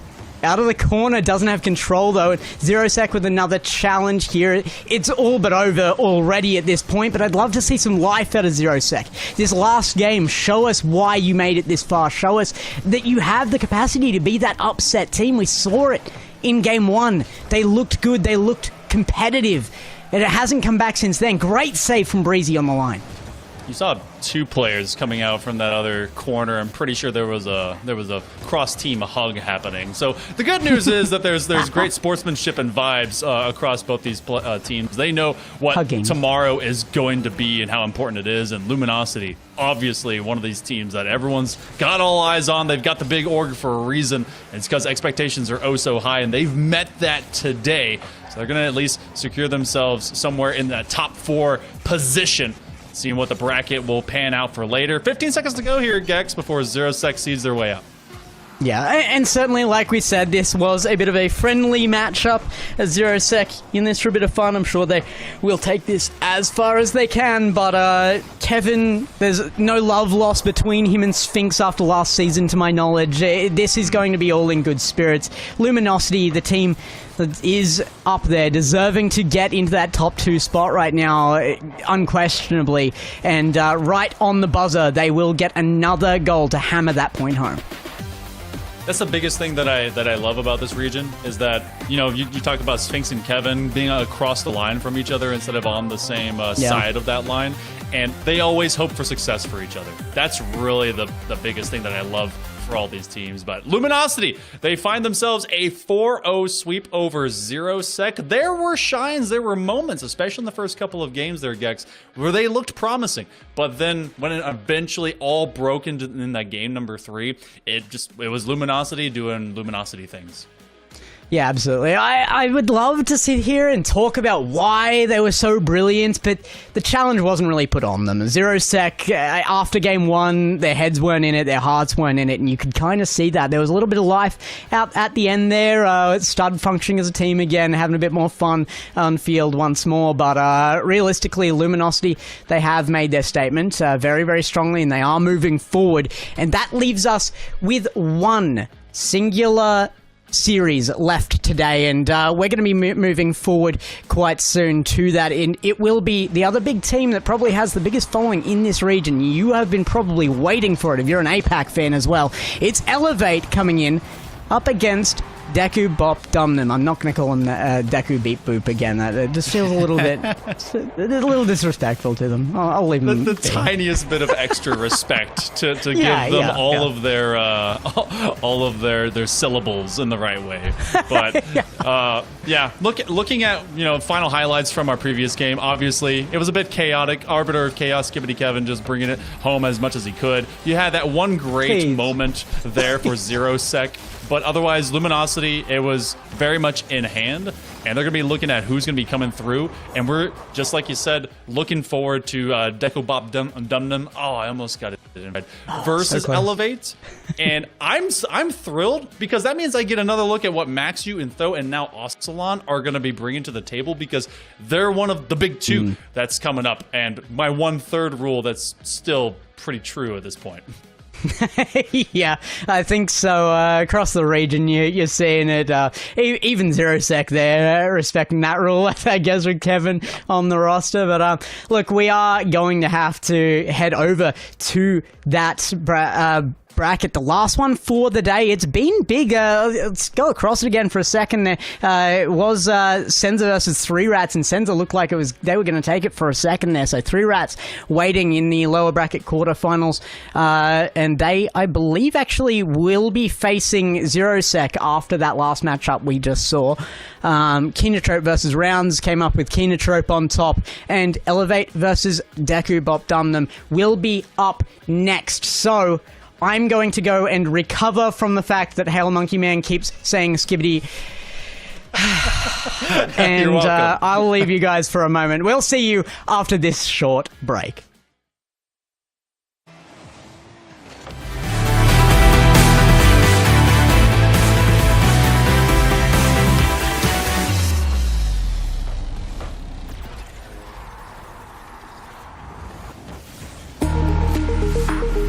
When you want to succeed as bad as you want to breathe, then you'll be successful. And when you get to the point where all you want to do as bad as you want to breathe, then you'll be successful. Here comes the bill.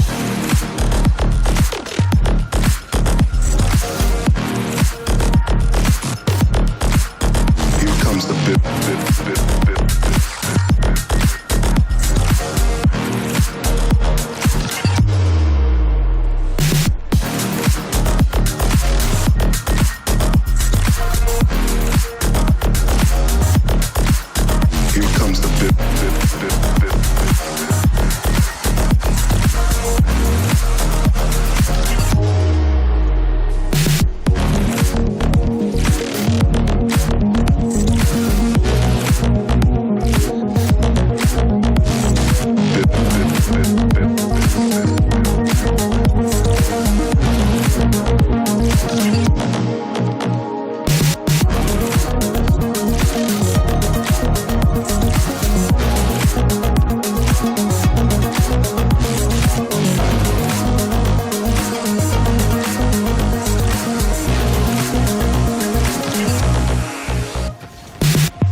Welcome back in, everybody, and we are on to our last series, but that second last one, Rhino, you were able to watch that and probably cry a little from the sidelines.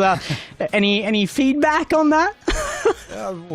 I mean, I don't know what more feedback I can really give than the feedback Luminosity gave to Zero Sec. Get out of our upper bracket, I believe, was the feedback given. But yeah, I mean, Luminosity, they were just on another level at this point. They are just so good. They've come in here and they're smashing it. So fair play to them. They look like the better team. They deserve the victory, and they're through to the semi-finals, top 4. Yeah, absolutely, and that's some pretty big points secured already. Of course, they're going to be looking for more. That is a team that is looking for a regional win here. Of course, we will find out our winner tomorrow, but for our last one today, we have to move on to our 4th bracket, and that one is going to be Elevate, appearing on stream for the first time of the season, up against DEKUBOPDUMNEM. I know you're going to be excited about this one, Rhino, with the Europeans repped so well on that team. I'm going to keep giving you a lot of shtick about that for the rest of the season, fine. don't worry. But Okay. but I'll steer away from you for a second because we know the bias there. But Monkey, what do you think? This one I've got not a big read on how the two teams will match up, I think. Well, to somehow sway you one way or another, and I don't know if this information will be helpful at all, but DEKUBOPDUMNEM apparently is some kind of Fortnite meme when people find a golden gun. So, if that means anything, maybe these are some top shooters. We get to see if Deku can be able to keep that up. Elevate, obviously, you've got, it's basically the Flying Dutchman with Maxu at the helm, right? Somewhere in there. Because he's really kind of a height differential, doesn't play into the controller grip. But Elevate, I feel like they got a really good grip on the competition. Deku is going to be a great, I'd have to say, kind of obstacle with them. And Deku wants to prove that they can be just as much of an upset Sally as Zero Sec can, much the other way with Luminosity. So, talking about that, like you said that they've got that chance to be the roadblock. Rhino, I feel like you've had a little bit of a beat on Deku. I'm going to call them DEKUBOPDUMNEM now. I have no respect for that now after Hale's little explanation. It's fine. That's an awful word. Rhino, what do you think are the chances that would actually happen, though? I mean, that they could be that roadblock? It's really tough to say before we get into the server, to be honest with you. I think they've got the quality that could really disrupt Elevate, and I think it's going to be a test for Elevate to see how they respond to that test. Elevate, they know the region, you know, obviously we've got those two Dutch guys coming in as well. They are going to be the favorites going into this. It's all about how Deku are able to disrupt the game plan that Elevate bring out and how they adapt quickly, and that's going to be tough for them, to be honest with you.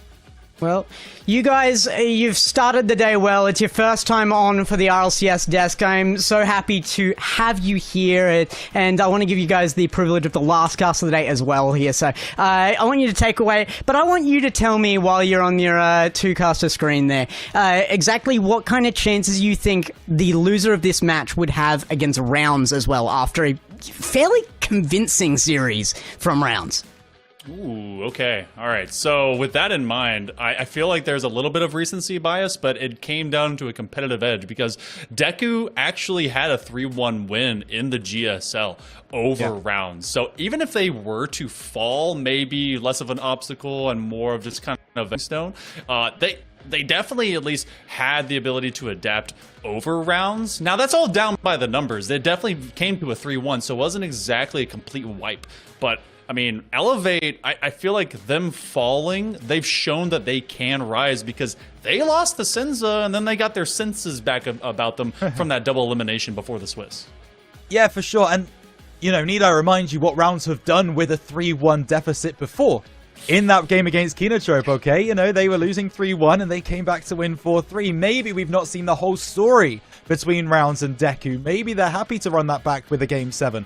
I would be feeling pretty confident if I was Rounds GG and Deku dropped down that I'd be able to take them down. But that is a conversation for tomorrow once we know who the opposition will be. Today, we've got Elevate versus DEKUBOPDUMNEM, and it really could go either way, to be honest with you. I personally am favoring Elevate. And no, I am not doing that because I favored KINOTROPE earlier and then Rounds ended up winning. I'm not doing that, I promise. But Elevate are the favorites here. There's no doubt about it. And it will purely be down to how Deku play on the day.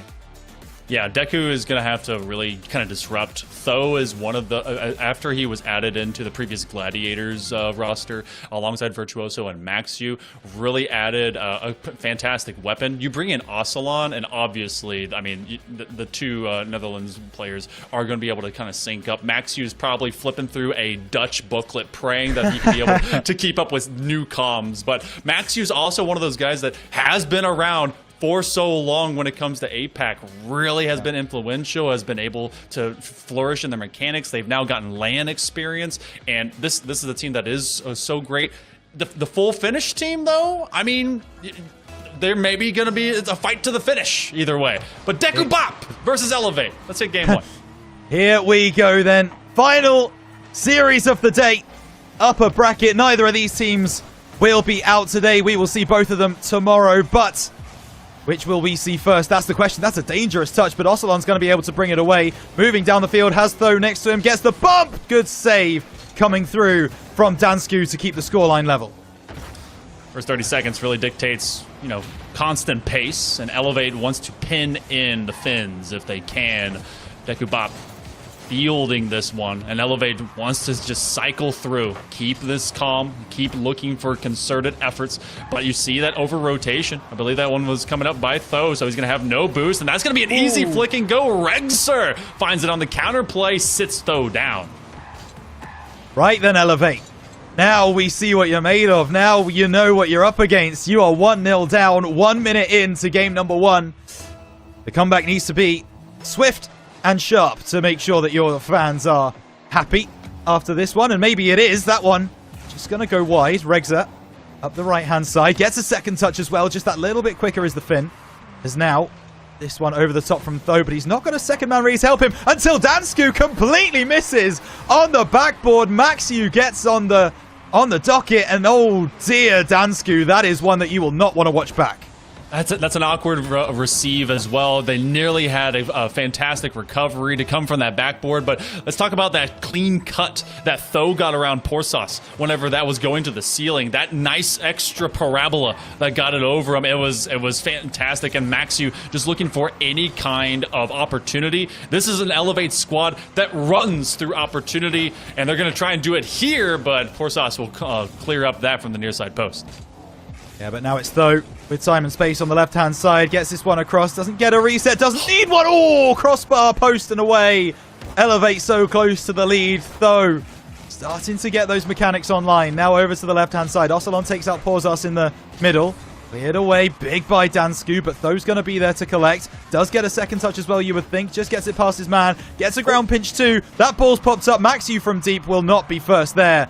DEKUBOP, they are penned in right now. They're really struggling to deal with the aggression that Elevate are putting, and this is more like the game I expected us to see. Deku is treating their own back net and those stripes like they're parking lot lines, and they're just keeping their cars static, not really moving at all, as Elevate really just kind of cycles and turns, and you see that they have some immediacy when they finally get upfield, but the way that Elevate has really been able to surround this squad, it feels just like they're not keeping up to that same tenor. But even so, Elevate, they kind of take on when they round the carriages, and DEKUBOP is now trying to break out one more time. Yeah, they are, but Dansku just taking this one. No, Ocelon intercepting, popping this one high. Gets a touch, but gets bumped as well. Regza will be able to clear this one away, and trying to play this 50 now. Gets a demo instead. So DEKUBOP going to have to try and build something here, and how that wasn't a demo, I don't know. Laser shot from deep. Elevate just trying to put shots on goal, trying to disrupt DEKUBOP's defense. Doing a good job of that as Maxu coming around the side. Dansku able to win that one out, and maybe there's a chance here for DEKUBOP. Ball inside, Pausas looking for the bottom right corner. Double commit from Elevate, but they clear the ball away. I'm a little surprised with the way that Elevate's not found themselves beyond the back line a second time. They've had great registry of getting these second touches. What a save by Regzer! And now you have Pausas on a foot race. No one in front of them as they get it around, and that's another time that DEKUBOP has found a counterplay that's worked out. For all of the attack, for all of the aggression that Elevate have put forwards, you got to make sure some of that gets home, and they have not been. They got the equalizer, but now a breakaway goal for DEKUBOP puts them in prime position with 1 minute 50 on the clock to win game number 1. Having seen what Luminosity just did as what they would probably declare as their biggest rivals here in the APAC region, this is not going to sit well with a lot of people at Elevators. Though, tries to intercept that one from Pausas. It's Regza up the top, looking for more. Tries to get this one down on the net, but cleared away by Maxu. And with a minute and a half left, Elevate need to start moving down the field. But the good news at Elevate is that they know how to climb the mountain time and time again. A nice drop-in shot. That's going to be Dansku that found themselves right in center net when the ball is just kind of slowly turning over in front of them. Slow shot, Ocelon over to Tho. The Dutchman linking up. Seeing if they can do so one more time. Flip reset. They bring it down! That is such a stellar play! They fake out that they're going to use the flip reset and bring it to the floor. Beautiful from Tho. The reset. And he makes 2 miss. Not just one defender, but both of them. DEKUBOP dumbfounded. And Tho scores the equalizer. Over a minute to go in this first game of this final series of the day here on the APAC mainstream. As this one drops into the middle. It's going to be over to the right-hand side. Chance for Pausas off the backboard. Needs more. Doesn't have it. There's 0 in the boost tank for Dansku. This one goes over to the right side. Tho pops it into the middle. Ocelon is first up. Regza will collect, and it's just being played in the midfield right now. Neither team want to make the deadly mistake. Look how patient Tho's tracking was of that. Just even using up all their boosts, kind of going from side to side, just a sweeper at the midfield. Now they got a full tank as Pausas tries to get a bit faster on top of it. And again, it has been Elevate that has been suffering at the hands of Deku's counterplay. As soon as they get pinned back, though, Deku looks pretty complacent, just a domesticated cat in lieu of the tigress beast that they want to be. Dansku's going to leave this one over to a teammate that doesn't have a lot in the tank, and that's going to be corner boost stolen from them. Elevate has the perfect position to try and get this through, but it goes to the opposite post. Now, I'm not going to make the same mistake I made last time. It's not 0 seconds gone until that ball hits the floor. Chance for Deku. It will drop. And we will have OT in our first game here between DEKUBOP and Elevate. And yeah, as I say, not the start that Elevate would have wanted, but Deku are putting through a very stout defense until 7 seconds into OT. It's that man again. Tho back on the board, back on the score sheet. Elevate 1-0 up. Maxu with a wonderful pass to crisscross that one from the east side to the west side of the pitch. Elevate down 2-1, but not out until they rise to the occasion. Able to get 2 in a row in a short form overtime. In case some of you guys didn't know, 7 seconds is about the average kickoff time to be able to get a score. So, yeah, I learned that through experience. It just kept happening to me. It was rough. So, Elevate, they get a 3-2 win. Indicative of how the series is going to be, Rhino, or is this just the first game jitters? It's an interesting one to think about. I think both teams will have come in here not really executing their full game plan. I think it was very much a feeler game between both. Deku sat back a little bit, saw what the Elevate attack was looking like. They really wanted to pick out exactly where that danger was coming from, and I think they're going to use that to progress in the series. Elevate, on the other hand, they pushed forwards. They had attacks of their own, of course. They looked really, really good going forwards. They need to make sure those defensive rotations are on lock, because now they know that Deku, the moment that they latch onto a misplaced pass, a misplaced shot, they are going to launch up the field and they're going to score on you in that counter-attack moment. So, lessons to learn for both teams, I think. Game 2 should be fascinating. Elevate looked like whenever they were truly taking over just the blue half of the pitch against Deku, like they were the extroverted kid really trying to be social with the introverted kid, and all Deku just hid in the corner and couldn't do much. But suddenly when you were talking about it, finding a moment of issue or trying to get a counterplay going, they pushed their finger up their glasses and says, well, actually, and hit him with a critical. So gotta see what the consistency is going to be here for Deku to not receive so much of Elevate and have to play for counter, and instead go up and meet them in the open field. But it's not like their defense gave up much. It was a late turn or early overtime goal and just a couple in regulation. Absolutely, and I think that's what Deku are going to take forwards, is the fact that their defense stood strong for a lot of the time. 7 seconds into overtime, you can kind of put that down to a kickoff goal. You're out of position. You're not 100% sure on your boost. So there's a lot to think about for both sides. But yeah, Deku will be very, very happy with the way that their defense held up in game 1. We're getting things underway here almost in game number 2.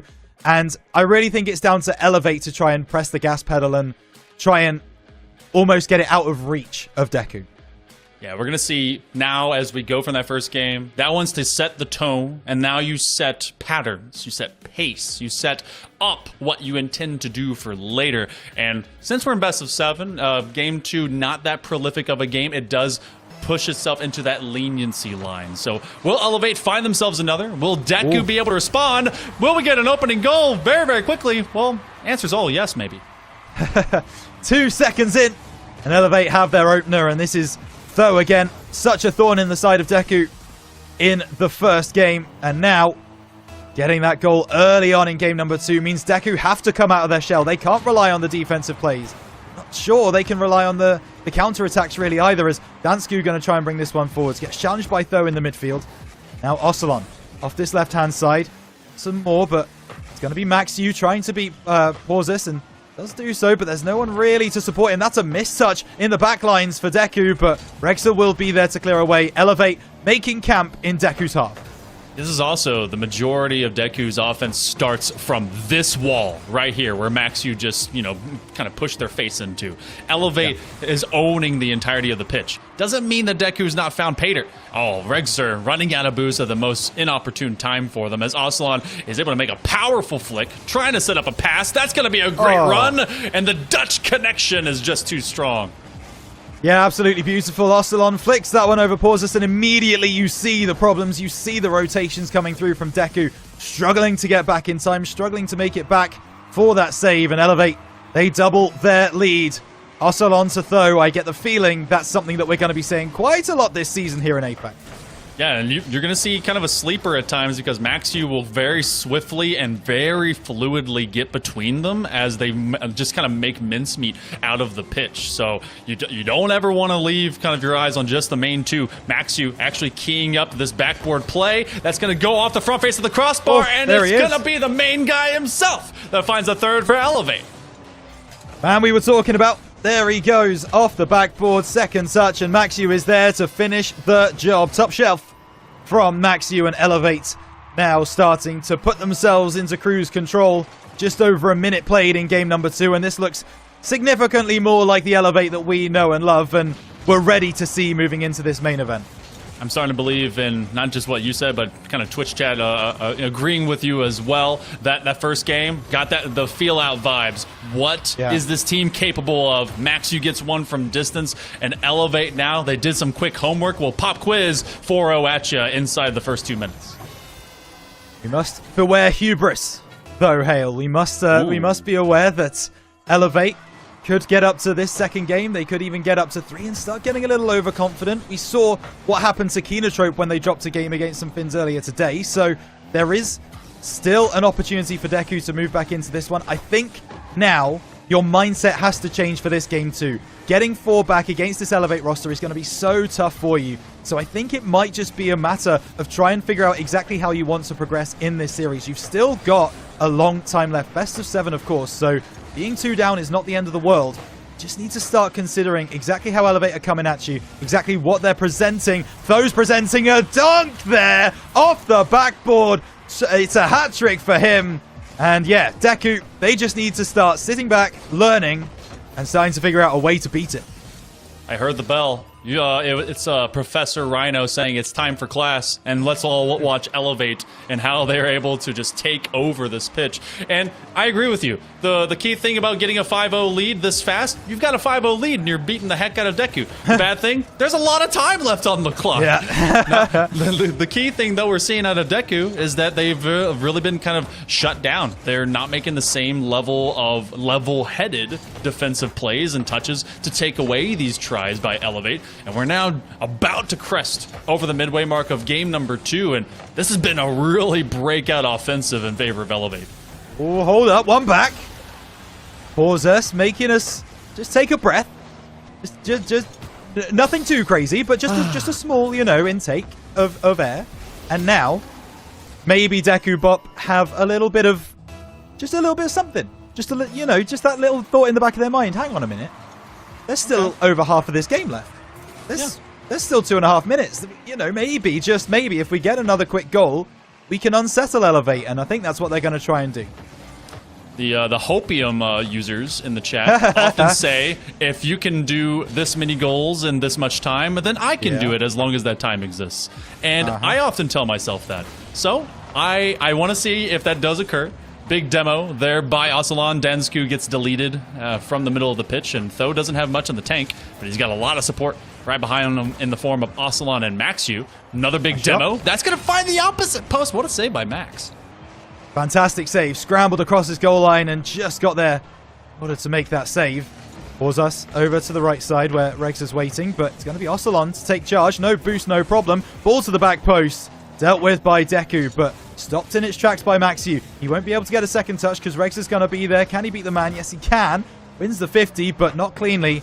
Maxu puts this one up to the middle. Though, dropping it down off the backboard. 1.5 minutes on the clock, and every second that ticks down is actually a second that Deku haven't conceded, so they might actually take that as a win. It's one we're not scored on. Yay! Yeah, It's one we haven't scored. Boo! Oh. They are counterplaying this one in kind of a high loft. Ocelon hoping for a teammate, and Tho has already pre-jumped to it, but doesn't really make it the full distance. But yet, Ocelon scares them off just enough. Oh, that's an unfortunate turn of events. Oh, what was that? What happened here? Ocelon gets a shot on goal, and at this point, it's Dansku again. Just not able to make that read, and these are ones that you would expect to be very, very simple for players of his caliber. 6-1, Elevate lead Deku. And there's a real change in the air now with that one, because that is a confidence crusher, it's fair to say, Hale. If you miss such an easy clear, that is going to play with your head for the rest of the series, no doubt about it. Oh, and this one may get turned in as well. But you know what? Here's been the thing, though, is that Deku has been still playing into this game from being 4 down early, very early. Yeah. And then a couple have been grabbed here recently. You have these games that can be breakout. Game number 2 of a best of 7, you don't completely hang your head. And in fact, you should never do that as a player overall. Sub 30 seconds, let the rest of this one go out, shake the sticks, get ready, kind of get up, do a jumping jack or two. Unless you are very uncoordinated, then don't do that. I don't want to have a liability suit against me. 13 seconds remaining, and maybe we're just looking for a Brazil. Oh! Tho says no. Hang on a moment, it's not over yet, but yeah, a bit of a team bump coming through. Elevate having fun. They know they've won this game, and there is a chance for Deku right at the death. 0 seconds hits. Hang on a moment. Is the Brazil coming through? Tho takes it. Needs a double off the backboard. Meeting him is Regza. You know Deku do not want this Brazil to go through, and they will be able to stave it off, I think. Hang on a moment. They keep it alive. They clear it away, but that's popped up right into the middle, right in a dangerous position. Elevate will not see it over the line, but they will see the game over the line at least. 6-1. Game number 2 is much more convincing for the Elevate roster. That would have been, I think, our 5th overall region if we had a Brazil. First off, 12. Fast math. 12 shots to just the 2 that Deku brought out. Second off, it would have been like, you know, NA, EU, APAC, SSA as well. Or no, MENA. Sorry, and MENA, then yeah. Overall a Brazil to bring it in. Either way, though, we go into game number 3, and that one, if you are Deku, has to be right off. It has to be okay. Yeah. That one got away. Obviously, we're feeling the ping. We're feeling the stretch of the Ethernet cable. But now you walk into game number 3, and we've seen Elevate really wake up. This has got to be a change of tempo if you're Deku. Yeah, with those kind of games, you want to forgive but not forget, and I'll explain what I mean by that. You want to just consider that it's done and it's out of the way, and you're never going to get that time back again, so don't worry about it. But you have to learn. You have to figure out exactly what it is that went wrong for you so that you can build on it in game number 3. That's exactly what they will be doing in the VC right now. You know, you would hope at least that these guys aren't going to be too down on themselves. Oh, that was a really bad game. Oh, that sucked. You know, think about it. What went wrong? How can we fix it? That is the way that you process these kinds of emotions. That's the way that you get back into series like this. Because, yeah, losing 6-1, that is rough in game number 2. But guess what? It's only game 2. It's a best of 7. There is still so much Rocket League to be played. So dust yourselves down. Start thinking about how you can improve, how you can change what Elevate are doing, and then go ahead and change it. The biggest thing that I got to see is they got to cut down space that basically Tho and Maxu and Ocelon, everyone on the side of Elevate is absolutely owning. Aerial superiority was the name of the game. You don't want to get scored on in the first few seconds. That's definitely, you know, a first start to make sure you don't lose on the 2v2, you know, play off the rip. But Tho was an absolute monster, and then they let Maxu also come up, and I think they got a hat in this, right? I think he did. Yeah. Yeah, I think so. I think you're right. I mean, 6 goals. One of them had to, right? Unless they all got 2, but I don't think that's the case. I don't remember Ocelon getting more than 1, so that's the goal back. But yeah, Dansku is not going to be able to make that one work. And Elevate, yeah, they're going to be feeling pretty good about that one, you would think. They're definitely going to be reflecting on that game. And as I say, the hubris statement is true. Don't get overconfident. I've told what I would say to Deku. What I say to Elevate is do not let up the gas. Stomp these guys into the ground. Absolutely keep doing what you're doing and make sure that they get sent down into that lower bracket and we claim what they believe to be their rightful top 4 spot. Boot meet opponent meets pavement. Really just a full equation across the board. Making sure that someone doesn't come back. It's called the double tap in different ways. Both a song as well as a strategy. So, as we go into game number 3, Deku has to find that next gear. A 5th gear if you're a One Piece fan. But really, the next one that comes up in a big way because they've got to really find themselves at the same precipice that Elevate is. But that's a tough ask because you're fighting across regional barriers. You're fighting against possibly one of the best compositions in the APAC region. Elevate's trying to make sure they get themselves back to a LAN. A win into this series. This game would set themselves a match point. A series would set themselves no worse than a top 4 position. And like I had told Gex a little bit before, no team that's qualified through APAC has done so with less or with a 3rd to 4th place finish or worse. So you're aiming for top 2, and this team in Elevate definitely is trying to get there. They are trying to get there, and at the moment they're on the right track. DEKUBOPDUMNEM, it is down to them to try and stop this train of Elevate. Will they be able to do so? It's Maxu on the left. Once the pinch doesn't find it, Regza picks his pocket, but much else to be found there as Ocelon takes this one down the left. As he gets past Dansku as well. Ball off the side wall, throw into the middle, cleared away by Regza. No third man pressure coming through from Elevate, but a nice reset from Regza. Not going to be able to find much more. Pauses up to the backboard. But Elevate will collect, and they will start building an attack of their own. Now, they can't let go. They cannot relinquish this kind of pressure. Elevate has to answer to these kind of challenges, and Deku needs to continue being as consistent as they are upfield, because as soon as they let loose, it's going to be Elevate that holds the reins, and they'll get right back to what they did in game number 2. That's a nice chip shot. It's a setup, I believe, that by Maxu, hoping to get something to someone of a teammate. Ocelon on the opposite side, and Regzer was so influential in that first game to keep it as close as it was, but they have it taken away. It's really nice there to see Regz's point of view for that specific play, because you just see how measured he is in his approach. He waits for the aerial player to make that one heavy touch, that one slight mistake, and then capitalizes and then jumps for the challenge. And it's just beautiful to watch as far as Elevate go. They are... Oh, and it's a lovely fake on the left side as well. Elevate are having fun. We're having fun in chat. Maybe a double. Not going to happen at this occasion, but Elevate, yeah. When they get into this kind of mood, when they feel like they can kind of free play a little bit on you, you better be scared. That's the scariest thing is a Rocket League player having fun and knowing that they can go for the craziest things. It is not geriatric Cirque du Soleil here. These guys are actually going for full runs, but it's Dansku that's able to make a nice dunk. This is the kind of play that gives Deku that space to work against Elevate. Dansku goes coast to coast, picks the ball up on his goal line, then goes right up the other end, gets the bump onto the defender, and nothing can be done about that one. Elevate 1-0 down. We saw them in this position in game number 1, and they fought back, but does this mean that maybe they start to think that this isn't just a walk in the park? Maybe there's more to it than this, though. Looking for Ocelon, but he's not going to challenge that one. He will challenge on the second time of asking. Ball off the backboard, just about defended by Regza, but once again, it's Deku in their own half trying to come up with the plays. When Deku has been able to isolate and have 1v1s and elevate territory, they have actually won a pretty high percentage of them, especially directly at the goal line. Elevate has been professing such success as a squad. Maxu is going to try and follow up from Ocelot. Maybe a chip shot for themselves. It's actually a run up. They went for the bump after the setup over to Tho, but there was 2 defenders. They could only navigate through one. Now you have a flip reset the other side as Porsos was hoping for another counterplay. Yeah, tough for them one from Porsos because you got 2 players fighting against you. That's a big bump onto Dansku as Maxu try and bring this forward. Porsos drops it down, and who will be there first? It's actually going to be a win for Deku. Elevate will push this away. Just over 2 minutes remaining. Elevate still behind, but it doesn't seem like they're too stressed about it. It doesn't seem like they're rushing to get back level.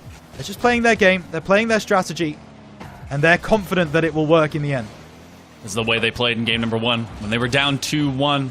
A few people still remember that, and they're clutching, hoping, praying that Deku might be able to keep this team at bay. Elevate, playing very methodical as much as they can, but that does burn some time. 100 seconds to go. That's going to be at the crossbar. Nice save by Tho. It's a miscommunication between teammates by both Ocelon and Maxu, who collide with one another. Ocelon hoping for an open shot. What a takeaway. Maxu with another setup. It's going to go backboard. You have Regzer that fakes everyone out. Maxu hoping to get that opportunity, but it just bounces at the goal line.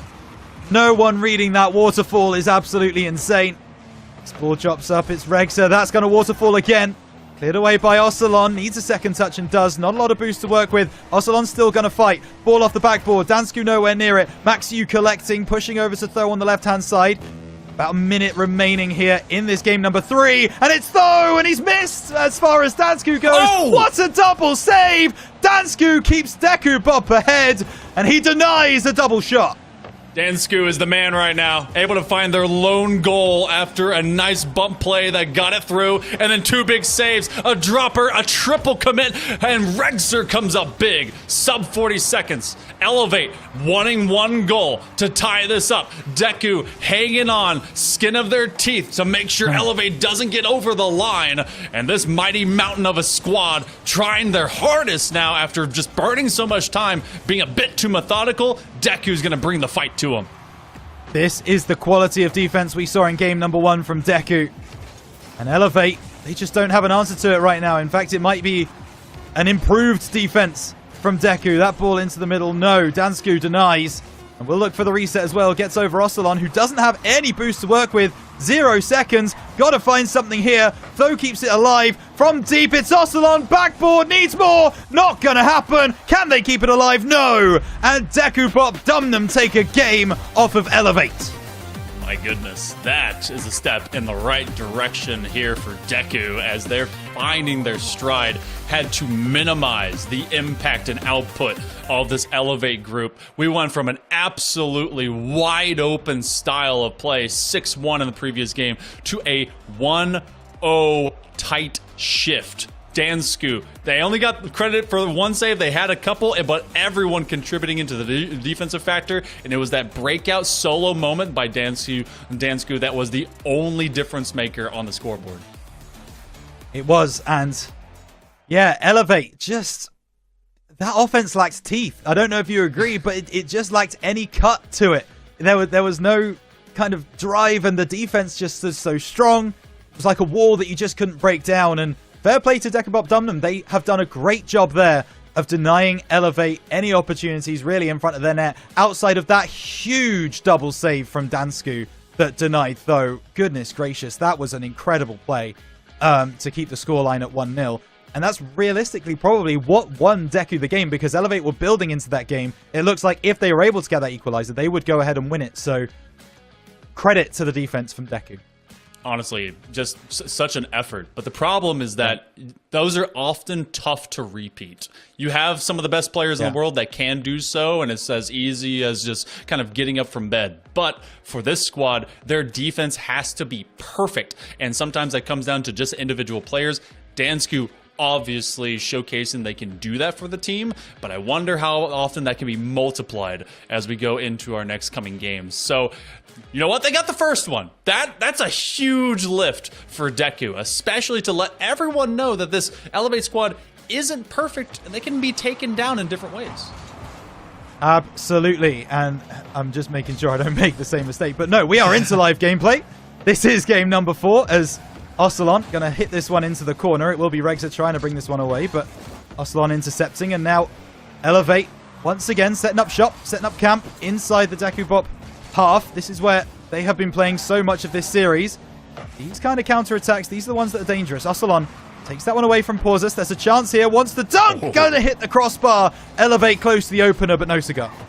Yeah, the old iron size, which I guess is more of clay at this point in Utopia Coliseum. The fourth man showing up in form of Deku. What a shot! Massive save! Regzer, a follow-up, a triple commit. Look at them flinging themselves, but eventually the dam has to break, and a third shot will get Maxu in. And this is where Elevate can capitalize. They saw the triple commit. Maxu comes through, says, "Get out of my way." This ball is flying into the net, and Elevate take the lead. And this feels like it is a sign of what is to come from this Elevate roster, because once they get themselves in this kind of mood, once they start raining shots down on your net, it is very, very difficult to stop. And Deku, although they were able to do it in that game number 3, they've already shipped 1 in this game number 4. Elevate playing a game of brick break with the way that they have to get around not just the perimeter, but as well as Deku, who is trying to build a wall. This team who really kind of survives off a defensive effort to turn into counterplays. And it's been Elevate, as soon as they grab themselves kind of some footing, they really never leave. You talked about how, you know, they lacked some teeth. Well, they had a lot to chew on in game number 2. Maybe they put them aside for a bit of cleaning before coming back into game 4 here. Could be. Could be they just needed a fresh set. Absolutely is. Ocelon going to try and take this one away. Big demo coming through onto Regza, but Sus will still take this forward. He has 3 players facing him. Skew intercepts in the midfield, picks up the boost as well, takes this one through from that far wall, across the field, and dealt with. Pauses from deep, looking for the bottom left-hand corner, but Ocelon able to send that one away. 3 minutes left. Elevate having to do some defending, but they seem well up to the task. Yeah, it's not the same kind of immediate effort. And Tho with a fantastic pinch challenge dunk as they just bring it straight into the face of the defender. Tho with a lot of space to get it past one, and Porsos was on an off angle. They had gone higher than Tho, and Tho knew he just had to keep tracking that ball the whole way in. And now you can start to relax a little bit. 2-goal cushion. Even if DEKUBOP do score, there is still another one they will need for leveling. So Elevate can now start to get into their flow a little bit. They can start to try a few different things. Maybe push a few more men forwards. Maybe try and get that 3rd goal. As actually this one coming back the other way. Deku trying to breathe down the necks of Elevate. This one sends over to the far side, though. We'll get past Pausus. Be able to get past Regza? No, but collecting this one is Maxu. Down to Tho. Gets a nice redirect off the backboard. And more shots from Elevate. More defense from Deku. Fantastic passing connections that we're getting out of Elevate. I mean, there's been no lack of that for the most part, but it's nice to see it come back to kind of full form. That's a wonderful challenge. Regzer just kind of keeps up with it, at least cutting this lead in half, and all they had to do was kind of get up and climb the ladder against Maxu a step early. Yeah, no boost in the tank for Maxu, which is going to cost him. did just have that extra bit of boost. Probably would have been able to meet that 50, but great shot by Regs, a great finish as well. And now the alarm bell starts to ring for Elevate a little bit. 2-1, still within reach as Deku gonna sit tight, gonna maintain that defensive positioning. Cleared away by Regza, gets bumped out of the way. Maxu now has the ball in the corner, looks for a teammate, doesn't see anybody, but it coming in from deep is Tho, cleared away by Porzes, and Deku's defense stands strong again. Maxu on the immediate handoff. Arsalan had found it out in an open space. Tho had pre-jumped, and that's kind of the confidence you get out of Elevate. There's the tiniest bit of disrespect, not in a major negative way, but they're recognizing that Deku is not exactly stepping up to some of these shots, so they are pre-jumping a little bit faster. And Deku, if they recognize that, could take advantage, but the physicality has been there to just deplete these defenders when they're stuck to the wall off of a lot of demos and a lot of bumps. Sub 80 seconds to go. Elevate does have this 1-goal lead, and they're trying to make a fantastic offense be their best defense. Flip reset out of Regser, and a loose ball play gives Porzes a chance before it's shut down by Tho. Again, this one cleared away by Maxu. Backboard Tho. Chance pops the ball in the air. Needed to shoot, really. Dansku goes right back down the other end, and it's a save by Arsalan to keep Deku away. 2-1 to Elevate still, and they do start to come forwards once again, looking for that third. Oh, nice handoff. Dansku from behind. Defense coming back through as a nice demo hits onto Porzes. Dansku hoping for a double touch with no boost in the tank, and all of Deku now flinging themselves. They don't want to allow Elevate to have this match point, but it might be inevitable. Sub 1/2 minute to go. That's a helpful touch in favor of Deku out of Arsalan with 20 seconds approaching, Rhino. I mean, Deku's got to break out. It's got to be fast. Yeah, they have ball into the middle. Maxu's going to be at the back post, but it's cleared away. 13 seconds remain. Maxu goes low. Nice work. Gets past 2. Now has Dansku to beat, but Dansku takes it past him, and there is another chance here for Deku. That ball is not going to drop yet. 0 seconds not on the board. Oh, what a save by Tho! That is outrageous from Tho. The ball will drop. Elevate win. Game number 4 in the most extraordinary of circumstances. Just a wild reaction out of Tho. Porzes had a ripper on target, and that would have tied us up very, very late in 0-second time and maybe force an OT. But the woulda, coulda, shoulda is going to be left in the grammatical drawer as 8 shots on either side, and Elevate surviving that one in late term. Elevate now 3-1. They let the one go through from Deku in game number 3. We get to see if that continues, but Deku's been keeping these closer. This time around, though, they had to answer to the early 2-goal deficit. Elevate put it on the board. For sure. Let me ask you a question, Hale. Let me see if you know this story. A Finnish roster go 3-1 down in an APAC qualifier, and we don't believe we've seen their best yet in the series. Does that ring any bells for you? Does that remind you of anything? It's a few. I think a wind chime may have just slowly kind of waved together a little bit outside. It is also morning time over here, but I've seen 3-1s thrown way more often today than I really kind of want to. So it's not like it can't happen. But if I can pitch another story, David and Goliath, but they didn't let David have a slingshot. So it's like reverse, and Goliath is Elevate. So it feels like there's a lot that has to be overcome here still for Deku. Yeah, he's got to like throw the stone, and he only throws it up to like the giant's belly. Like, yeah, not ideal for him. As, not the same story. Yeah, not the same story. Yeah, very, very, very different ending to that one I've heard. But yeah, here you see some of the highlights from that game number 4. An incredibly close fought game, it has to be said. Deku, it has to be. I don't know whether I feel like they are staying in the game because of their defensive prowess, or they're staying in the game because they are on the level of Elevate. This is I think where I'm struggling with the storyline a little bit.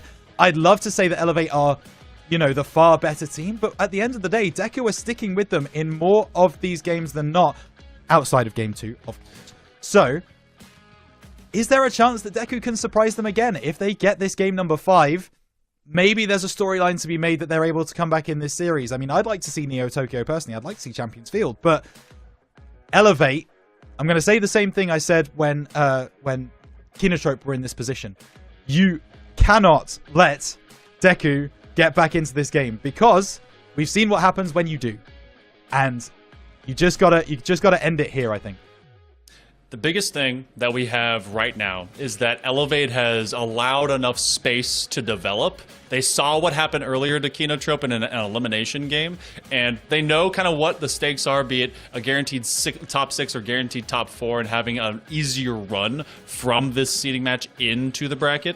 And if you have a defense that aims to frustrate teams, especially when you're playing cross-regionally, to then counterplay and capitalize as much as you can, you'll have a team like Elevate that knows that they need not be frustrated, because they're going to get ample amounts of opportunity, and they simply need to not overcommit. That's been one of the most impressive things. They have not had really an open back third. They have had a really good rotation to keep Deku from having to work through traffic easily. So as we go over into Salty Shallows, everyone. Salty Shallows, that's what this is. Oh, man. Maxu goes 1v3, comes out a winner.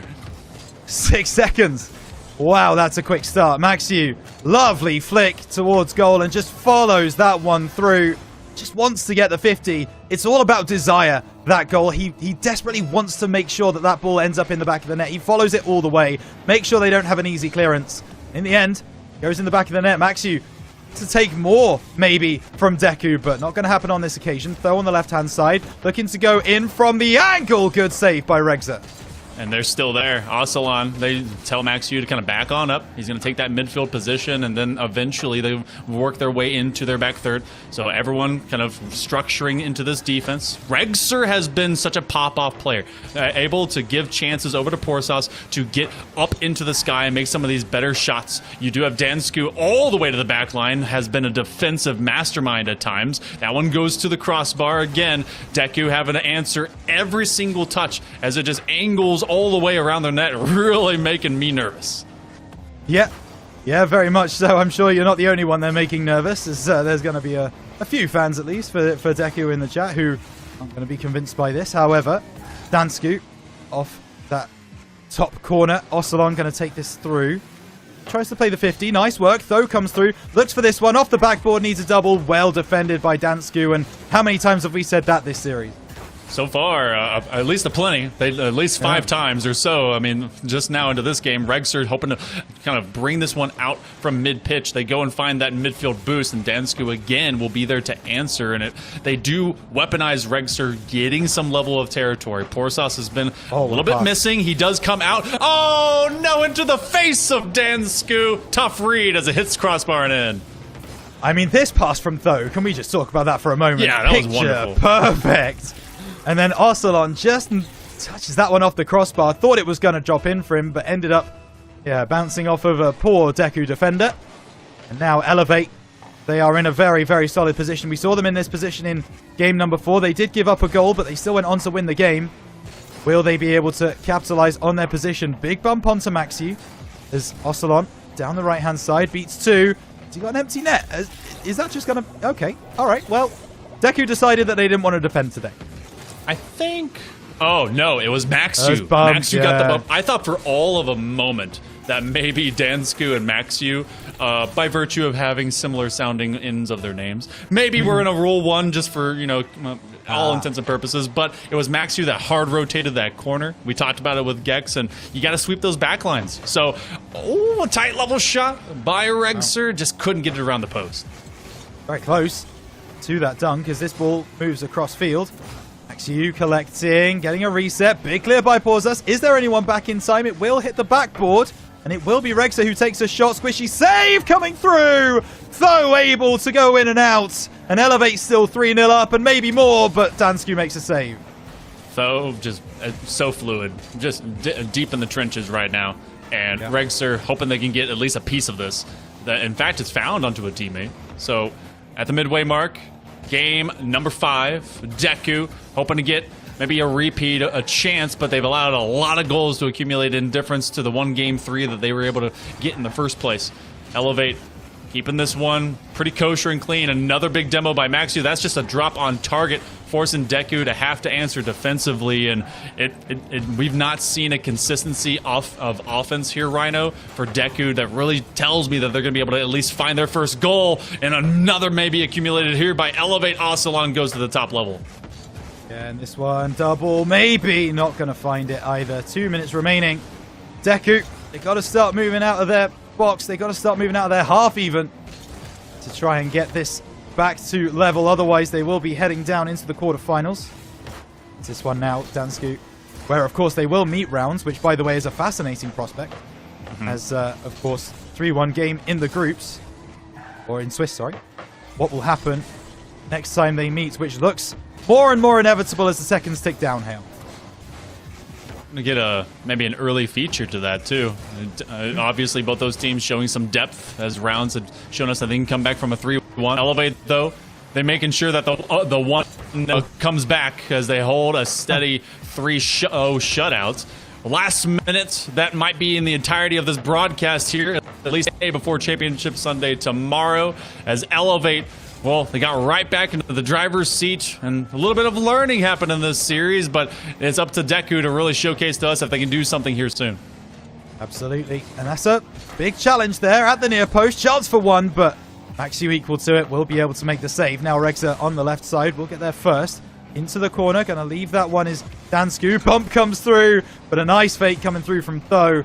Almost 30 seconds left. Rexa's up first. Top corner! Okay. Now, there's something to think about.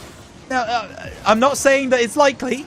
I'm not saying that it's going to happen. But, Rexa, that finish is gorgeous. I don't think he could have placed it better. This is definitely something that Deku needs to happen a lot more often. Regser has been suffering as a high mechanical player under some of the ping differential, but they've got to find a way to execute. We've been able to see them do it at least once or twice. Dansku, hand off to Porosas. Can they lay that one down? Regser did not commit. That's one of those moments where you think that both your teammates can handle it. You just got to go all in. But less than a quarter of a minute to go here, Rhino. Elevate just wants to burn time. Yeah, but hang on a moment. Dansku takes a nice shot. Maxu's equal to it. And where has this DEKUBOP team been all game? This is absolutely astounding, but Elevate will make sure they do not make a mistake. They will make sure that they maintain their lead. They do not get surprised by the Finns. Elevate 4-1 victors against Deku. Slapped the alarm clock just a little bit later and realizing they're going to have to get to work and make up some hours. But maybe we'll get to see some of that going into tomorrow whenever they take on rounds. Elevate, though, they take care of business. 4-1. They guarantee themselves a top 4 position. Opposite side of where Luminosity is sitting until maybe they have themselves a collision course into a grand final. But we've now completely dredged out our bracket. Rhino, Deku, they looked like they had moments where they were able to kind of get to the server, finally get their stride. Did it feel like some of that consistency might return into tomorrow? Is this just another flavor, or are we going to have the same main dish going into later matches tomorrow?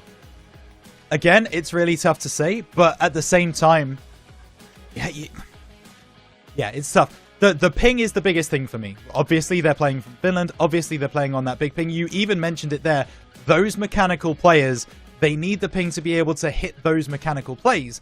And so, they are desperately trying to make these plays that they normally would on EU servers. And you just can't. You just can't get the same read that you would be able to when you're playing from EU. So, as far as being able to pick things up tomorrow goes, against rounds, I fully suspect that they will probably look like a better team.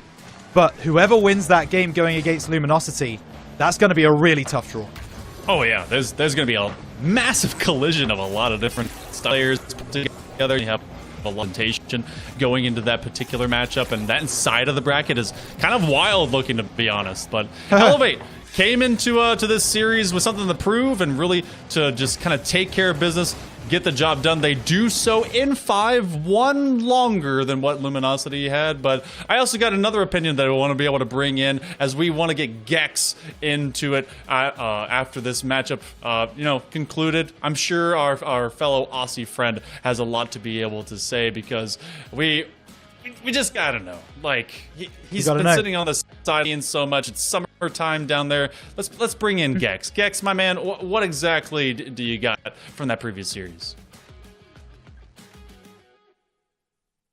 Start. I just came from one of the view parties as well. Wanted to see some other opinions on the game and stuff. I had Ped over there spouting that, oh, if they had not been in Finland, this would have been different. They would have taken down Elevate.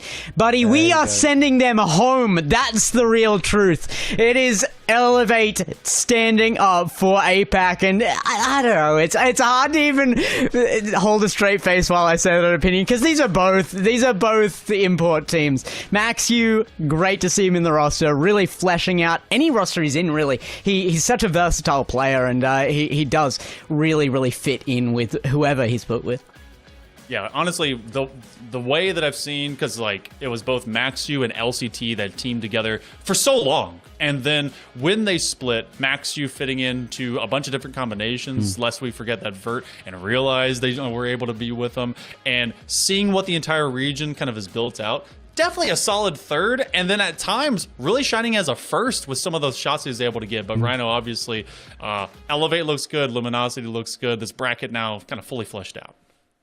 Certainly is, and we now know exactly who our semi-finalists, who our quarter-finalists are, and yeah, what a shock. The two teams that we thought would look good are looking good. Elevate and Luminosity into those semi-finals. Crazy. Yeah, I know, right? Who'd have thunk it? But I would like to say that we did get quite a big shock. I think that round's KINOTROPE game gave us the biggest surprise out of any today. I really expected KINOTROPE to take that, certainly after going 3-1 up, and Browns being able to pull that through just really surprised me. So be interesting to see that game tomorrow. But yeah, I think the bracket kind of shook out the way that we expected outside of that, with Elevate and Luminosity the clear front runners, it's fair to say, here in APAC this OQ at least.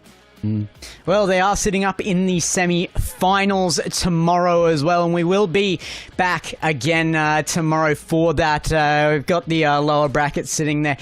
We will be seeing that bracket on screen shortly as well. It's really going to be a big day tomorrow. Some huge efforts to make it this far. None of these have been easy, at least from those lower brackets. KINOTROPE really, everybody thought they were going to be able to round that out, and that is not a play on words. Browns came up on top. It was so bizarre the way that those two series in the lower bracket were almost a direct reflection, like exact opposites of each other. Yeah, this team, that in particular, really kind of shines for what we now have for APAC, and I feel like it is so indicative of what you have for the top of this bracket into the bottom, of how close that kind of plays, and I feel like we're going to see those expanded across now this entire full bracket run. I love that no one at all has an excuse as to, oh, well, I hate Swiss going into single elimination. Guess what? We have filtered every single team as many times as we can, from double elimination to Swiss to GSL, and now through seeding and single elimination. Like, you have it all jam-packed, and you're getting the best teams that you can out of each region because of that. Well, there it is on the screen. Rhino, we see what is ahead tomorrow, though. Quarterfinals, Rounds versus DEKUBOPDUMNEM, and Zerosek versus 3 Rats. The winner of those will only go forward into tougher matches. We just saw the power out of Luminosity and Elevate. Where does your faith lie tomorrow? Where's your heart lie? That's what I want to know. Where's the heart lie? Get out of the head. I want to know, where's the heart choice for you? You know, the heart choice, I mean, I really, again, the heart is speaking. The heart is telling me that I want Rounds to beat Deku. I want the redemption story. I want that one to come through. The heart's telling me that 3-1 in the group stage just didn't work out for them. It's not sat well with them. They want revenge. So Rounds to beat Deku for me. That's where my heart sits. And then as for the other quarterfinal, I've probably got to give it to Zerosek over 3 Rats. Just from my personal opinion, I think that's probably where that's going to go, but I see Hale doesn't agree with me, so I'm interested to know what he thinks. Yeah, go on, fight him. Yeah, hey, you know what? Cuffs on Daz. You're lucky you're across the pond, Dad. Yeah. So we have I think kind of an identity crisis that goes between what ZeroSec did today and what we are thinking they might do going into like kind of their perfect pitch concept. But I mean, LCT, there's a lot on his shoulders. Obviously, he was able to galvanize a lot when it came to 3 Rats. I expect 3 Rats to actually come out handedly over ZeroSec, and I feel like they're going to be going in to an Elevate squad that is going to be pushed maybe to a Game 6 or Game 7 concept. It depends on how they kind of take some of the early weaknesses they had with Corrado and Balleries, and LCT has to kind of get them fired up a lot faster. But then that's going to play into, all right, well, what comes out with Luminosity versus whoever survives. And then I think that we actually might get Luminosity getting their first one over Elevate. And it just depends on if we can finally get some consistency. Sphinx, he's a learner, man. You do not doubt Sphinx in those moments. Well, before the desk erupts into violence, I do think that I side with you on that. I think 3 Rats could take this, but I respect the view that ZeroSec could as well, because it really depends on which 3 Rats turns up tomorrow for me. They can be a team that has inconsistencies, and I think that comes down to the mental attitude they arrive with on the day. If they come in all guns blazing, then we see them go and even be potentially a threat against Elevate. I doubt that Elevate would drop that series, but there is the potential there. But 3 Rats are probably the biggest chance, or the only chance we have left now for a full APAC roster to be moving through in APAC. So my heart's definitely on that. DEKUBOPDUMNEM versus Rounds. Again, after watching those series, Rounds was so much fun to watch, Rhino. Yeah, that was so much fun. So I want to see that continue through. Rounds up to go against Luminosity, but it has been an unbelievable day, guys. Welcome out for your first time, and we will see you all tomorrow. It's going to be an epic one. Do not miss it. We'll see you then.